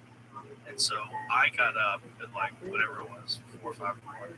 I go outside and this girl that I was dating is making out with this friend of mine in a car right in front of my house. Oh, why'd they drive over there and do it? I think maybe Like a sharing friends. she was friends with my sister, and I think they were probably all out partying, and they just wound up there, and they figured, fuck, no one's gonna be awake. So he came outside, and I just slapped my hand on the hood of the car while they were making out, and looked at him, and went, ah! And I just drove off. Damn it, you had to go get it work still. Yeah, I was happy about it. Oh, you were? Yeah, it wasn't like it wasn't like a serious commitment to this lady, this young lady at the time. It was just like, Yeah. Just being naughty like that. Yeah, I miss being. Yeah, it was. I miss it. I don't miss it, but it was fun whenever you were like. Shit used to be so haywire when you were young. It's like so much weird shit could go on, you know. wow, like you've only been making out with people for a couple of years.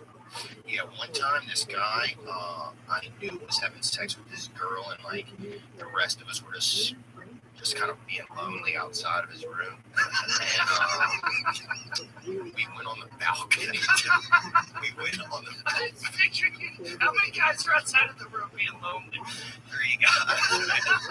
So one guy's in there getting his freak on, everybody else is outside.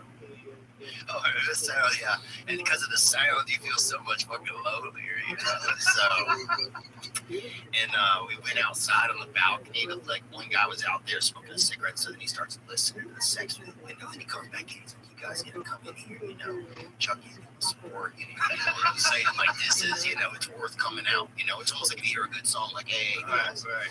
So we went out, and the guy leaned too close on the window and fell right through the fucking pane glass, dude. Cut himself up, and then all of a sudden it's all exposed, and they're in there. Oh Yeah. my god. Oh, it was freaking. I felt bad for everybody. How was he living like that when you broke the window? Those cheap windows. It was a college apartment complex, like probably single pane glass. Right. Everything in there was cheap because people just broke it all the time. You imagine being a landlord for a bunch of college kids. Oh, imagine being a landlord today. Because so many people, there was rent protection during the pandemic. People are still like, nah, not paying. Yeah. Like, I know a guy who has not collected rent from this one person for 3 fucking years. And he's like, I can't get rid of him. I don't know what to do. I'm not making any money. Like, I have to pay the mortgage, and I'm not making any money off the rent. And then I can't rent it out to anybody else. And I can't get rid of him. And the lady has a job. The lady has a job. She goes to work every day and won't pay rent. Oh, she shouldn't do that. No. But there's like, in Los Angeles, there's rent protection. Oh, yeah. I don't know if that's still in place. Is that still in place? You know? There's a TV show about bad people that do renting. There's also, I had a tenant that stayed in an apartment that I had in New Orleans for 2 months and just didn't pay any rent. Thankfully, it was only 2 months, but it was just nothing you could do. You know, by the time you have to go like to this, it's just like a Did you own an apartment? yeah, not a building, one apartment. Oh, really? Yeah, And you rented it out? And you Yeah. wouldn't pay rent? yeah. I guess people, they have shame. And like, if you fuck with them and they want to either get out of there or they just want to pay you and get it over with. But some people are shameless. This lady that this guy I know who's renting out to is totally shameless. Was she? Do you think she was doing like some type of like secret work, and she didn't want like? What do you think the reason was? I think she would like to spend her money on other things. I think it's that simple. I mean, who knows what kind of financial situation she's in. But she does have a job, and she goes to this job, apparently, according to him. And she just doesn't want to pay rent. Like, when they put the rent protection thing on, I don't know. I think the rent protection was supposed to be put in place for people that lost their job during the pandemic so that you wouldn't you'd have a bunch of people just kicked out on the street. Yeah, like a moratorium. Yeah, I mean, a lot of people were calling for that, and it made sense during the pandemic. The problem with that stuff is like getting people to start back up again and pay. Yeah, it's hard. People don't want to do that. Yeah, once you realize you can be somewhere without it, Right. you just have to like have a tough conversation at the door once a month or twice a month, and I think some people are going to do that. Well, that's the problem that a lot of people have with a lot of like free money from the state. That, like once you get it, you don't want to not get it. Like this was the argument against like universal basic income. So once you start getting that money, then you're like, why am I working? Fuck work. I'll just live off of that money. That's it. I'll make a little bit on the side here and there. Never work again. Yay. Yeah, I remember we talked about that one time. We were talking about universal basic income. I wonder if I would like it or not. Well, it'd be nice to have money where you don't have to think about food. Right. You don't have to think about rent. That would be great. If everybody just had their rent and their food taken care of. The problem with that is, man, people need incentives. It's like, it's very difficult to just motivate yourself if you've got your food and your rent taken care of, and you tend towards laziness. You don't have a history of discipline. Especially now they got all those weighted blankets, dude. You see that? Can you believe that shit? I can sleep on the fucking floor of the bus station. I don't need a weighted blanket. I'm always tired. Dude, one time I was on this bus, man. I used to go work at this farm in the summer. And so I would take the bus up there to Greyhound. And they had this dude on there. He's sitting on there and next to me. And he's like, hey, you want to see something? And I thought it was going to be his dick, because, it's a freaking Greyhound bus. That's, Yeah. If you want to see something, it's either a human head or a dick. He pulls a head out of a bag. Either way, you're getting a head, bro. But I said no the first couple times, but the trip got longer, and I was like, all right, fuck it, yeah, I'll see it. He opened up, he had a bag of jewelry and a gun. He robbed a jewelry store. We got on the bus. Why did you see it? He just wanted, I think he wanted to kind of take some of the pressure off of him by sharing it with somebody else. So suddenly, I think he's like, I got an accomplice or something, and then he even said like, oh, we should get off at this next stop. And I'm like, I'm not in this shit. He's gonna throw the bag at you and call the cops. I found him. You might have had a good idea, maybe so. Well, there's a lot of people that commit crimes like that. They're kind of not that wired right. They're kind of screwed off. Would you ever want to do a good crime? I would want to do a good crime. Like a crazy Bank robbery. Yes. Lee Murray type bank robbery. You wear bulletproof armor and you come in storm blazing. Like a Guy Ritchie movie. Yeah. Get on the ground. Everybody down. Shoot some 8 rounds into the ceiling. Yeah. Shoot a chandelier on. Yeah. It comes crashing down. Everybody screams. If everybody listens, no one gets hurt. Yeah. Some ladies, and then some guy, some like 65-year-old guy, his cell phone rings, and it's that bad to the bone ringtone. You just want to shoot that phone. Bad to the bone. We're gonna see some guy reaching out. Don't be a fucking hero. It's not your money. I saw this video the other day where this guy is sitting getting his hair cut, and he's getting his hair cut, and this guy comes in and just shoots the dude cutting his hair. Boom! He scrambles back, and the guy with the gun says, "Get out! Everybody get out!" And the guy who's getting his hair cut just reaches into his band, pulls out his gun, just empties his clip into this dude. It was real. Yeah, there's so many videos now of. I follow a lot of like shootings. It's like a lot of police posts. Like they get these security cam footage. Yeah. Like shootouts and stuff like that. A lot of them are in Mexico too. Yeah. It's crazy over there. People shoot each other point blank and can't even hit each other either. That's the craziest one. Is when people are like right here. Yeah. Go follow Ed Manifesto on Instagram. He's a dude that's been on broadcast a couple of times. It's Ed Calderon, and he used to work for the Mexican government. He used to be like the anti-cartel, whatever that is over there. Yeah. He's one of the force. He's got. Yeah, this is the video. Watch this. So, here, please. Oh my goodness.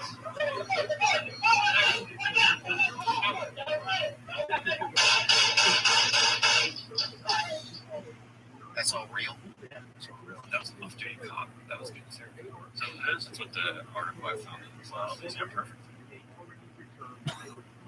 Speaking of that shooting that happened at the mall. Yes. Hear about that? Yes, the shooting that happened at the mall. This is one of those crazy situations where an armed good guy stopped a bad guy from killing a bunch of people.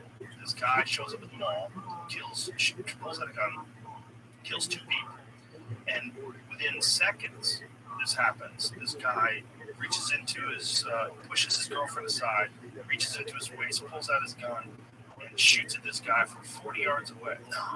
10 shots, hits him 8 times. Is that pretty far? It's pretty far. For a pistol, that's far.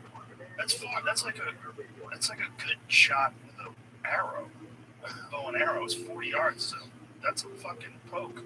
And for you to do this under pressure and to take a life, and he hit him 8 times, he can shoot. He's a 22-year-old man. Of course, the NRA's jumped all over this, and they've said, hey, this is one of those examples where a good guy with a gun kills a bad guy. That you just saw is another one. Yeah, it does happen. And the problem is people don't want to admit that happens because it doesn't fit with their narrative. This is one of the things that always happens when there's a hot topic, whether it's gun control or whatever it is, where you have a very specific idea of what you think the problem is and what you think the solution is. And a lot of people think the problem is guns. The solution is take all the guns. And, some people say, no, the solution is you should be armed and be prepared to take care of things. If something goes wrong, you should be trained. You should be prepared to use your gun. And in this case, that is the correct answer. In this case, I think that's the right answer. Oh, they're Jason's killing. So now, wow, it depends entirely on whether or not this guy has a red dot, and how much he's trained. If he has a red dot, it's considerably easier to hit what you're aiming at, because a red dot, when you pull out a pistol, someone's fucking me up. Really? Oh, Yeah, Mike, is it fucked you up too, Jim? I didn't go all the way. I went all the way. I took the biggest, deepest whip, and it was immediate. I was punished. It felt heavier than normal. It was way worse because it was just right when I pulled the seal off, and my whole throat is like confused. But a red dot, like when you draw and you have a red dot will show you exactly where that bullet's going to go. And when it turns green, is that when you shoot? No, it's just red. It stays red. Okay. It's just in place of the iron sights, like the iron sights, you have like kind of the little thing. Yeah, the little thing, and then in between it is like you put the little dot that's on the end of the pistol, and you line the 2 of them up and you shoot. With a red dot, you don't have to do that. You just pull it out, and it's like a sight, and in that sight there's a red dot. Wherever that red dot is, that's where that bullet's going to go. And how accurate is that? How much time? It depends entirely on whether or not you've sighted in the gun properly. But if you sight it in the gun properly, it's very accurate. Especially if you have a really good gun, like a Staccato or a Sig, or some top end Glock, high-end gun. So if this guy knew what he was doing, he clearly did. If he hit that guy from 40 yards away 8 times with 10 shots, that fucking guy can shoot. So Steph Curry, really. It's like for the dude who's a shooter, it's the wrong, like worst case scenario. You happen to be close enough where a guy who has a gun can immediately shoot you. So this guy starts shooting, and I think it was within 2 minutes or something like that. But how dangerous? It's been very quick where he starts shooting. How dangerous to shoot across a food court? Very dangerous. Very dangerous. You know? But not as dangerous as letting this guy go. Right. Let this guy keep shooting people. He's probably going to shoot you next. He's probably just going to shoot every body he can get a hold of. So people always talk about like, oh, there shouldn't be any more guns, right? Like, what is it? But how would you ever achieve that based on kind of where we are?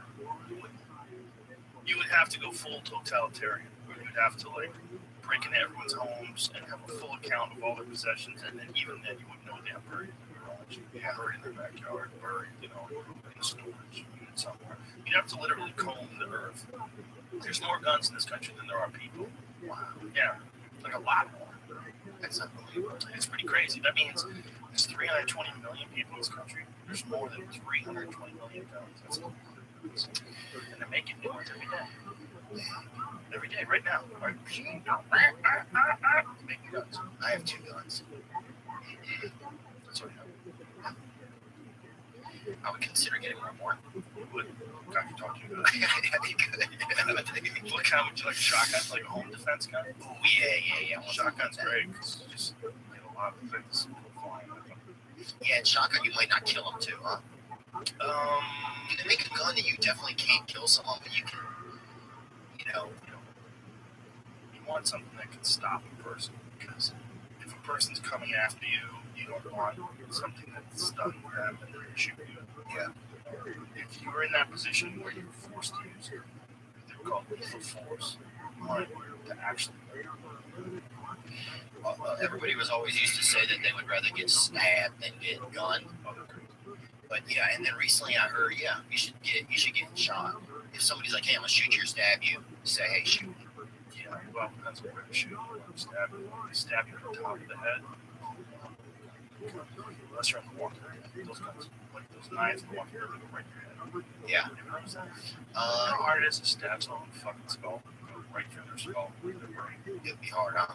Unless you get in the temple, it's difficult. But on Walking Dead, you just. It's like they're made out of goo. Yeah. You still watch it? No, it's terrible. And then also in The Walking Dead, the arrows don't go through the head, which is crazy. Yeah, they just get stuck. They just get stuck. It's more probably just seems more exciting. Yeah, I mean, it's just special effects. And also, the arrows have field tips, and then they use them broadheads. They use them like target tips. Oh, I don't know that much about arrows. Yeah, if you look at an arrow, like in The Walking Dead, the tips, they don't have like a big broadhead, like a big cutting edge. They have a point, just a little point. That's enough to kill a zombie. And then you gotta pull the arrow out. Yeah, I'm trying to think if a zombie was coming at me and I didn't have a weapon, what I would use. I guess I would probably, because they can't bite. I think if they bite you, then you're done. That's the whole problem. You'd have to probably outrun them or try and get them dizzy. You know? What do you think would get a zombie dizzy? I think a lot of cutbacks, probably a lot of 180, 720s. My favorite person in Spin around. Walking Dead was the lady with the samurai sword. She fucked up. Yeah, they have a new spin-off actually. Is it just her? And I think it's her and someone else. Yeah, she had the dreadlocks. Yeah. After a while, like how many zombies can you kill? Yeah, it's almost weird if people are still watching it. Yeah, if you're like a big fan, You're the like, zombie. this new season is my favorite.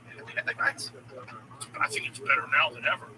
You know, because it's like we've gotten over just killing zombies all day, and and then it started getting scary again. Dude, and none of the zombies, I wish they could cut away every now and then to some of the zombies trying to fuck on the side, you know? Zombies fucking zombies. Bro, come on, if you're a zombie, dude, you know there's some cool-ass zombies on the side trying to get some of that fucking zombie, bro. I feel like it would be real easy to kill all the zombies. I don't think that would be the kind of epidemic that they claim in those shows. Move slow. Okay, so they move slow, but they're undefeated. They just keep coming back, man. Yeah, but like if zombies are coming to Texas, they're gonna Okay. It's not they're not gonna be dead. But what about at nighttime when people who are out there shooting start to get tired and they gotta rest? Go outside. Zombies like clawing at the door. They can't figure out doorknobs. They're idiots. Yeah. I need to take a break. Take a break and shut the door. Take a nap on the kitchen floor. They're clawing at the door. Wake up, pour some coffee, reload, get out there, boom, boom, boom. Clean your porch off. Dude, you're right. Zombies are fucking idiots. Idiots. The scary zombies 28 days later. Those are the scariest. I don't think I've seen that. Best zombie movie of all time. Unquestionably, hands down. It's number one. What about Bram Stoker's Dracula? Do you remember that movie? Fuck yeah. Fuck yeah. So fucking good, dude. Fuck yeah. That was a good movie. That was the best movie. God, it was Best vampire movie ever. That was really good. Remember how scared you used to get when you were a kid? Did you ever get fucking really scared? Yeah, the kids are scared of people. Especially when we were kids, there was no fucking internet. Yeah. You just ask somebody if they were dumb, then you were dumb. People would tell you the ghosts were real, Bigfoot's real, Yeah. everything. Yeah. Gary Oldman was the best Dracula.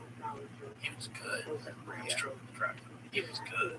This episode is brought to you by AG1. I love AG1, and you've probably heard so many of my guests rave about it too. It's easy to drink, tastes great. I have sustained energy, improved focus, and know that I'm covering my nutritional basis no matter where I am in the world. I've been taking AG1 since 2018, and you are gonna love how it makes you feel.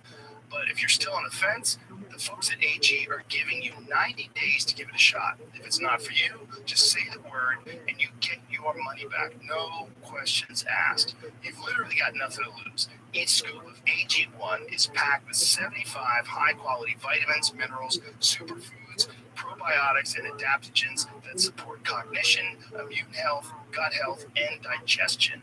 Order now and you get a free 1-year supply of immune-supporting AG vitamin D3 and K2 and 5 free AG1 travel packs with your first purchase at athleticgreens.com/Rogan. Supporting your health should be simple, and it doesn't get easier than AG1. Go to athleticgreens.com/Rogan to check it out.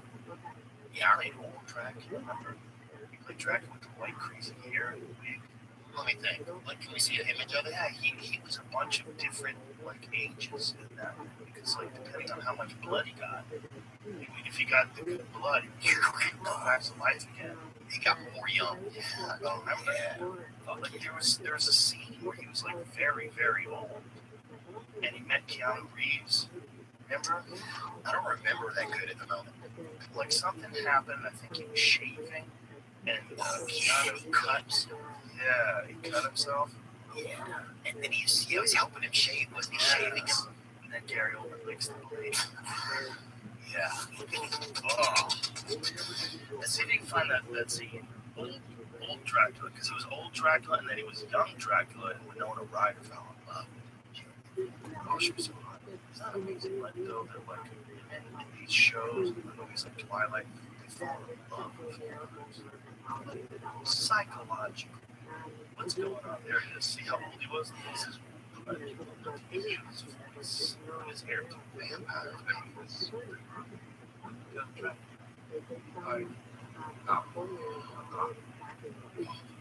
And like, if you ever use this part, Blood gaze, they called them a lot of people. Blood gaze. Vampires. Look how they used to have to fucked up, walked in. Oh, you didn't see his shadow, though. Exactly. But it's also, you walked in, you're not supposed to walk in. They invite you, or if you invite them in your house, you're fucked. Yeah.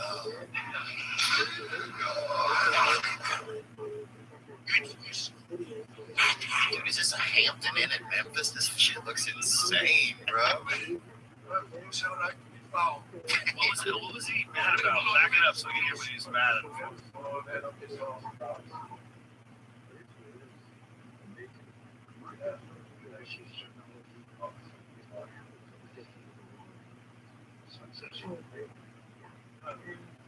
yes.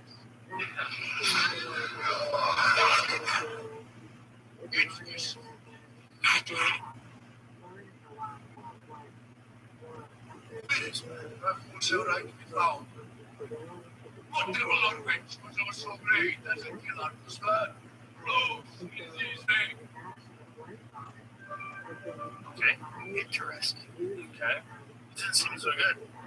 You know, when I saw it in the movies, it was pretty fucking good. But right there in that clip, I feel like many times on this show, Yeah. I've said, man, there's a scene. We gotta see this scene. You watch this scene, you're like, that scene kind of sucks. Yeah. I mean, that happens more often than not, right? Yeah. Well, at least it's more than you would think it would be, because it's at least 50-50, right? Like, oh, fuck.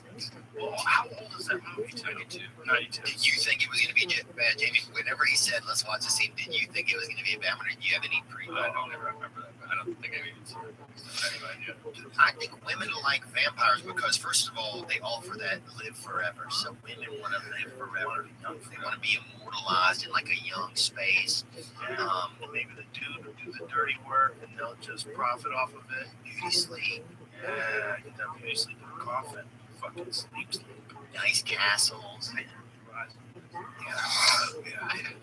Look at this, we're going to ride her. Yeah, I'd ride her dog. I wonder what Dracula got that tattoo. Oh, so this is like young Dracula. See, the dark hair. But she weighs only, look, she must weigh 90 pounds. This is the kind of stuff that's too much. But you don't like small people? That's true. You can't be that light. Well, I don't know how big. Actually, I met Gary Oldman once. I met him at a store. I didn't meet him. I saw him. I was standing in his presence. So I just gave it to him. He's not a big guy. No, he's not big. So yeah, she probably is really tiny. Was there ever a movie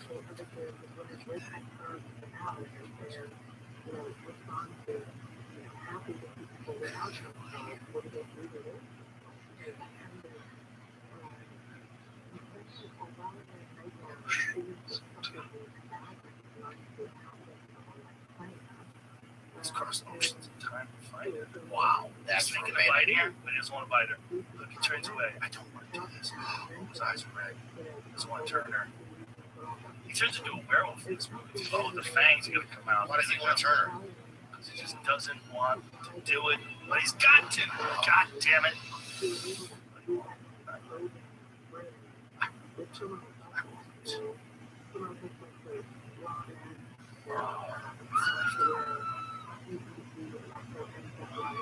He's got full power. That wolf just made some thought outside. You heard it. Yeah, sure. Oh, wait a minute. Back it up a little bit. Back it up a little bit. So they come in. So he's hugging her. He loves her. He's so sad. Oh, he's biting her. And they come in.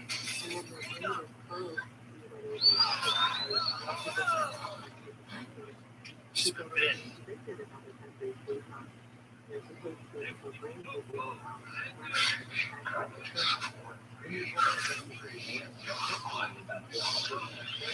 Damn. Satan was the biggest enemy back then. Yeah, the fucking crucifix didn't even work on him. Look at that.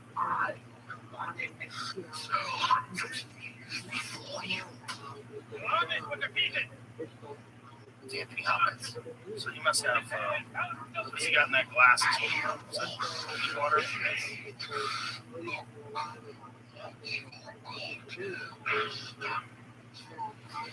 I forgot what it was. Look at that guy just holding up a fucking gin and tonic. All the way through the water out of the holy water. Keanu Reeves already has white hair. He's freaking out. It's the same defense for an exorcism, it seems like, right? Holy water. I mean, there's just convince the priest and yell at him. Look at that. She was mad that he's shooting. I would have to get her, just cut her out of my life. Oh, turned into a bunch of rats. No one's even stomping the rats. Well, she's got blood pouring out of her mouth. I wonder if there was a lot of, I wonder if back then there was, if like, people were more sexually active back then, you think? In the past. Well, they probably fucked a lot more because they didn't live very long. Right? They probably just fucked whenever they could. What a pickup line. We're not going to make it. Yeah. Let's just have a couple glasses of wine. Yeah, like, hey, babe, the median age around here is 27. We got to fucking hammer it down. But a lot of that was because people died young. Like, they died. There was a lot of infant mortality. That was a big issue. Like, when you look at the actual age that people died back then, some people lived to be a ripe old age. But it was pretty rare. And a lot of infants, I guess a lot of infants just weren't that powerful, or what was the deal with it? But they didn't have medicine. So if they got sick, they died. You know, or if, a lot of women died during childbirth, there was complications. Now they save so many more people. Do you think we're supposed to be living as long as we are, or do you think, like, Mother Nature's like, oh, fuck, these people are hanging out too long? I don't think there's no supposed to. I think if biologically we're supposed to live to be roughly 100 years, if everything goes great, if everything goes perfectly, live to be about 100 years. But I think that with modern science and our understanding of genes and hormones and telomeres and all the different anti-aging technologies they're working on right now, we're probably right now talking to people that have lived to be 150. Yeah, I think like you're seeing people today. Like if you meet a guy that's 30 years old today, that guy's probably That's crazy. well, people have to be 120. That's a rare thing, but there's been some women who've made it to 120. A lot of Chinese and Japanese people too, as well. I think because their body's smaller and it doesn't have to, like the blood doesn't have to go as far. That is true, believe it or not. Like basketball players die young, Yeah. for the most part. But like some of them, like Kareem Abdul-Jabbar is still up and kicking, and he's up there. Bill Russell is as well. Yeah, but they die. So some of the odds, it's weird because I'll get like so jealous of like a basketball player, but then I don't get that jealous when I remember that stat. They live fast, die hard. Wow, he's 88. That's amazing. So like, Louisiana too. That's awesome. and he's 6'10". So that throws that into the monkey wrench, into those gears. Because that was always the theory that the really tall guys they would have heart attacks. Yeah. But if you think about like the idea is that your heart has to pump, right? If you're a 6'8" person, your heart has to pump through all that limbs and all the way down to your feet and all the way back up, and it's just more complicated. That's why they don't let really tall people like that be fighter pilots. Because what can happen if they have a heart like a G-force. With the G-force, they want to be more compact to be able to fight off the G-force. Because as the blood like pushes out, like the G-forces literally force the blood out and make you black out. So to stop the G-forces from making you black out, you got to do a thing called hooking. Where like the fighter pilots, like I flew with the Blue Angels once, they hold on to this steering thing. While they're holding on to it, they're going with this. They're doing that when they hit high G's. And what they're doing is they're forcing blood into their head. By going, yeah, they're making that sound. Yeah, it's wild. And I guess the taller you get, the longer your limbs are, the more difficult that is to do. damn. It's interesting how certain people are really built for certain things, That's really, really interesting. Some people go to be jockeys. Yeah. I met a nice jockey one time. I think Mario is his name. Yeah. Yeah. Gutierrez, I think is his last name. And he was and when you see those guys, they don't even like to eat a lot of special meals or anything. They like to keep it real. They have to keep it real. Like, if you're like 5 pounds overweight, that's 5 more pounds than the person has to run. Yeah. You gotta be light to be a jockey. I met a dude who was a jockey. He used to come to the comedy store when he was small. And, he would diet and cut weight for races. Like, they try to get as light as possible for a race, which makes sense. Do you miss it? Do you miss the comedy store? Yeah, sure. Yeah. I miss the camaraderie. I miss the fun hangs. Like, we used to hang out in the back bar and hang out in the green room. That's the hang out in the parking lot. That's the fun I miss out of the comedy store.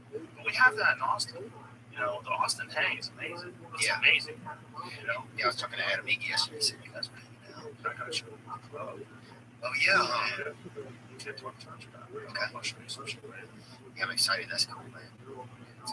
How many days are you in town for? I think till Thursday or Friday. I can stay either one. So I know I'm gonna do. Yeah, I think we're gonna do a show Wednesday.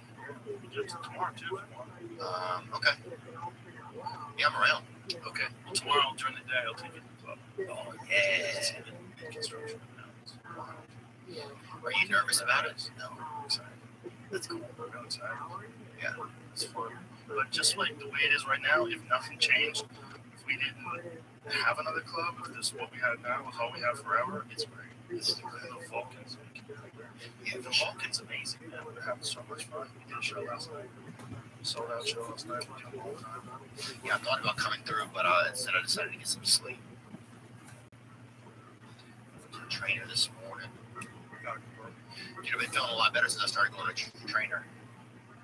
Is this training with the persons? You just tried? This was just one that I tried in this area. Yeah. How'd you get hooked up with it? Just on the internet. Craigslist? I got an assistant lady that helps me out. She set it up. So You got an assistant, bro. just for some like just scheduling stuff makes things easier. I decided to take more pressure off myself. Yeah, I'm gonna use this bench though. I don't like that. You know what? It's too much. Just too hard, bro. Yeah, I don't have like an assistant. Like I don't have like somebody who's like Waiting on your hand and foot. yeah, I don't have like a maid or anything. I just have somebody that helps schedule stuff and put it into the calendar. You know. So some stuff like that makes it easier on me. Sure. So yeah, I've been just scaling back a little bit more. Yeah. Taking it easy. I got a trainer. Man, I've been feeling so much better. You look good. Thanks, man. Yeah, you look healthy. I feel so much better even than last time I was here. Really? Oh man. What's the difference? For one, it's the training. Yeah? Yeah, that's nice. I mean, it's like, because for 20 years I was like a meathead, you know? I was like, you know, I used to do the steroids and everything, dude. You know, we used to, you know, I used to be in, you know what I'm saying? Oh, Right. fucking, Yeah. yeah. When you hear grr. It's real. I'll sweat on your fucking children. Whoa. That's what I'm saying, like that's who I was, bro. You know what I'm saying, dude? I'll fucking eat one of my own hands, dude. You know what I'm saying? Like that's who I was, You're bro. crazy. Oh yeah, I was just, you know, I liked it, and so I think it just kept me more in my body and more stuff like that. And so then, whenever work got busy, I didn't. That was one of the first things to really kind of go. I didn't realize it was going, but it was just, I was just too. Things were too hectic. Too caught up with the career. Yeah. Yeah. Well, that's a thing about, you know, career stuff, and that's also a thing about Hollywood. Do you like living in Nashville? Yeah, I like it. Right now, I'm training with a guy named Jeremy and Curtis. Don't you know know him? that? Okay. Just gonna bring your finger up and watch it before he says yikes. It's tough when you get like a little lighter. Cigar just right down your way. Great. I am Lord, bro. nailed it. I burned my sister once when we were doing fireworks, and it's nothing like that's ever gonna happen in our family again. Yeah. You done, huh? Done with getting burned. Other people in my family. But so that's been really helping, man. I go in there, and there's like pro athletes in there and stuff that train, and so it's like, and there's like kids and they're in this place that train. So there's like this all. It's just like a lot of good energy. I go to this place called Lipscomb Academy in the morning. Okay. And so there's just like a lot of fun energy in there. And yeah, man, it started to change. And then I even been doing a ice bath. It's not as low as yours, but I've just been doing like, I'm just taking more time to take care of myself. That's great. You know, I got so busy. I got scared that my work was, you know, I don't know. A lot of things happened. I got kind of scared, you know. That happens to people when things start going well. Yeah. You start thinking, oh my God, what if it stops going well? What if it all falls apart? That can be a real mind fuck. It fucked me. It can be a real mind fuck. It was it was a raper. What was it? What caused it? Was it like, were you worried about ticket sales? Were you worried about coming up with new material? Were you worried about TV stuff? What were you worried about? I think so. I thought that whenever I achieved some success, and we might have talked about this a little bit, that everything was gonna feel any uncomfortable feelings I had. I thought everything would be great. I thought like once I achieved some success, then it would solve everything else, and it didn't really solve anything. I just was kind of successful, and now I had a lot of responsibilities. And you still have the same problems in your mind. Right. Yeah, that's the thing. Is like people think that And that shook me. success is going to make you happy. It can actually make you less happy because you get stressed out about it. That's what happened. And there's a lot of pressure. Yeah, especially our kind of success, showbiz success, because you're dealing with public criticism, you're dealing with like performance anxiety, you're dealing with the fact that you have to schedule all these shows, go to places, logistics, the travel wears you out, you're jet lagged, and you got to wake up before the show, and it's a lot going on.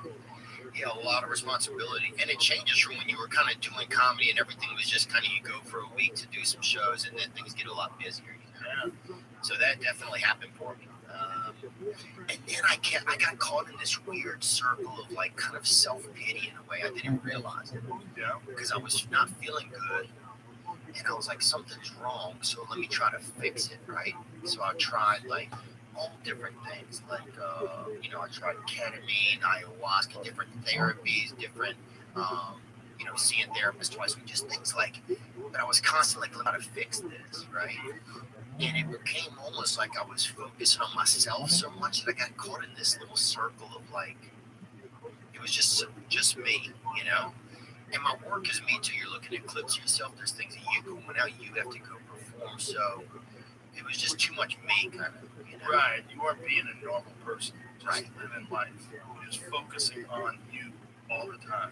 Right. And I didn't really mean to. It just like, I don't know. It's just kind of what it became. So once I started to kind of break that up a little bit, yeah, things have just got What so made much you decide to go to Tennessee? Why did Nashville call you? You know, I don't know. I think I always wanted to live there. You know, they had lower taxes, you know, and I started making money. And so I never, you know, I remember when I was young, the government, we tried to get the government, somebody kept throwing dead animals in our ditch, right? And, yeah, on these streets, carcasses. What kind?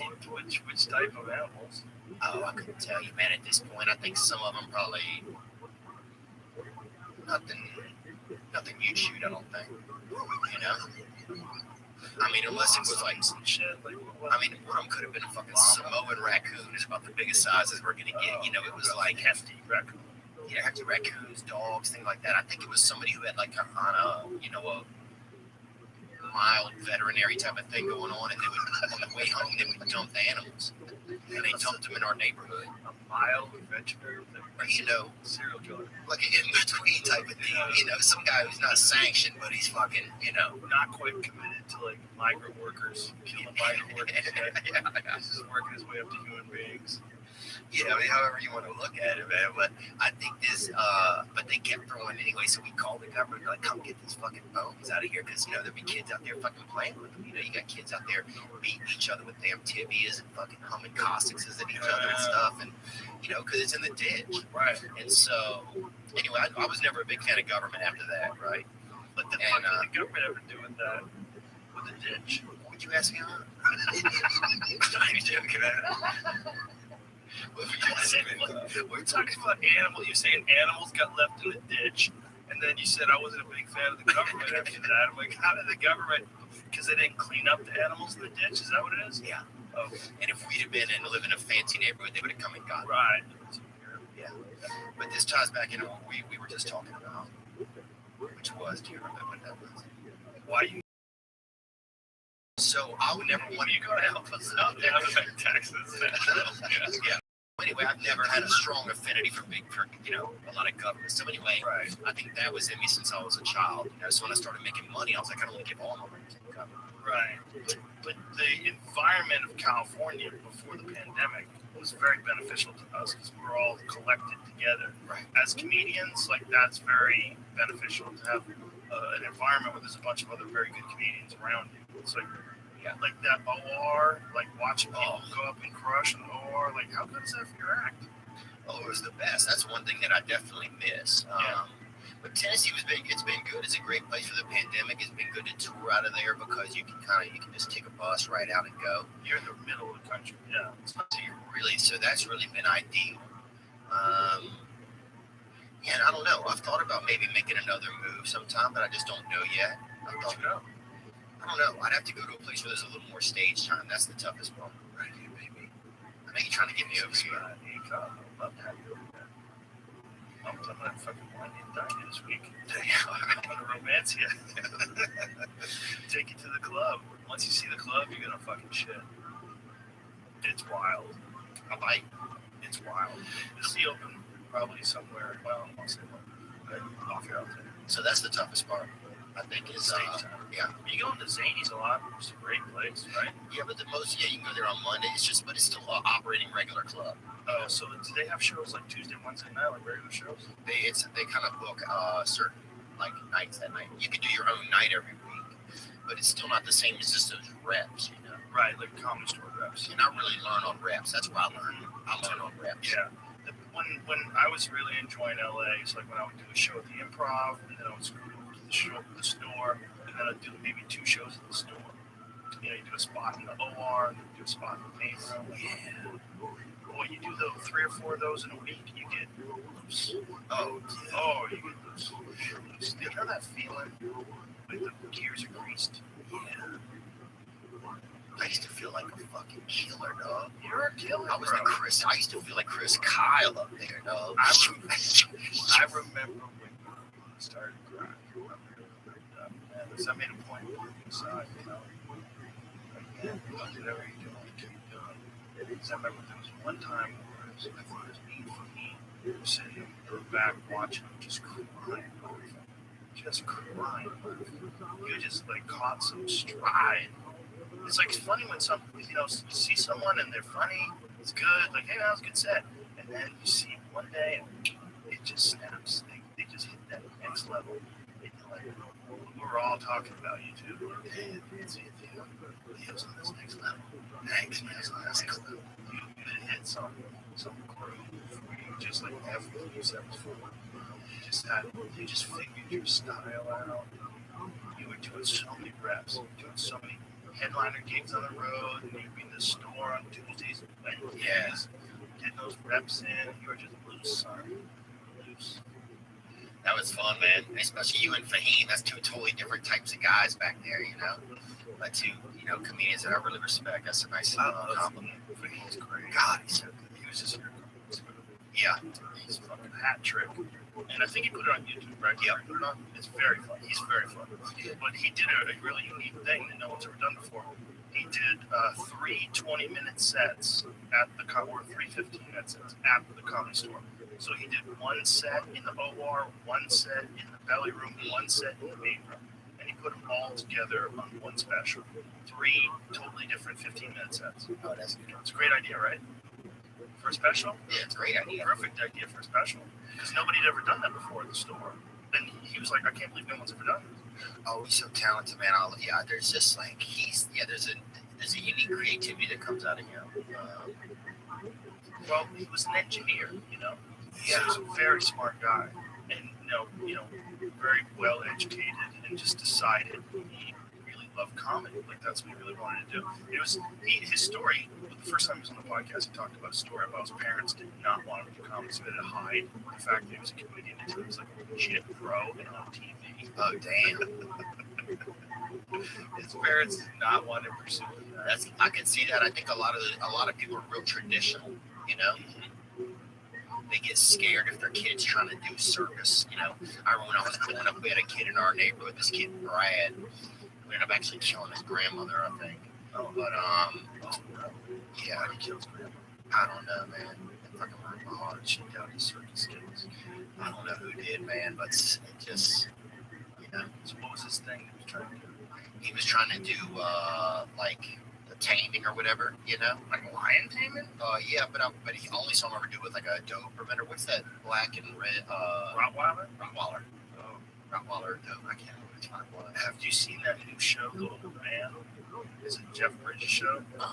It's a fucking great show. It's a great show. It's really good. It's about a guy who's a CIA operative in Afghanistan who had to disappear. They come and find him again, like 30 plus years later. It's wild. What did he do? They're finding him why? Well, he was a hitman. But they want him to help again. There was too much shit. They're probably trying to come get him. What is it? He's a hitman. He was an operative. And he's got 2 Rottweilers. He brings them really trained Rottweilers. He had a little plank out there and be doing shit out there, you know, and he was really had a lot of violence in him. And then, I don't know what happened to his grandmother, but she used to be our lunch lady also. I don't want to say he did, but allegedly. You know what? Well, but you don't know why. No. Why'd you kill your grandma?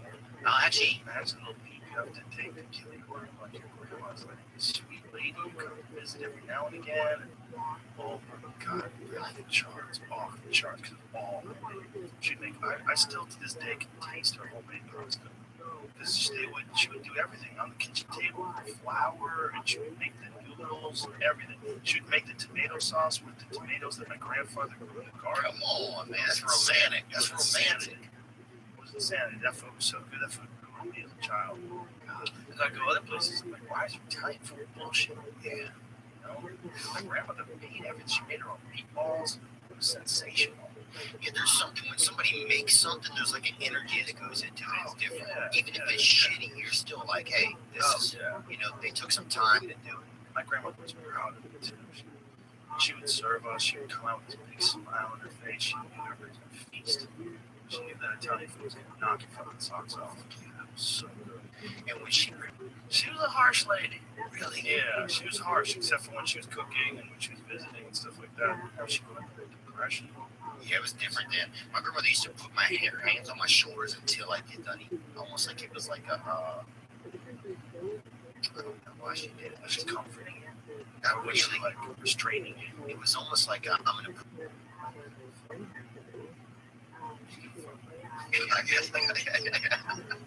You're like, what if they had a dude that came to your door 3 times a day? Make sure you sit down. Just to make sure. Sit down with my hands on your shoulder.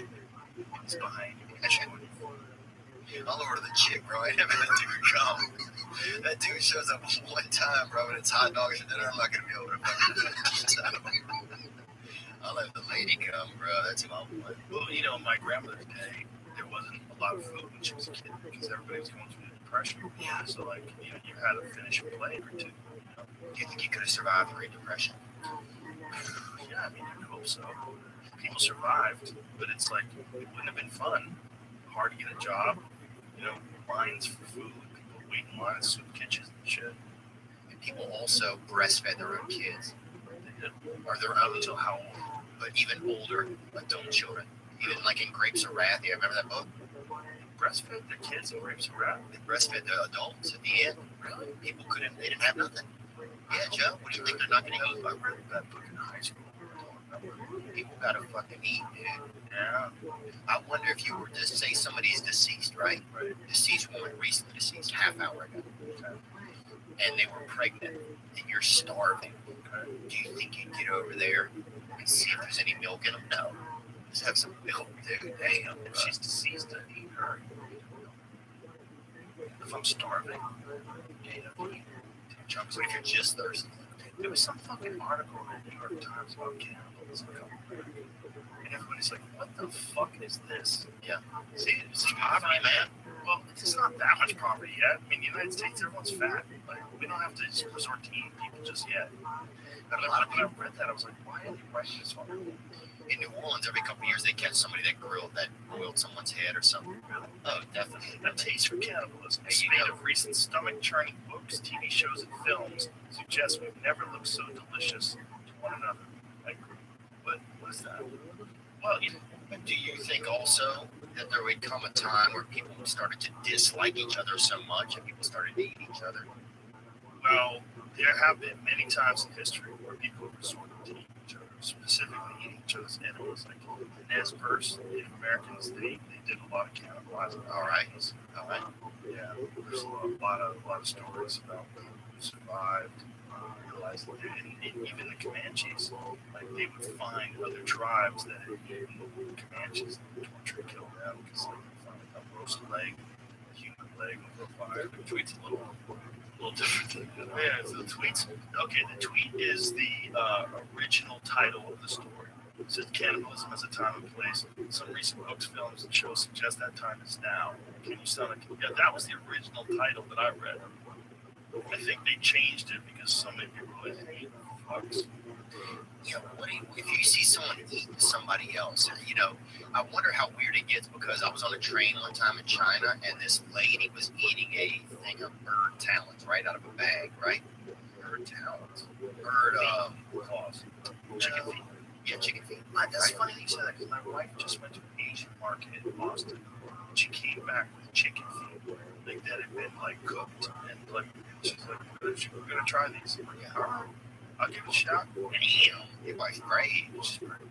When I was a kid, my father, my biological father, used to eat pig's feet, pickled pig's feet. Yeah. Thing.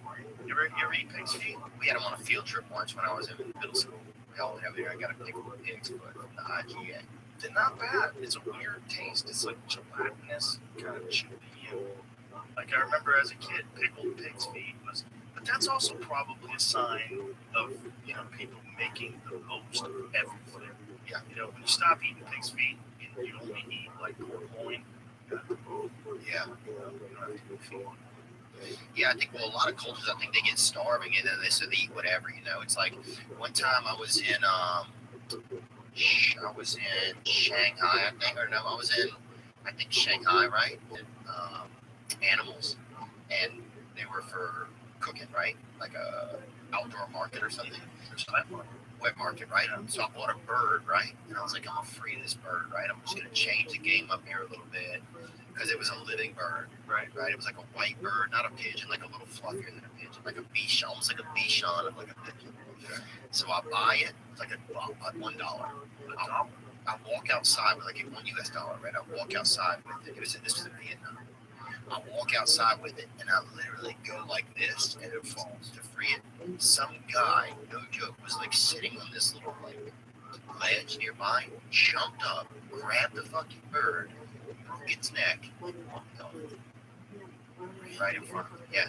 Just like what I was doing was insane. They must have thought what I was doing was insane. Well, if you're starving, that's freaking as fucking animals.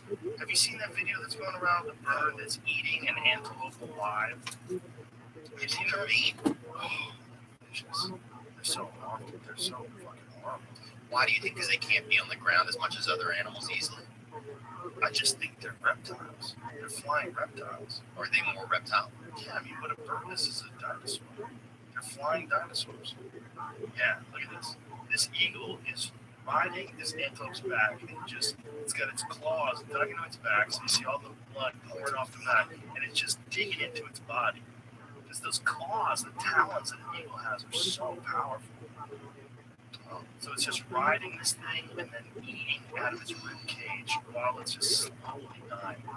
And that antelope can't do a goddamn thing. It's like one of those moving buffets that you're at. You ever been to one of those? It's a food. There's a hawk that's eating a crow. It holds the crow down. And the crazy thing is it's not much smaller than the crow, or not much larger than the crow, which is wild because it's just chewing this fucking thing apart. Oh, I saw a bear climb into a tree yesterday. I put it on my IG story, and it was a bear. You saw that? No, that's not it. I should send it to you. Oh, I see. Actually, have the bear. The bear climbed up a tree and took a hawk out of its nest. Ate it. Oh, yeah. From people. Some white guy was eating it yellow. I sent it to you, Jamie. I sent it to you. This video is rough. This is an urban environment. This hawk just grabbed this crow and pinned him down and started fucking him up for that. The thing is, it's like like a ball or something. It's like you eating 140-pound bull. Makes not much difference. It's not enough difference in size. It makes sense. It's so simple. It's like, Jesus Christ. You didn't get it? Yeah. Was cannibalism ever popular? Was it ever like the way to do dinner or whatever? Like, was it ever like part of like society? Or not society, because I guess it would be before society, but was it ever a popular thing? Wow, it's about Jimmy. Papua New Guinea had, look at this. So look at the size of the crow. It's basically similar size, right? He's got him, but look, there's not much difference in size. He's in mount, huh? He's fucked. Look at this poor crow. If you hear it, give me some volume. Turn it from the beginning. Just in the beginning, you can hear the...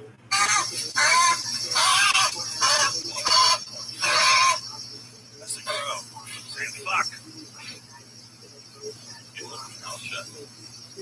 No, he's holding his neck. Animals should be able to say fuck at least once, huh? He should. Red-footed dog. Yeah. Basically what he's saying, look, see the blood come out of his neck? The hawk's eyes on me. Look at those eyes.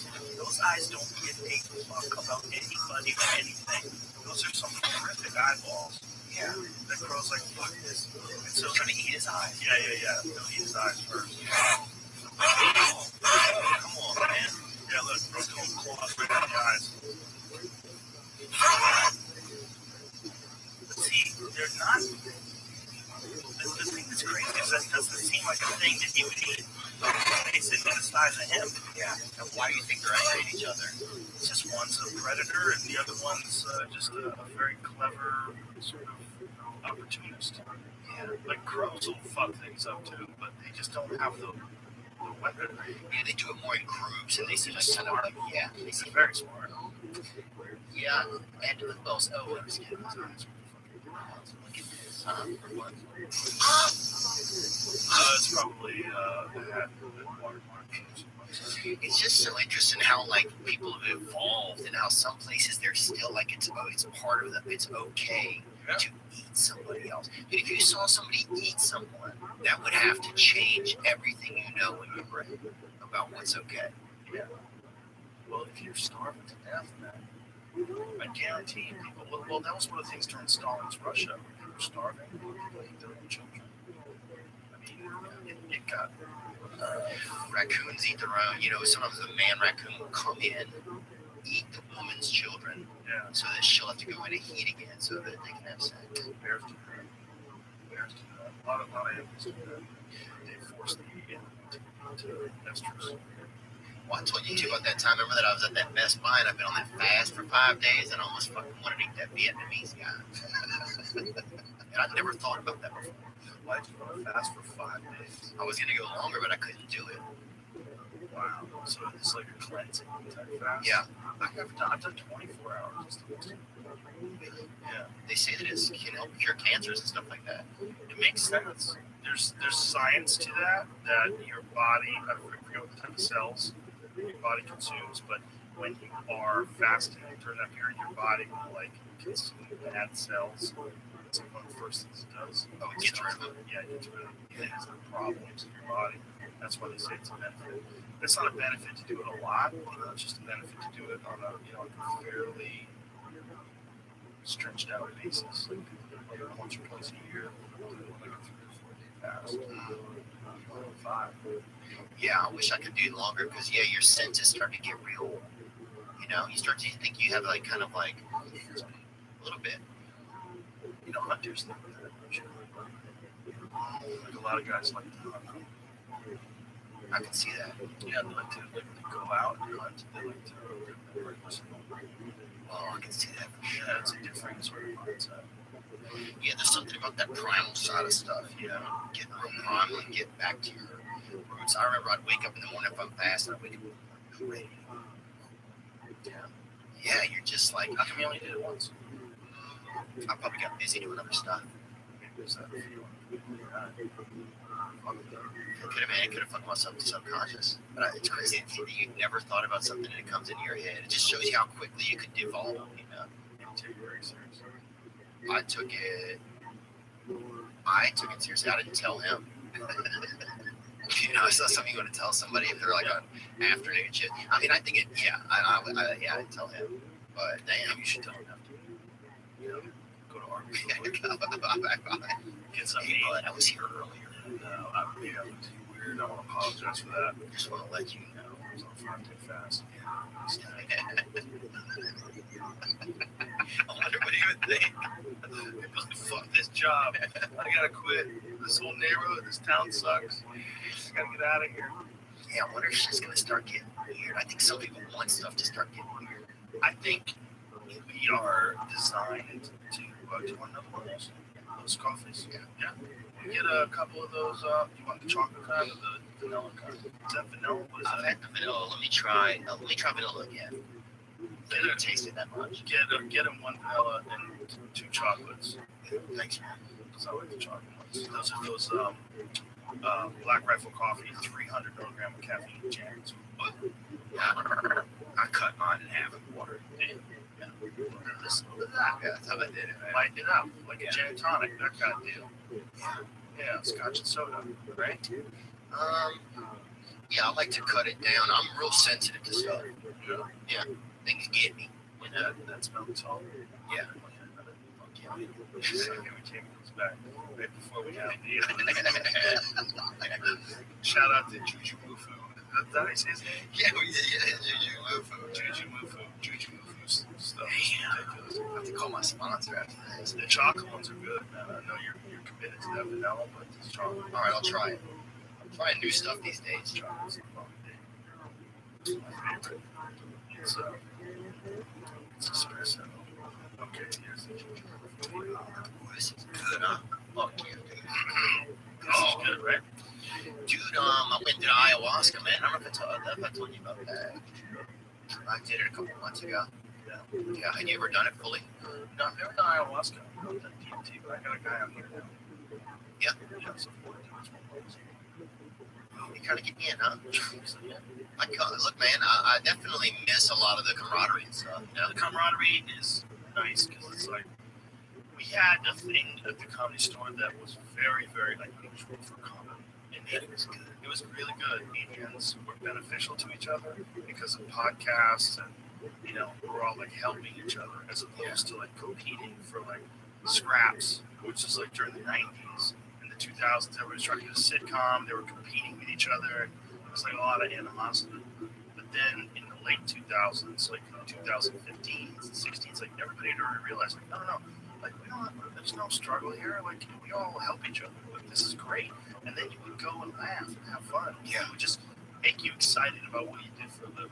Wanted to go there all the time. Just the hang was some of the most fun part. Like hanging out with her and smoking cigars, and that back porch area. Everybody be chilling and smoking weed, laughing. And Gay Jeff was out there. I remember him, the pianist. Yeah, God, Miss Jeff. sorry, what's his last name? I should call him Gay Jeff. But he loved to be gay. He did. Jeff Scott. Yes. And I'd say that, yes, I'm sorry, he loved to be gay. So, Well, he loved to be himself. yes. The fact that he was loved and accepted, and no one gave a shit if he was good. Yeah. He had HIV. I was split joints with him all the time. We passed joints around. Remember during the, I don't know if you remember, but during the 90s, I remember when I got my first AIDS test, I was like, shit, I'm fucking nervous. I am nervous. Yeah. Because I was like, at the time, I think I was 23. You think about all the days on the road, in town, meet a nice lady in New Hampshire, no one has a condom, you're like, fuck it. They don't even have condoms. They do.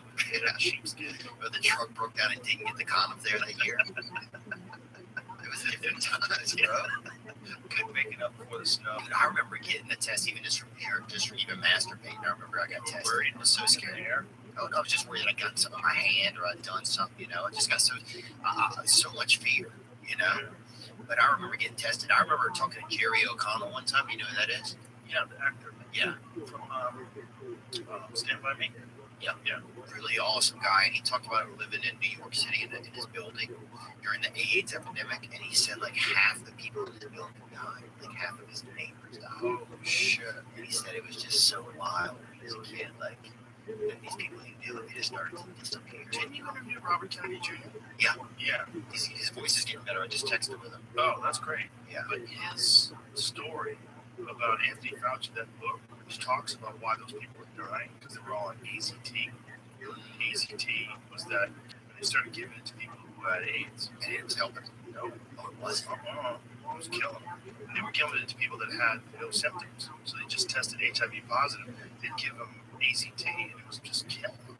Really? Because you used to hear AZT was what cured HIV. No. AZT they abandoned. They abandoned it because it was too harsh, but Fauci pushed it in the early days of the AIDS pandemic. The AIDS epidemic was rough. I mean, obviously, no one knew exactly what was going on. You can't fault people for trying to figure things out and trying different strategies out to contain the virus. But according to Robert Kennedy Jr., there's a lot more to it than that.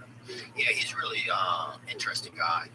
I know him just even as friends, and he's got some fascinating stories. Even from growing up, they used to take these like homing pigeons, and they would give them to the train conductor and have him take them like 100 miles or something. Him and his friend, and the first whoever's got back first won. So it was just like this cool game they would play. Wild little pigeon can use the magnetic field of the Earth, and they track it like a GPS system straight back to you. And we have to pay $1 million to build something like that. And God did it fucking nothing. Well, they think that people had some kind of ability to like know where they were and know where they were going. We just lost it, which makes sense to me because now that I have navigation, like even in Austin, I've been in Austin for 2 years. I know how to get to work. I know how to get to the clubs. I know how to get to the restaurants that I like. Other than that, I don't know where the fuck I'm going. But when I lived in Massachusetts, back in the day when there was no navigation, I knew how to get everywhere. I knew the 405, whatever roads were. But I don't think it's good for us having navigation because here's what I noticed. So I'll use navigation, right? Right. So now I know my computer's telling me where to go. So now my brain is free to just think about whatever. And sometimes my brain will use that time to think about negative. It gets end up getting into negative stuff. Whereas it used to be, if my brain had a task and it was having to pay attention where I was going, then I felt like it was better for my brain because it was busy. You know, the brain has to be busy with the task or the things that make it. I think, well, it's one of the things that I think these days it's like, you know, like a long time ago, I think, I wasn't alive, but like a long time ago, I think that our senses have to be in the world. Like, we had to be aware if there were lions, what the weather was going to be like, where our kids were at our hip. Like, You're in the moment. You're in the moment. We had to survive. Like, you know, it was different.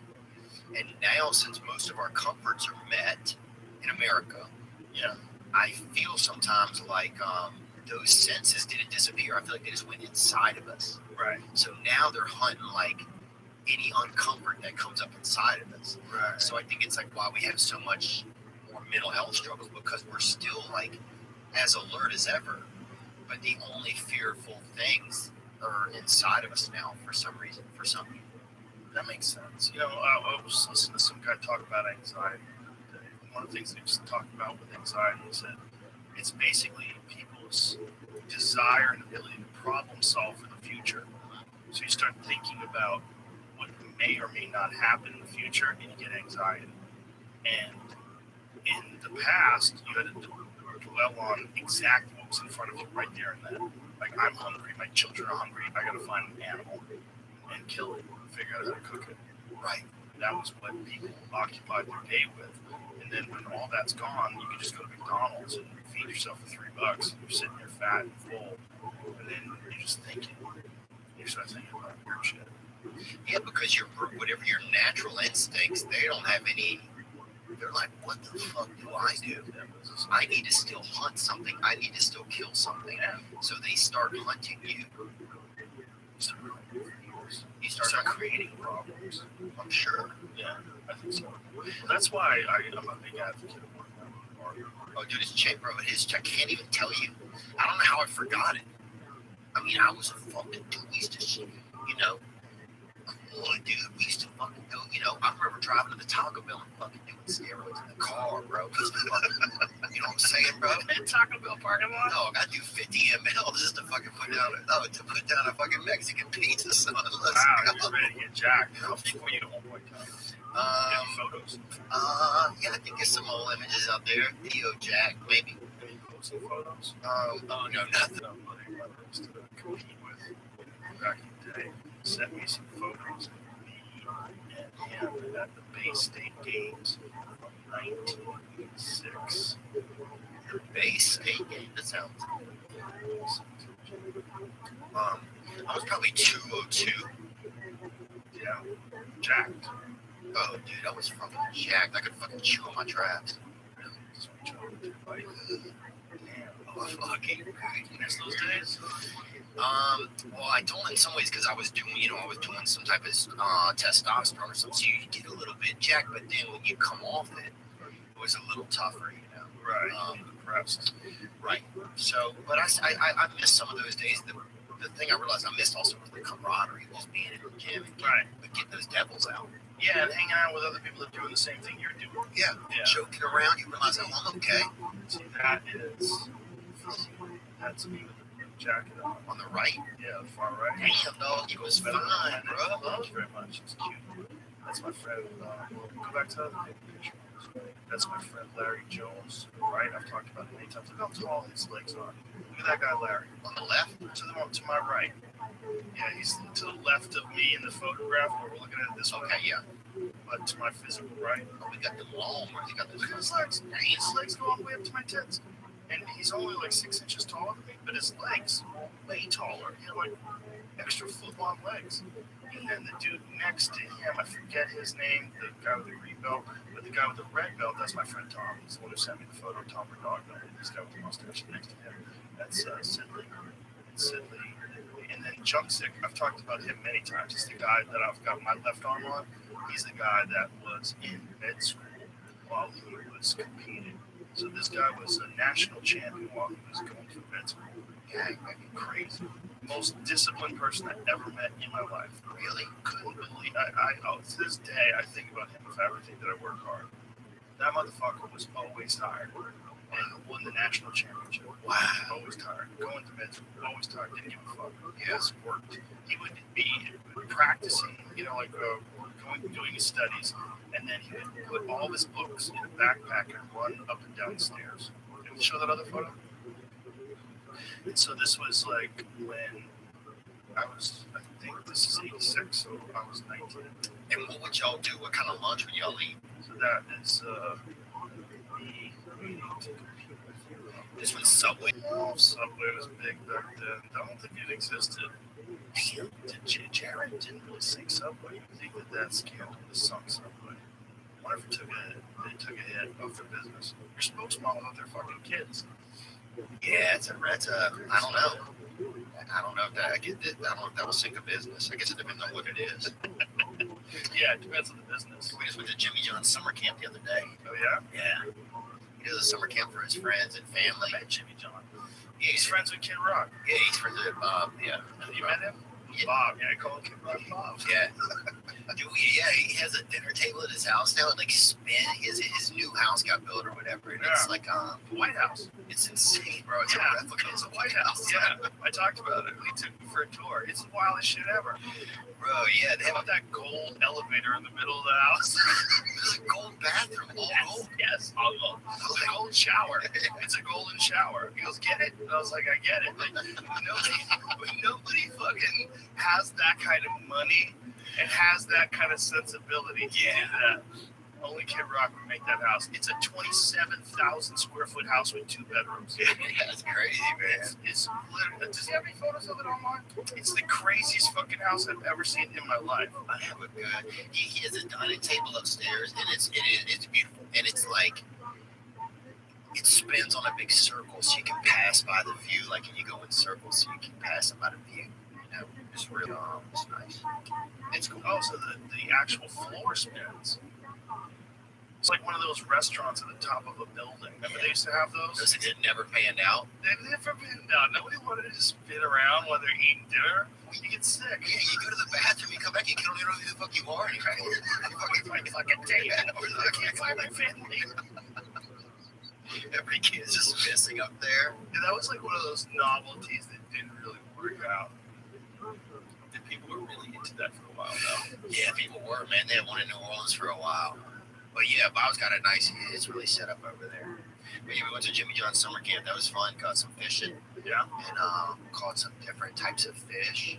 Got to go fishing with Emerald, the chef Emerald. Oh, really? He's from Boston. Yeah, that guy, Emerald, what is his last name? He used to have a TV show for a while. Gosling. Yeah. Yeah, he had a TV show for a while. Remember? Oh, yeah. He'd say bam. Bam. This thing, bam. Yeah, it's a catchphrase. We caught a fish with him. I put it up on YG. While we got out there, caught some fish. But that was really fun. Who was the first celebrity chef? Was it Julia Child? Probably somebody in the Bible, huh? Right, but more futuristic. In terms of like television, like she was like probably the first.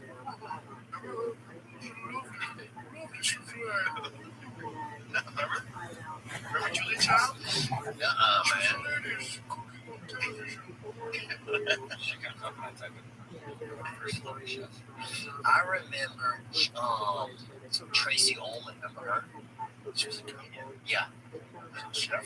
And it was like the first woman that I heard on TV. I love Lucy. Oh, no, I didn't know her. I mean, I've seen clips. She was hot, I thought, huh? You like Tracy Ullman or I love Lucy? I love Lucy. Yeah, back in the day. She was hot and fun. Yeah. So was Mary Tyler Moore for her? I remember I heard about her. Yeah. When I was a kid, we used to watch the Mary Tyler Moore show. She worked on the newsroom. It was weird because there was a show and she had a boss. That was Ed Asner was her boss. I forget what his name was on the show. And they did another show with him. It was a serious show. Okay. So it went from him being her boss on a sitcom to him playing the same guy without Mary Tyler Moore. It wasn't funny at all. It was 2 different shows. It was a drama. Oh, that's crazy. It was like Lou something or another. What's his fucking Lou Grant. But he played the same character. Yeah. Oh, that's weird. Almost, it wasn't just weird.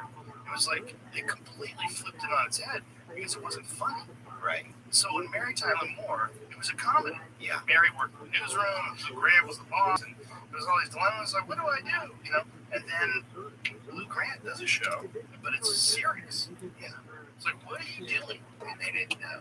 Yeah, it's like as if Archie Bunker left the family, All in the Family, and all of a sudden he's a serious guy. Right. Like without the family to joke around, without his fucking racist jokes. But he's still the same guy. He's still the Same guy. character. Yeah, It's not funny anymore. Right. Like if Archie Bunker were on in the heat of the night. Right. You'd be like, he's just like, oh, Instead of, what's his name? oh, Carol O'Connor. Carol O'Connor. Yeah. Well, that was the same guy though, right? Same guy, Yeah. But it different. Like, people didn't want that show, though. I love Carol O'Connor. Yeah, but nobody wanted that Heat of the Night show. Get out of here. Where's the fucking Archie Bunker? By the time the 80s rolled around, you couldn't do that character. Oh, the Archie Bunker character? Yeah.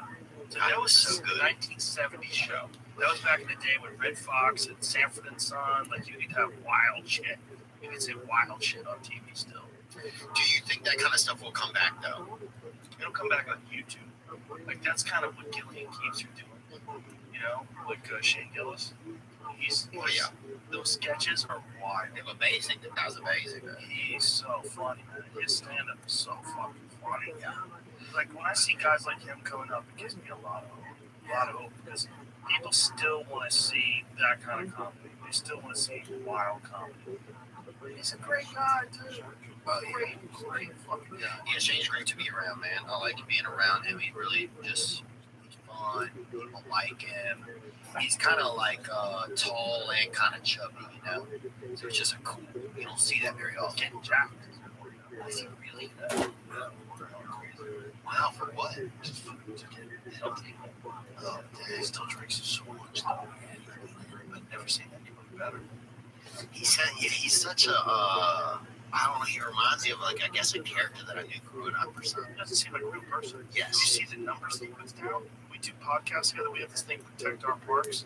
We do it. It's Ari Shafir, Shane, Mark Home, and we get blitzkrieg. We just get super high and talking crazy shit. And Ari tried to compete beer for beer with Shane. And Shane put him on the map. Oh, Shane was still talking and coherent. 16, 17 beers in, and Ari was throwing up in a...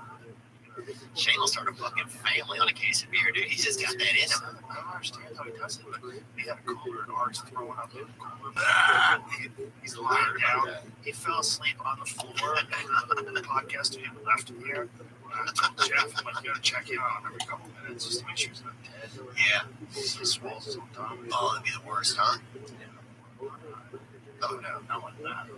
No, I don't want him to die either, man. And I think that Shane is like, yeah, Shane's good. He can start a family. Oh, there you go. Look at him blacked out, angry. Look at his face. He's upset. And look at his pills next to him in that thing.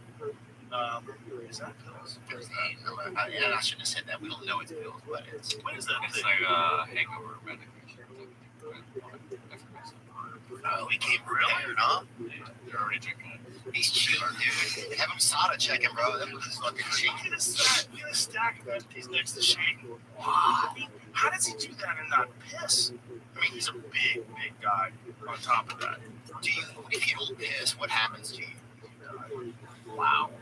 Yeah, one of There's so many fucking ways to die, man. One of Don, my Rivers buddies, held his piss too much and wound up having to get a catheter. Like ruptured his. He did something really fucked up. Do you ever wake up in the middle of the night? You gotta pee, right? You're a regular guy. You gotta pee, right? Yeah. And you just say, you know what? This isn't enough pee inside of me. I'm gonna go back to sleep. I'm gonna ride the bag a little. I just did that. Every time. Oh man, I don't think you should do that all the time. What? So I'm gonna fucking ride that bag. Then you won't sleep. I need sleep. It takes me 30 seconds to piss. I get up, I'll piss, go right back to sleep. Go right back to sleep. You sleep on your back. Right to your side. Elbows. Oh yeah. I snore. Oh yeah. If I sleep on my back, I'm making some noise. I can sleep on my side.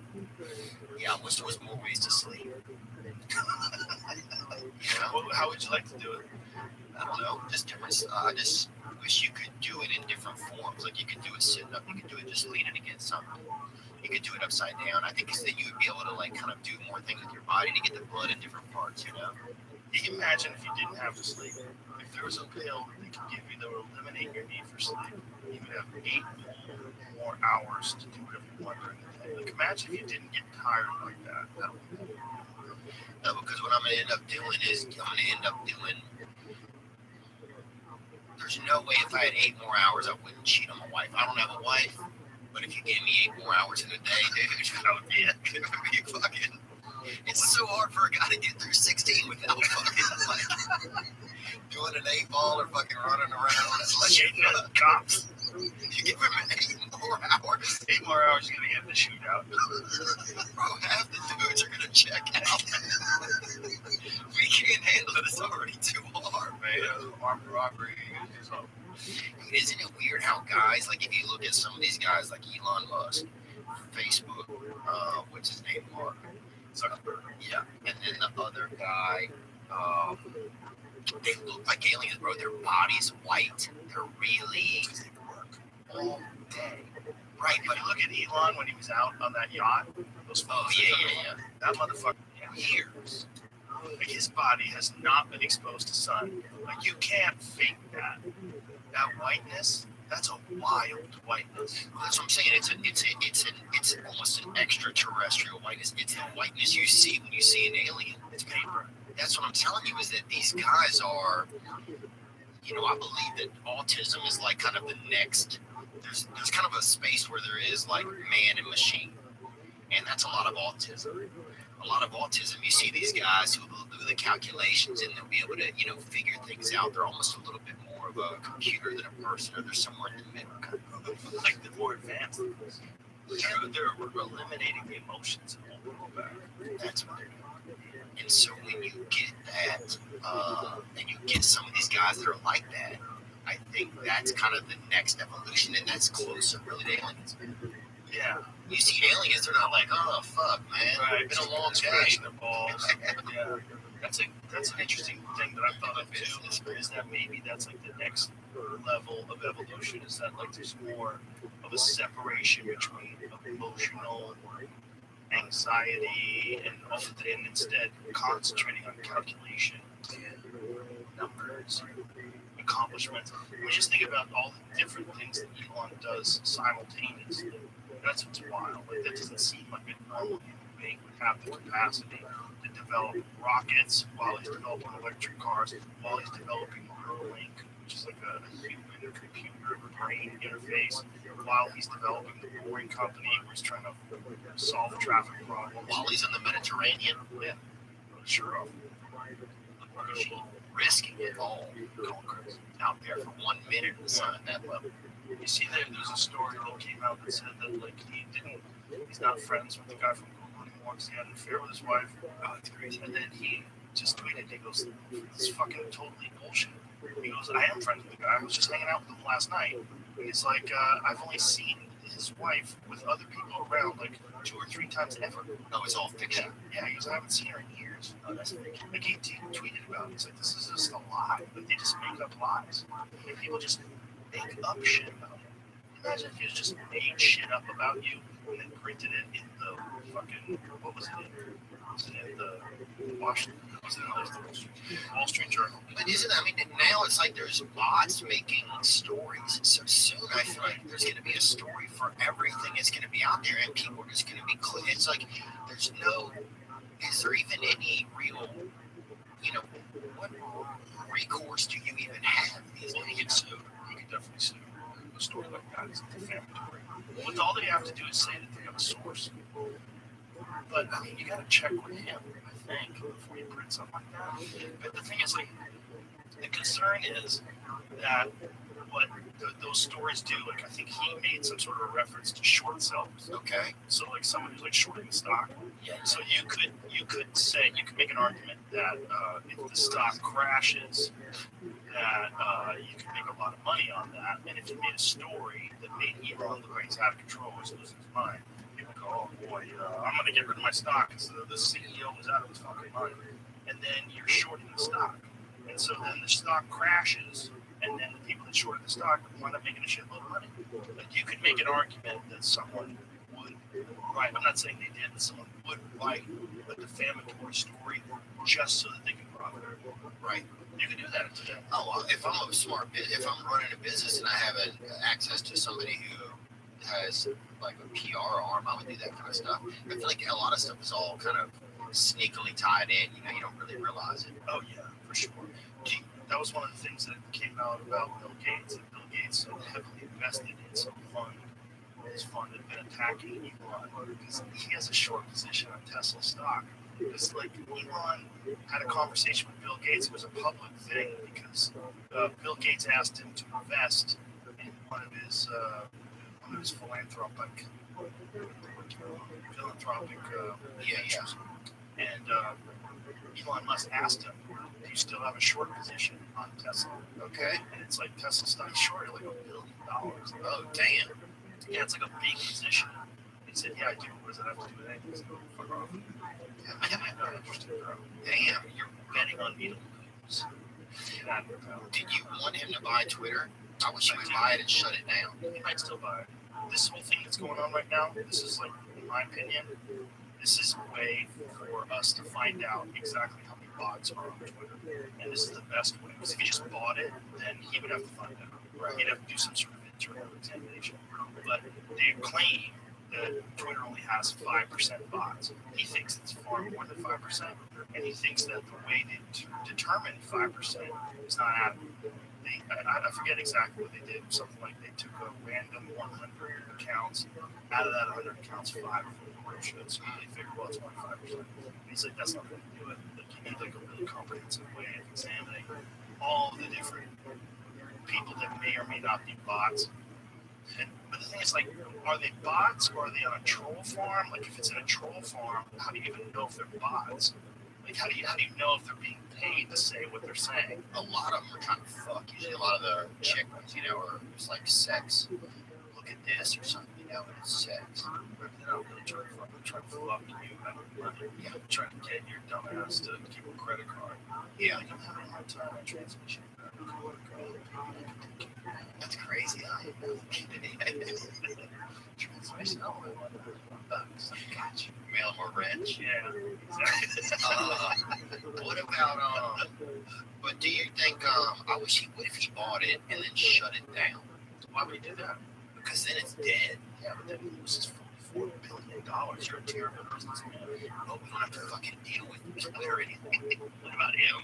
He's out $44 billion. You know how hard it is to make $44 billion? You just give it away to kill Twitter. And they same with them, though. They would just make Twitter. Yeah, everybody would hop on board with Twitter because Twitter's not around anymore. Yeah, the same people would run it. Listen, if they kill Twitter, those same social justice warrior executives, they'll get some fucking venture capitalists to fund some new thing, and they'll have some, you know, comprehensive, inclusive, you know, new kind of social media platform where everybody's special. Yeah, I guess I'm wondering if it's shut down. I guess yes, some people just making it. Did you see that Reddit and the use of the word? I looked into that a little bit. That is what they were saying, but that's not quite what happened from what I was reading. Okay, that the screenshot that I've read on a few pages was from a subreddit, and the subreddit claimed that admins told them they couldn't do that stuff anymore. They had to police their subreddit harder using those terms earlier. Is there a lot of people grooming out there? Is that kind of stuff growing, you think? Well, the problem is people are using it as an anti-LGBTQ term. They're talking about groomers as it's someone trying to groom young kids and either make them gay or trans. The problem with eliminating the term groomer is, what about some grown man who's grooming young girls and trying to fuck them? Because that's real. Like, that's a real thing. There have been many young girls that have fallen victim to older men who come along and find some 14-year-old girl, get close to her, and then one on her. They gotta stop it.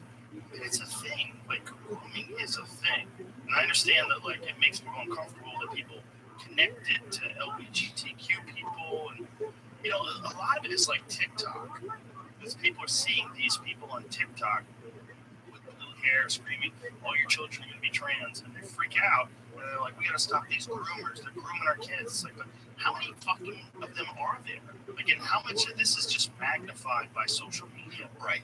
And how much of it is magnified by groups like TikTok, which, are, oh my God, I read TikTok's terms of service. I went down a TikTok rabbit hole yesterday. Yeah, it's good. I stayed home, smoked a little weed, and I started reading up on TikTok. Yeah. Oh my God, I'm gonna read you this because this is so crazy. Is it good or bad? Bad. And so what you're saying, it's a bad place to be? Listen to this. This is from TikTok's privacy policy. All right. It said, we collect certain information about the device you use to access the platform, such as your IP address, user region. This is really crazy. User agent, mobile carrier, time zone settings, identifiers for advertising purpose, model of your device, the device system, network type, device IDs, your screen resolution and operating system, app and file names and types. So all your apps and all your file names, all the things you filed away on your phone, they have access to that. File names and types, keystroke patterns or rhythms. So they're monitoring your keystrokes, which means they know every fucking thing you type. Wow. Battery state, audio settings, and connected audio devices. Where you log in from multiple devices, you'll be able to use your profile information to identify your activity across devices. We may also associate you with information collected from devices other than those you use to log into the platform, meaning they can use other computers that you're not even using to log into TikTok. They can suck the data off that. That's what you're agreeing to when you download and start using TikTok. That's wild. It's insane. My question would be, do you think they did that? They created TikTok just on purpose to have all that? 100%. Wow. I think they saw that people are addicted to social media, and they came up with the most addictive version of social media, which is TikTok. It's the most addictive by far. It's the best for sucking people in. My kids are fucking hook, line, and sinker on that shit. And I know a lot of other people are hook, line, and sinker to grown people. It's good. It's good. And it starts playing things immediately. The moment you turn it on, it's like playing new news. You're just sucked into it. And all the while, it's monitoring your keystrokes, your audio settings. Well, by audio settings, that means it has access to your microphone. That means it's listening to you, right? Just tell me how it ends, man. It ends with China having all of your data. And if they develop a digital currency, then what? You're fucked. Because if they look, what's going on in China, I don't know if you've seen this, but they pulled tanks in front of banks to stop people from fucking rioting because they just took all their money. Did you see all that? Yeah. Did you see that shit? Oh my God. They have shut down people's accounts, and they're doing a social credit score system in China. And they have digital currency. Video of tanks shows Chinese military exercise, not bank barricade, according to China and the AP. But if you see what's going on over there with the digital currency, what they have is the ability to tell you can't buy gas. Like, hey, Theo, we don't like the way you're living your life, so you're not going to be able to buy a plane ticket. China's a dumb, man. I mean, there's cool people, and I like some of the food, but I think it just, I don't know. I don't like the way they're doing it at all. Any military exercise they're doing, putting tanks in front of a bank, is intimidation at the very least. Do you think just getting there even know what freedom is anymore? Or you think they're just so brain? They've never had freedom. No. I mean, they weren't even capitalists for a long time, right? It was a communist country, and then they realized, you know what? In order to compete, we got to loosen this up a little bit and let some people get greedy, make a shitload of money. And that's what they did. They kind of have a hybrid of capitalism and communism. Because in the old days, it was like the government would tell you what you do. Okay. The government would tell you what you get paid. All right. You just did what you had to do. You did what you were told. Right. But what they do now is they allow people to get extraordinarily wealthy. So some people, they develop industries and develop businesses, and they work in conjunction with the government. Like every business that exists in China, say it's a tech business, you are an arm of the government. You're not independent from the government. Like that was the concern with Huawei. Like when they banned Huawei phones from being distributed in America. Do you know about all that? I don't think so. It's not the gas station, did they? No, that's right, what is that? talking about flip phones? It's an H.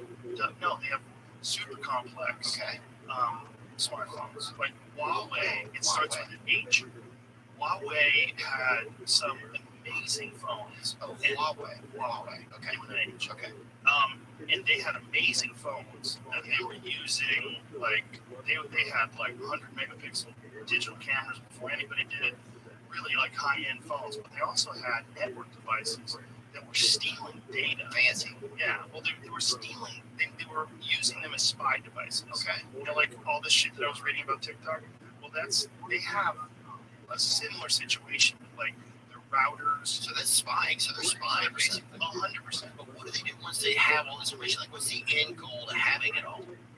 Oh, the FBI found Huawei equipment in Midwest could disrupt nuclear communications. CNN. That is from yesterday. I'm going to send you this. Shane, I'm going to send you something. Because this is really crazy. This is some shit that they found out when the FBI director starts talking about. Oh, of course. The FBI director was talking about how bad the Chinese spying is on Americans, and he said it's bigger than every other country combined. Why do they want to spy on us, though? Because what? Because we are what? Stealing intellectual property, stealing all your data, stealing credit card numbers, stealing where you're going, tracking you if you're criticizing the Chinese government, like whatever the fuck you're controlling.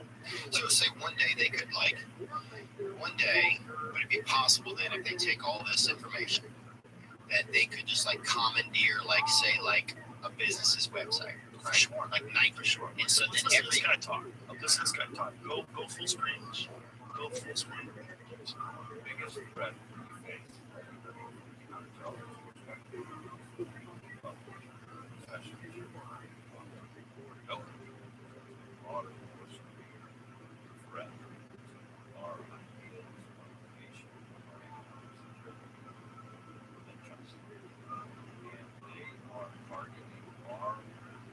face trade secrets or intellectual property on a scale that's unprecedented. They are bigger hacking than that of every other major nation.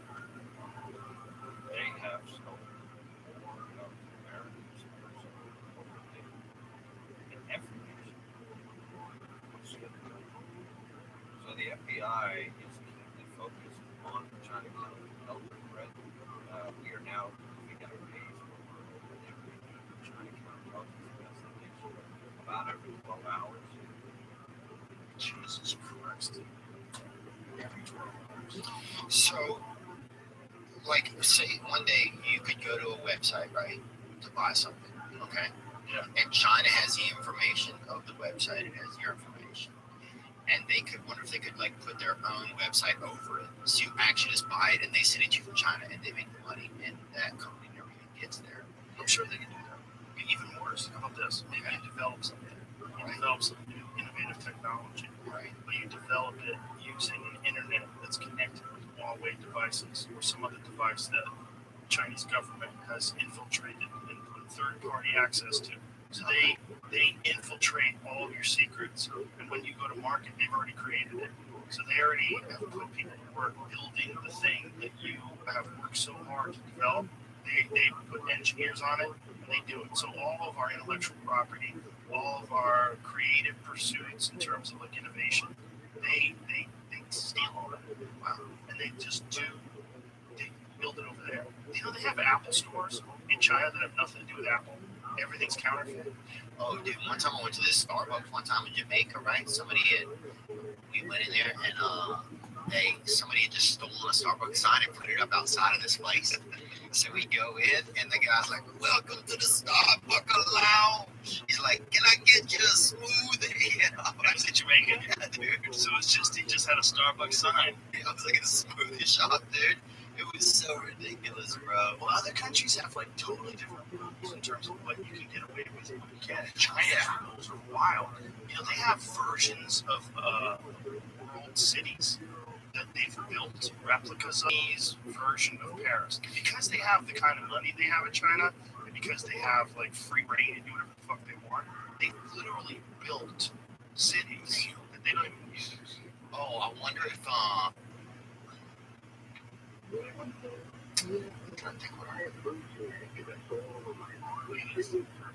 The Eiffel Tower left is one of Paris' most iconic landmarks. The second largest replica in the world can be found in, what say that word? Tianjin, after the Paris Las Vegas Hotel Nevada. Look at that one on the right. That is a fake Eiffel Tower. It looks exactly like it. But it's in China. but that's just like us. Just Look, they build the buildings. You have to sign for this shit. Everything's in your email. But look, they made all the different buildings there. That's what's wild. Like, they've recreated everything. They've recreated, look at that. That is fucking wild. They recreated the building on the corner. They recreated all this shit. Look at that. It's in China. oh yeah, that's the It's a huge replica of Paris. Like, they've literally reproduced Paris. dude. The one thing that's wild about China, you ride on the trains, and sometimes they have these buildings, and they built them, but there's no windows. They're just like completely abandoned, but they're huge high rises just everywhere. There's nothing in them. Like, yeah, exactly. It's the same thing. That's what we're talking about. Like, they have the ability to do stuff like that. We just don't have. What do they do if somebody dies, or do they bury him, or they don't care? I mean, they can definitely make it disappear. Do you know that bodies exhibit? That's another thing that I went down the rabbit hole yesterday with. Oh, the one that went around America? It didn't go around America. They're simultaneously going around the whole world. Yeah, all over the place. Body world or whatever. Body But the body Right. is. They dissect the body. It's a process where they infuse the body with plastic. Yeah. You know where they get those bodies from? Chinese unclaimed bodies, which include political prisoners. I went 3 times, dude. I went a couple times too. It was unbelievable. We used to go with the baby in it. Yeah, there's baby ones. There's a bunch of them, but they're in all sorts of different countries simultaneously. They're going on right now all over the world. There's one that's permanently at the Luxor in Vegas. They have that one there. They have them all over the world, and their bodies of prisoners. Yeah, I mean, it could be like there's one where the guy's playing tennis. Like, that could be some guy who's like a fucking tennis player who bangs some dude's wife. They just he's like, oh, you think you want to fuck my wife? And they just turn this dude into like a plastic statue of a tennis racket with his dick hanging out. Yeah, they even cut their dick down the middle. They do things where if you found that in a warehouse, you would say that guy's a serial killer. But, it's at the Luxor. Like, oh, this is cool. Pretty cool. You have to pay. You have to pay to get in here, so it must be normal. We're getting acclimated to weird stuff, people. That's the weirdest. That is one of the weirdest things. If you find out that these people most likely were executed, yeah, and some of them they found bullet holes on, Oh, damn, dude. which makes sense, right? I mean, if you're going to get a body from Chinese unclaimed bodies, which include prisoners, Like a Ross dress for executed less. prisoners.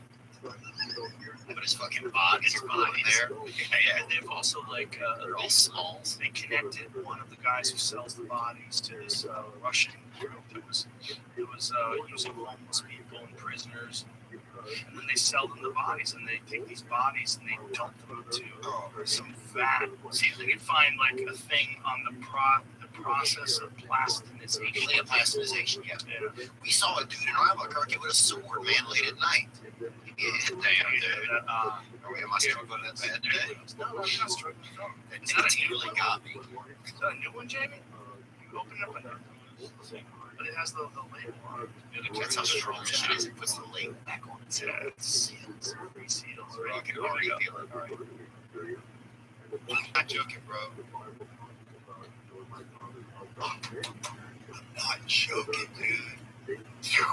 It's so sharp. Right? It's so sharp. Yes, I feel like, Jamie, what's the matter? a sword. When was the last time you had something? When was the last time you had something? Come on, give me a little bit. Don't need it. Come on, a little bit for me. I can take it. It'll help you lift weights, Jamie. I already did the damn I feel like a sword just came on me.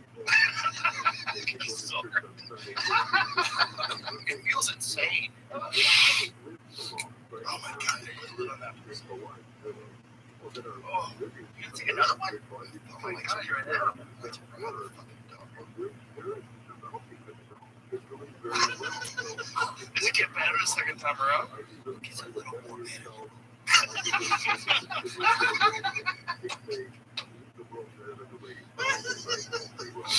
Oh my god. I feel like they're building furniture around the Yeah, that's not good. Dude, you gotta have Bobby Kennedy on, man. He's an interesting dude. How did you meet him? I met him just through like this. I met him through just some other friends, Yeah. and he just he works with the environment, you know. So his whole life has been about taking care of the environment. Yeah, he was an environmental. You're crying. Were you emotional or just like freaking out? There's no results. I mean, I can get emotional sometimes, but I think this was and that thing made my heart slower. It's so rough. It makes me never want to play golf too. Smoking that cigar. So when you had him on, were you associate golf and cigars? Yeah. Did the cigar bother you? The rich people, you know, fucking A. Hey, Clemson, making deals. You go to Clemson or what? Roll Tide. Yeah, but he loves, you know, he started with the environment outside of our bodies, and then, so I think whenever everything happened with COVID, he was thinking about the environment inside of our bodies. He's long been, you know, somebody that speaks out about, what's it called, inoculations. Yeah, he was an environmental lawyer, right? Dude, I had a buddy who was addicted to inoculations fucking during COVID. Broke into like a CVS and did like 40 fucking shots. Yeah, bro. What? Hell yeah. He got like, He got a bunch of different oh, things. yeah, bro, this dude. Well, they should study him. How's he doing? Maybe that's the key. You gotta do a lot I think he's doing fine. I've seen him in some meetings. with inoculation meetings. Oh, no, Inoculations Anonymous. Hey, bro. He goes to IA. You got some fucking, you got some MMR or what? We're trying to mix that Johnson & Johnson up, that Moderna, get that rush. And they're trying to get just below a stroke. Just want that blood to flow smooth. But Miley's interested. He just got that voice surgery. He did. Yeah, so hoping When did he get that? I think about a month ago. I don't know if it's, I'm not sure. I just texted him, so I don't know. But I hope it gets better. He's just a really good guy. So what was wrong with his voice? Because I've heard that it was something he actually got was an injury from a vaccine. Oh, really? Yeah, because he can find that. Oh, that would make so much sense. Yeah. So Took him down that road. say Spasmodic dysphonia. it causes his voice to quaver. What's quaver? Is that like and make speech difficult? It's a form of involuntary movement disorder called dystonia that affects only the larynx. And larynx, how did he get that though? Because I had read that he got that from a vaccine. Like there was a vaccine for something that Oh, I don't know. I mean, he might have told me. I don't remember. You remember stuff really well. sometimes. Yeah. I remember most stuff. That's insane, dude. Yeah. You know that's really fucking weird. What's weird? I mean, it's My memory? It's not weird. I shouldn't say weird is the word, but it's really people don't have that. They don't, man. I've met a lot of people that don't ever remember that kind of stuff. But that's what I do. I mean, in here doing this all the time. I know, but you have a really good. You also have a great knack. Well, I have a knack for remembering things that are interesting to me. Yeah. I can remember like when I do like UFC stuff, I can remember fights from 20 years ago. I can remember details of how it went down. Yeah. Fucking how what happened. Yeah, that's exciting. Yeah, I wonder if I had a greater memory, what it would be like. I also take alpha right now. That definitely helps. Yeah. This it was first the black label. This stuff is Maybe I'll get on something. You will? Yeah. I'm a big believer in that. I'm a big believer in nootropics. There's been 2 studies that we did for the Boston Center of Memory. Boston Center of Memory. Boston Center. Anyway, there was 2 double-blind placebo-controlled trials that they did where they showed increase in verbal memory, increase in your ability to form sentences, ability to recall words, and people with the alpha flow state. Oh, yeah. There's Andrew Huberman actually won it over it. And I think they have the video of it on the Instagram site. But he went over all the ingredients that are in Alpha Brain and how they could benefit memory and cognitive function. But it's been scientifically proven that stuff benefits cognitive function and memory. And there's a bunch of different nootropics. I mean, obviously I'm connected to On It, but one of the things I'm not connected to that we love is we always have stacks that that stuff's great. I've never had that. It's very good. I'm jacked on this stuff. All of this. Coffee, that, an NAD shot I got. You had an NAD shot. You had 2 shots of Juju Foods. You got 2 of these Black Rifle coffees that have 300 milligrams of caffeine each. You down 2 of those. You're all hopped up on this point. I'm not doing that great. You look great. You look ready. Your hair looks fabulous. Thanks. You think I look all right, Kimmy? Looks great. Thanks, man. I've been feeling better. I think that getting that caffeine in my heart early fucking shook me with that stick right there. Nicotine. Oh, the nicotine. Yeah, tobacco. You only took that's all. No, man. Look how much it's used here. Yeah, y'all can handle it, man. I think I just got, I'm just not that high. I'm sensitive. Yeah, sensitive to different materials, you know. Have you ever smoked cigarettes? Have you ever cigarette smoked? Yeah, I used to smoke them, man, but I didn't like it. Yeah. I didn't like it, man, but I fucking smoked them bitches. You know what I really like? Vape pens. Yeah, you do. I made this tobacco ones now. You take a hit and you just have a head rush. Mother of all head rushes. One big shot and breathe it out. And it's like, Kill Tony has a sponsor. They're called, I think it's called Escobars. Oh yeah, that's the one that I like. Bro, the bitches are they're hard. fat like a cigar, and you take a hit of those, and you are just curled. And they're all flavored, like they mix like flavors and it's like things that have happened to your child, like kiwi puberty or something, you know, or fucking kiwi puberty. They'll have like cinnamon divorce. You're like, what the fuck's going on here? You know, they're so strong. I think didn't the government they like make a move to outlaw? Yeah, they just did, but that's only I think for Juuls. I think they're still some of these other ones go because yeah, man, people can now smoke indoors. I think more people are smoking now than ever before. Because doing it with the vapes. But I wonder how bad the vapes are for you as opposed to cigarettes. When we find that I mean, it's like, I'm sure they didn't test it for 30 years. It's going to be bad. Like a lot of people smoke cigarettes for 30 years with cancer. Dude, I just feel like, I wonder, do you think that the world is really getting like, that everything's getting real shady and weird? Or do you think we're just getting older and people as they get older start to think that things are getting shady? I think things are definitely escalating. They're definitely getting shadier and weirder. The problem is they're also getting exposed. So they have to be more aggressive in how they propagandize and how they pretend that things aren't shady. So then you feel like you're being gaslit, right? You know what gaslighting is? Not exactly. Someone pretends that something is different than it is. Like I would talk about something. Like maybe what if I like started talking about Jamie, and I said Jamie's, he's always been this really aggressive guy, and he's just really mean to people, which is the opposite. I'm gaslighting you. I'm telling you about Jamie. I'm trying to put something in your head to make you think things are different than they are. Okay. I'm trying to make you think. Make you think that it's your problem, it's your fault that something went wrong. Okay. So I'm gaslighting you, like pump you up with a bunch of information, and you really start believing. Like, oh wow, that's what gaslighting is. And you're seeing that from the news organizations. Like you're seeing that from like fear tactics, and also like pretending Joe Biden's fine. Right, pretending, he's just gonna stutter. Like, that's gaslighting. Right. Did you ever see like the press secretary go on Don Lemon, and she was like, and he was like, is Joe Biden too old to run for president? She's like, oh, how are we even asking this? I can't even keep up with him. He's amazing. Like that's gaslighting. Right. Like that lady knows that guy's dead man, a walking dead man. Yeah, it makes you feel sad they keep putting him out there.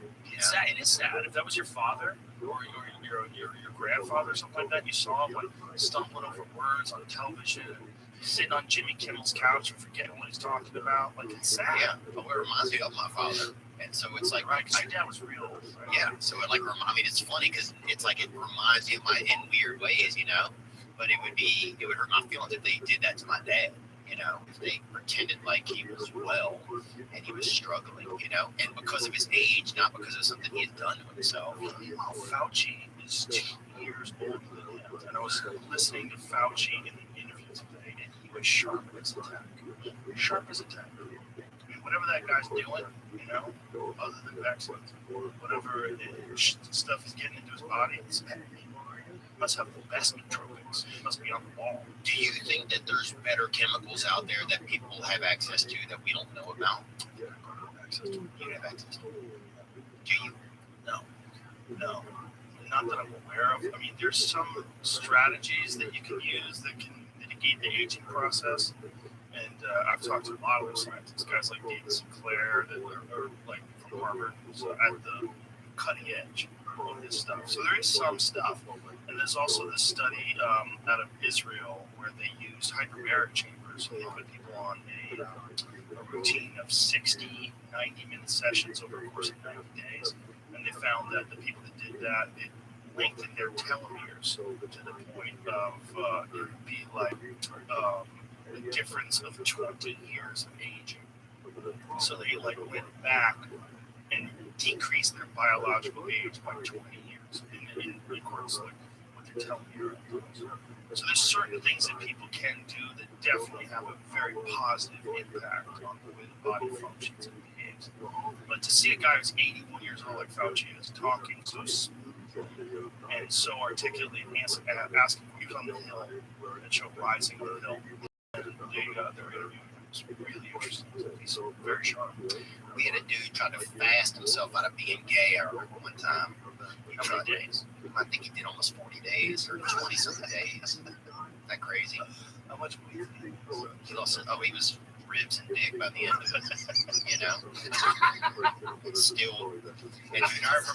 I've been seeing ribs with a big old dick. I remember he told me, he goes. I'm thinking of skeleton. Big old rubbery dick. He told me, he goes, it broke my heart because the first dude I saw with the Diet Coke, I wanted to fucking blow. And I was like, oh, man, what a letdown. I saw a video today of a Rottweiler throwing up a woman's dildo. And like in full, like they brought the Rottweiler to the vet. It's fucking Instagram. They brought the Rottweiler to the vet, and the vet's like, the Rottweiler's like, hot pink dildo comes tumbling out of this Rottweiler's mouth. This poor lady has to sit there and go, yeah, that was in my ass. Oh. Somebody had to go get it. That's Dogs crazy. Smell pussy on us. Swallow this. Fucking seems like food. Dogs, yeah, I think, what kind of animals? Yeah, that's the dog. Go full screen. We are 12 seconds away from watching this Rottweiler. It's one of those giant dildos that has the asshole tickler too built in, or the clit tickler. Here goes, watch it.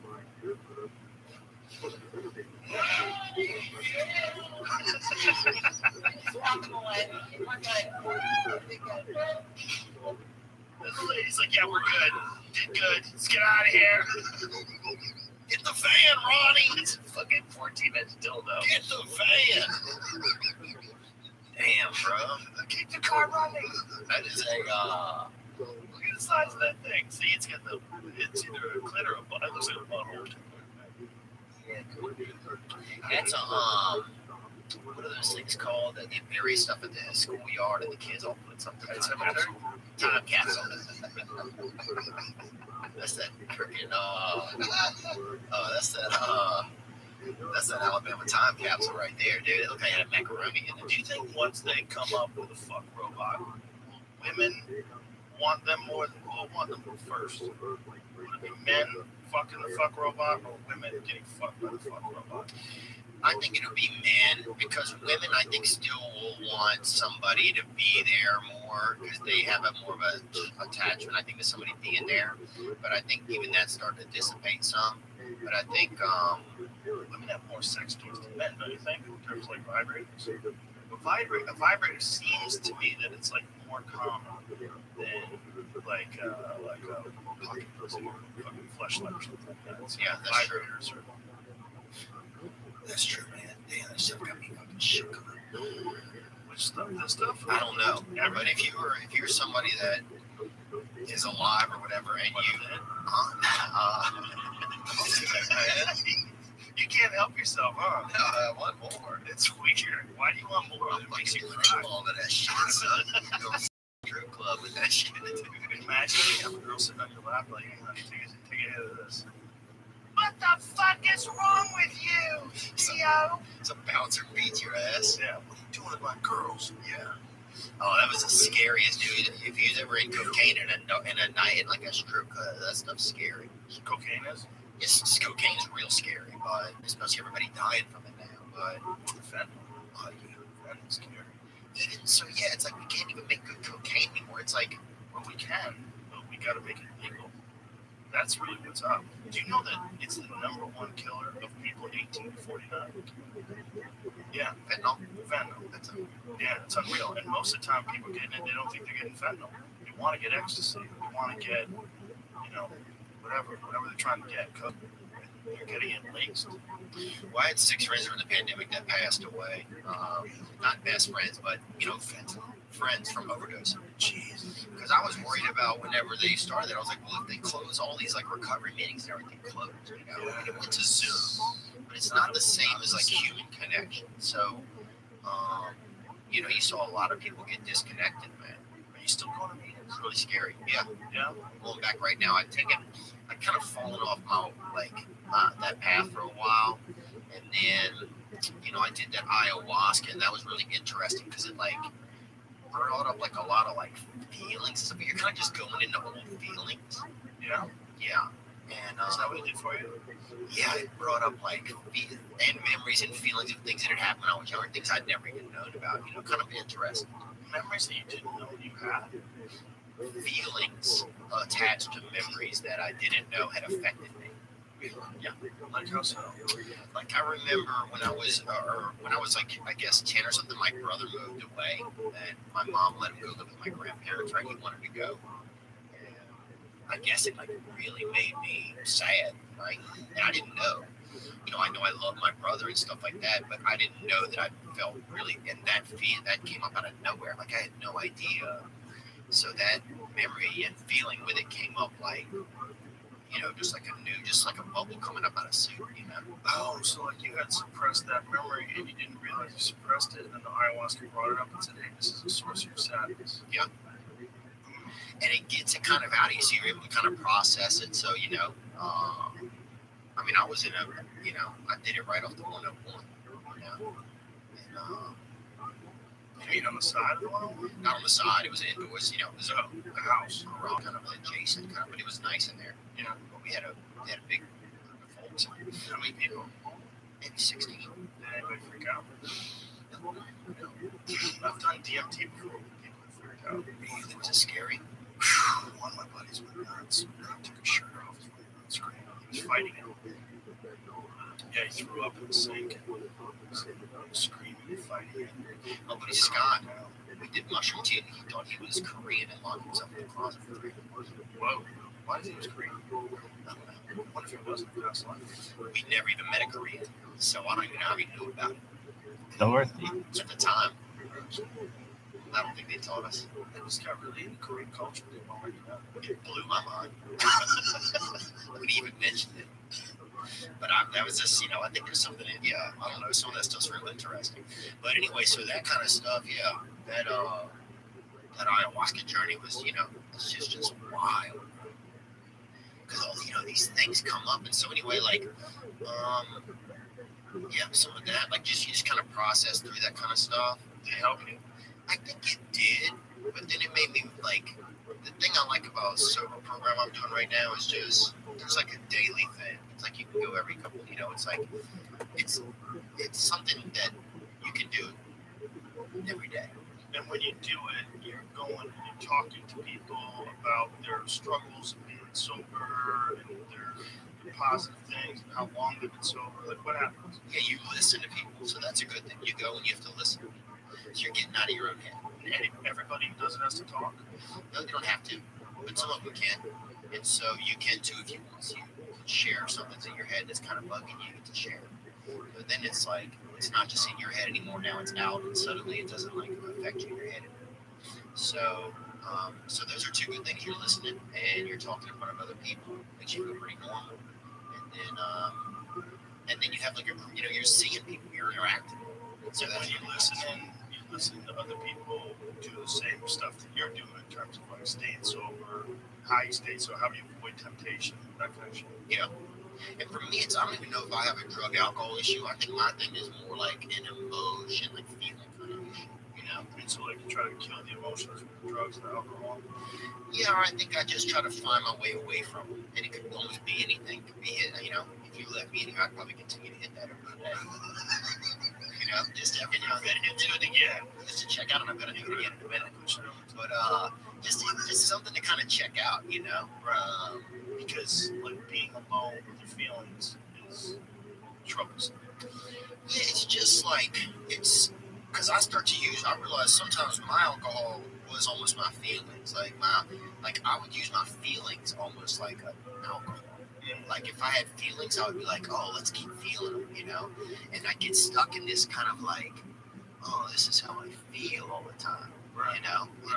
And it's not good if you're not feeling great. So then you would just constantly dwell on feeling bad and make you feel worse. Right, and some of that I would even be trying to do better things to better myself. I wasn't like laying it on. I was actively trying to make myself better, but I didn't realize that even then, by like, this has to get better, I was still kind of dwelling on it And not being in the moment. Right. So then, like, things like that help me the most, I think, are just like working out, associating with others, Working out's it's fucking crazy. It's crazy. And because I didn't have any of this until I kind of, I knew a lot of this was probably in me from growing up, but I didn't have a lot of it until I think I really started fitness kind of left out of my regular daily routine. How'd you get back in? What was the step? It's like, a lot of times when people get out of stuff, it's very hard to get back in. So, like, what made you get back in? I found just a good place to go. So you were thinking, I should probably get in shape. Right. And I started going, and after a few days in a row, I was like, oh, this is good. Then you get momentum, right? You get, like, a routine. Yeah. And then I started, like, getting in this, I got this blue cube ice bath thing. Yeah, that's what we have here. We have one of those right next door. Yeah, so I got in there, and that started being like, all right, I don't like doing this, but So do you set it on purpose for the 50s? Because that one goes down to 37 degrees. Well, I'm trying to get down there, okay? So you make sure it's warmer than that, like you can adjust it. Yeah, but I'm just incrementally getting down. So 57, 56 next week, 55. Yeah, you there in a while? Hold on, bro. 45 degrees, oh Jesus. I ain't looking for all that dark magic. Come on, now you're fucking. Mine at home was 33. I've seen your videos. Roscoe, 33, 34.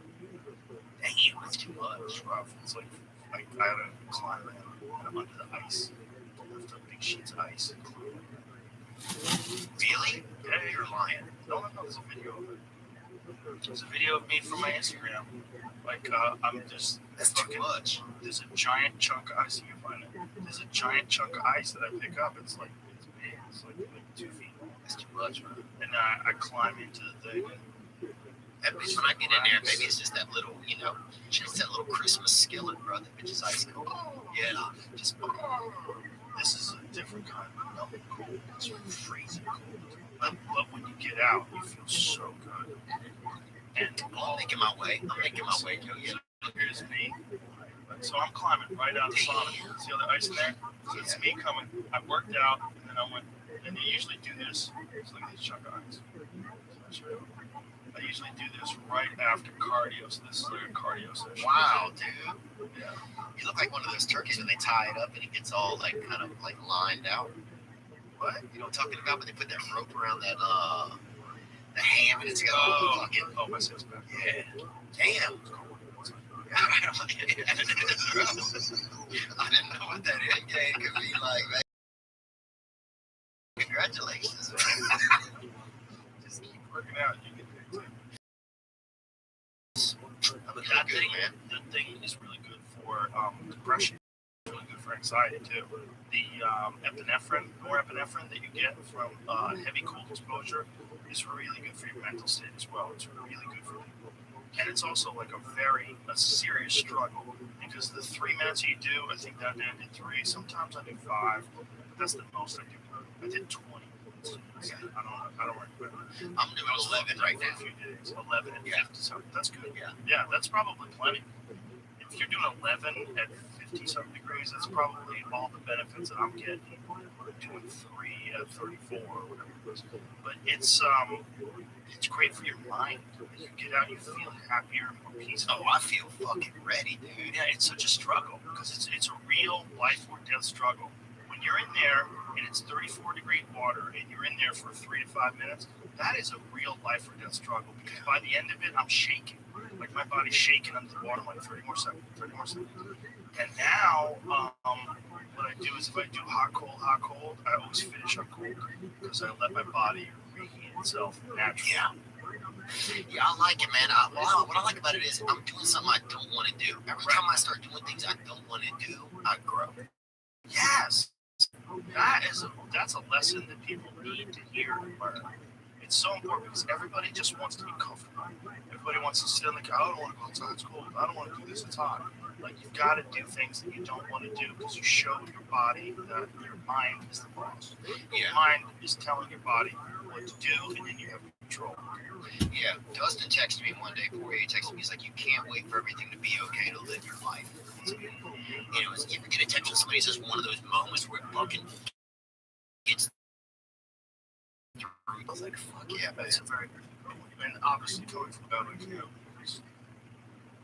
accomplished incredible things and done so in one of the most difficult things to accomplish. Incredible thing. Like he's a fighter, a fucking cage fighter at the highest level of the game. Talking about a guy who knocked out Conor McGregor. You know, he's a beast.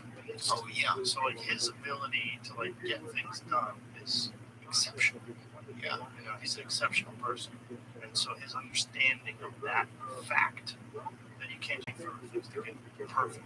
You gotta just go out and do stuff. I always tell people that about working out. Like, fuck your motivation. Fuck your motivation. You need discipline. Because motivation's not there every day. I'm missing motivation most days. Wow, some days, yeah, sometimes I got motivation. Sometimes I'm like, fuck yeah, today I felt good. Can't wait to get to the gym. A lot of days like and then once I get going, then I feel great. Yeah, I feel great when it's over. But it's that beginning part that's hard because your body wants to stay comfortable. Your body will trick you. Off. 6 hours sleep last night.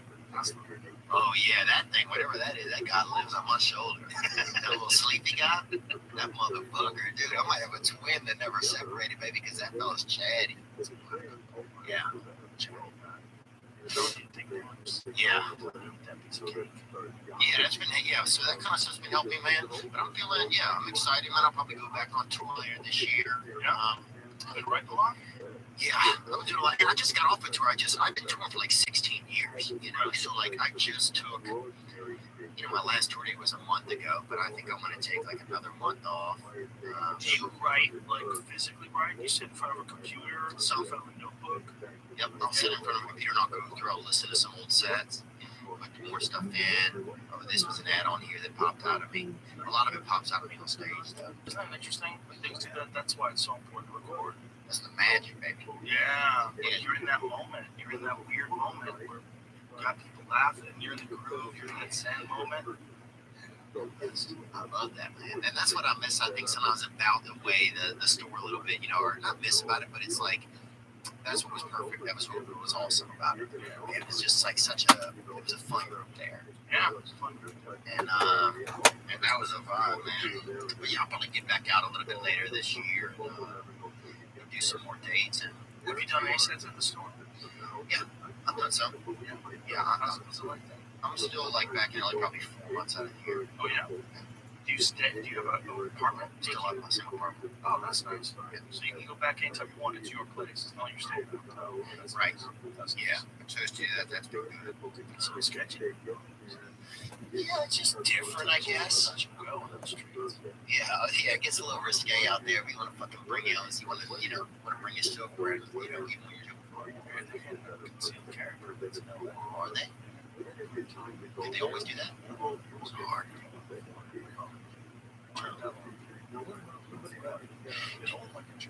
Do you feel like we're headed to that place where it's just going to be sort of the Wild West again?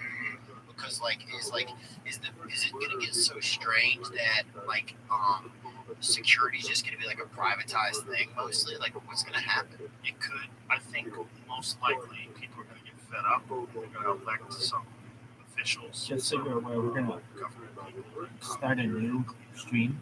That's just a moment. That's very Just because I have a 24-hour limit and I'm trying to get it LA's going to have a good schedule at this time of the day. So I'll start one right back up and we will continue. It'll happen in the next 10 minutes or so. It's basically saying, look, in 1 year, I can put most of the homeless situation, give those people shelters, house them, take care of them, get them off the streets. These people aren't doing that now. And he wants that to be number one priority. Because if you're a guy who's a real estate developer and you're developing a project across the street from you, it's like 80 tenants. That's not good for business. It's not good for anything. It's not good for those people. It's not good for anyone. They're being ignored and, in fact, even encouraged. Because there's laws that protect them and make it easier for them to live like that. Downtown LA is fucking max. I don't know if you've seen any recent videos of downtown LA. Shit. No, we saw a guy with a sword in Albuquerque. I think I told you about that, though. We saw a guy with a sword was protecting the streets one night. Was he distracted? That was that kind of stuff. This dude was crazy. You guys were walking down the street with a fucking, sword. Yeah, and he had it like how it's. Oh, it's samurai. Yeah. And he was not a licensed samurai. There's no way this guy was. He was like 6'4". What, you can't be a tall samurai? I don't think so. Think about it, man. Oh, let's all hide. Oh, Danny. Like, oh, let's all hide. Oh, fucking Danny's here. Class. Samurais are ninjas. You're thinking of ninjas, not samurai. Oh, yeah, you're thinking of ninjas. Yeah. Samurais don't hide. They come to fuck you up. Oh, yeah. This guy would probably be good then. Perfect. Got a nice reach. Yeah. Yeah, I didn't think about that. He just looked like he was just reaching for, I don't know. Just reaching for the Lord. This guy might do so good. Reaching for the Lord. It was middle of the night. Yeah, we'd done a show there, and it was just, it's Albuquerque,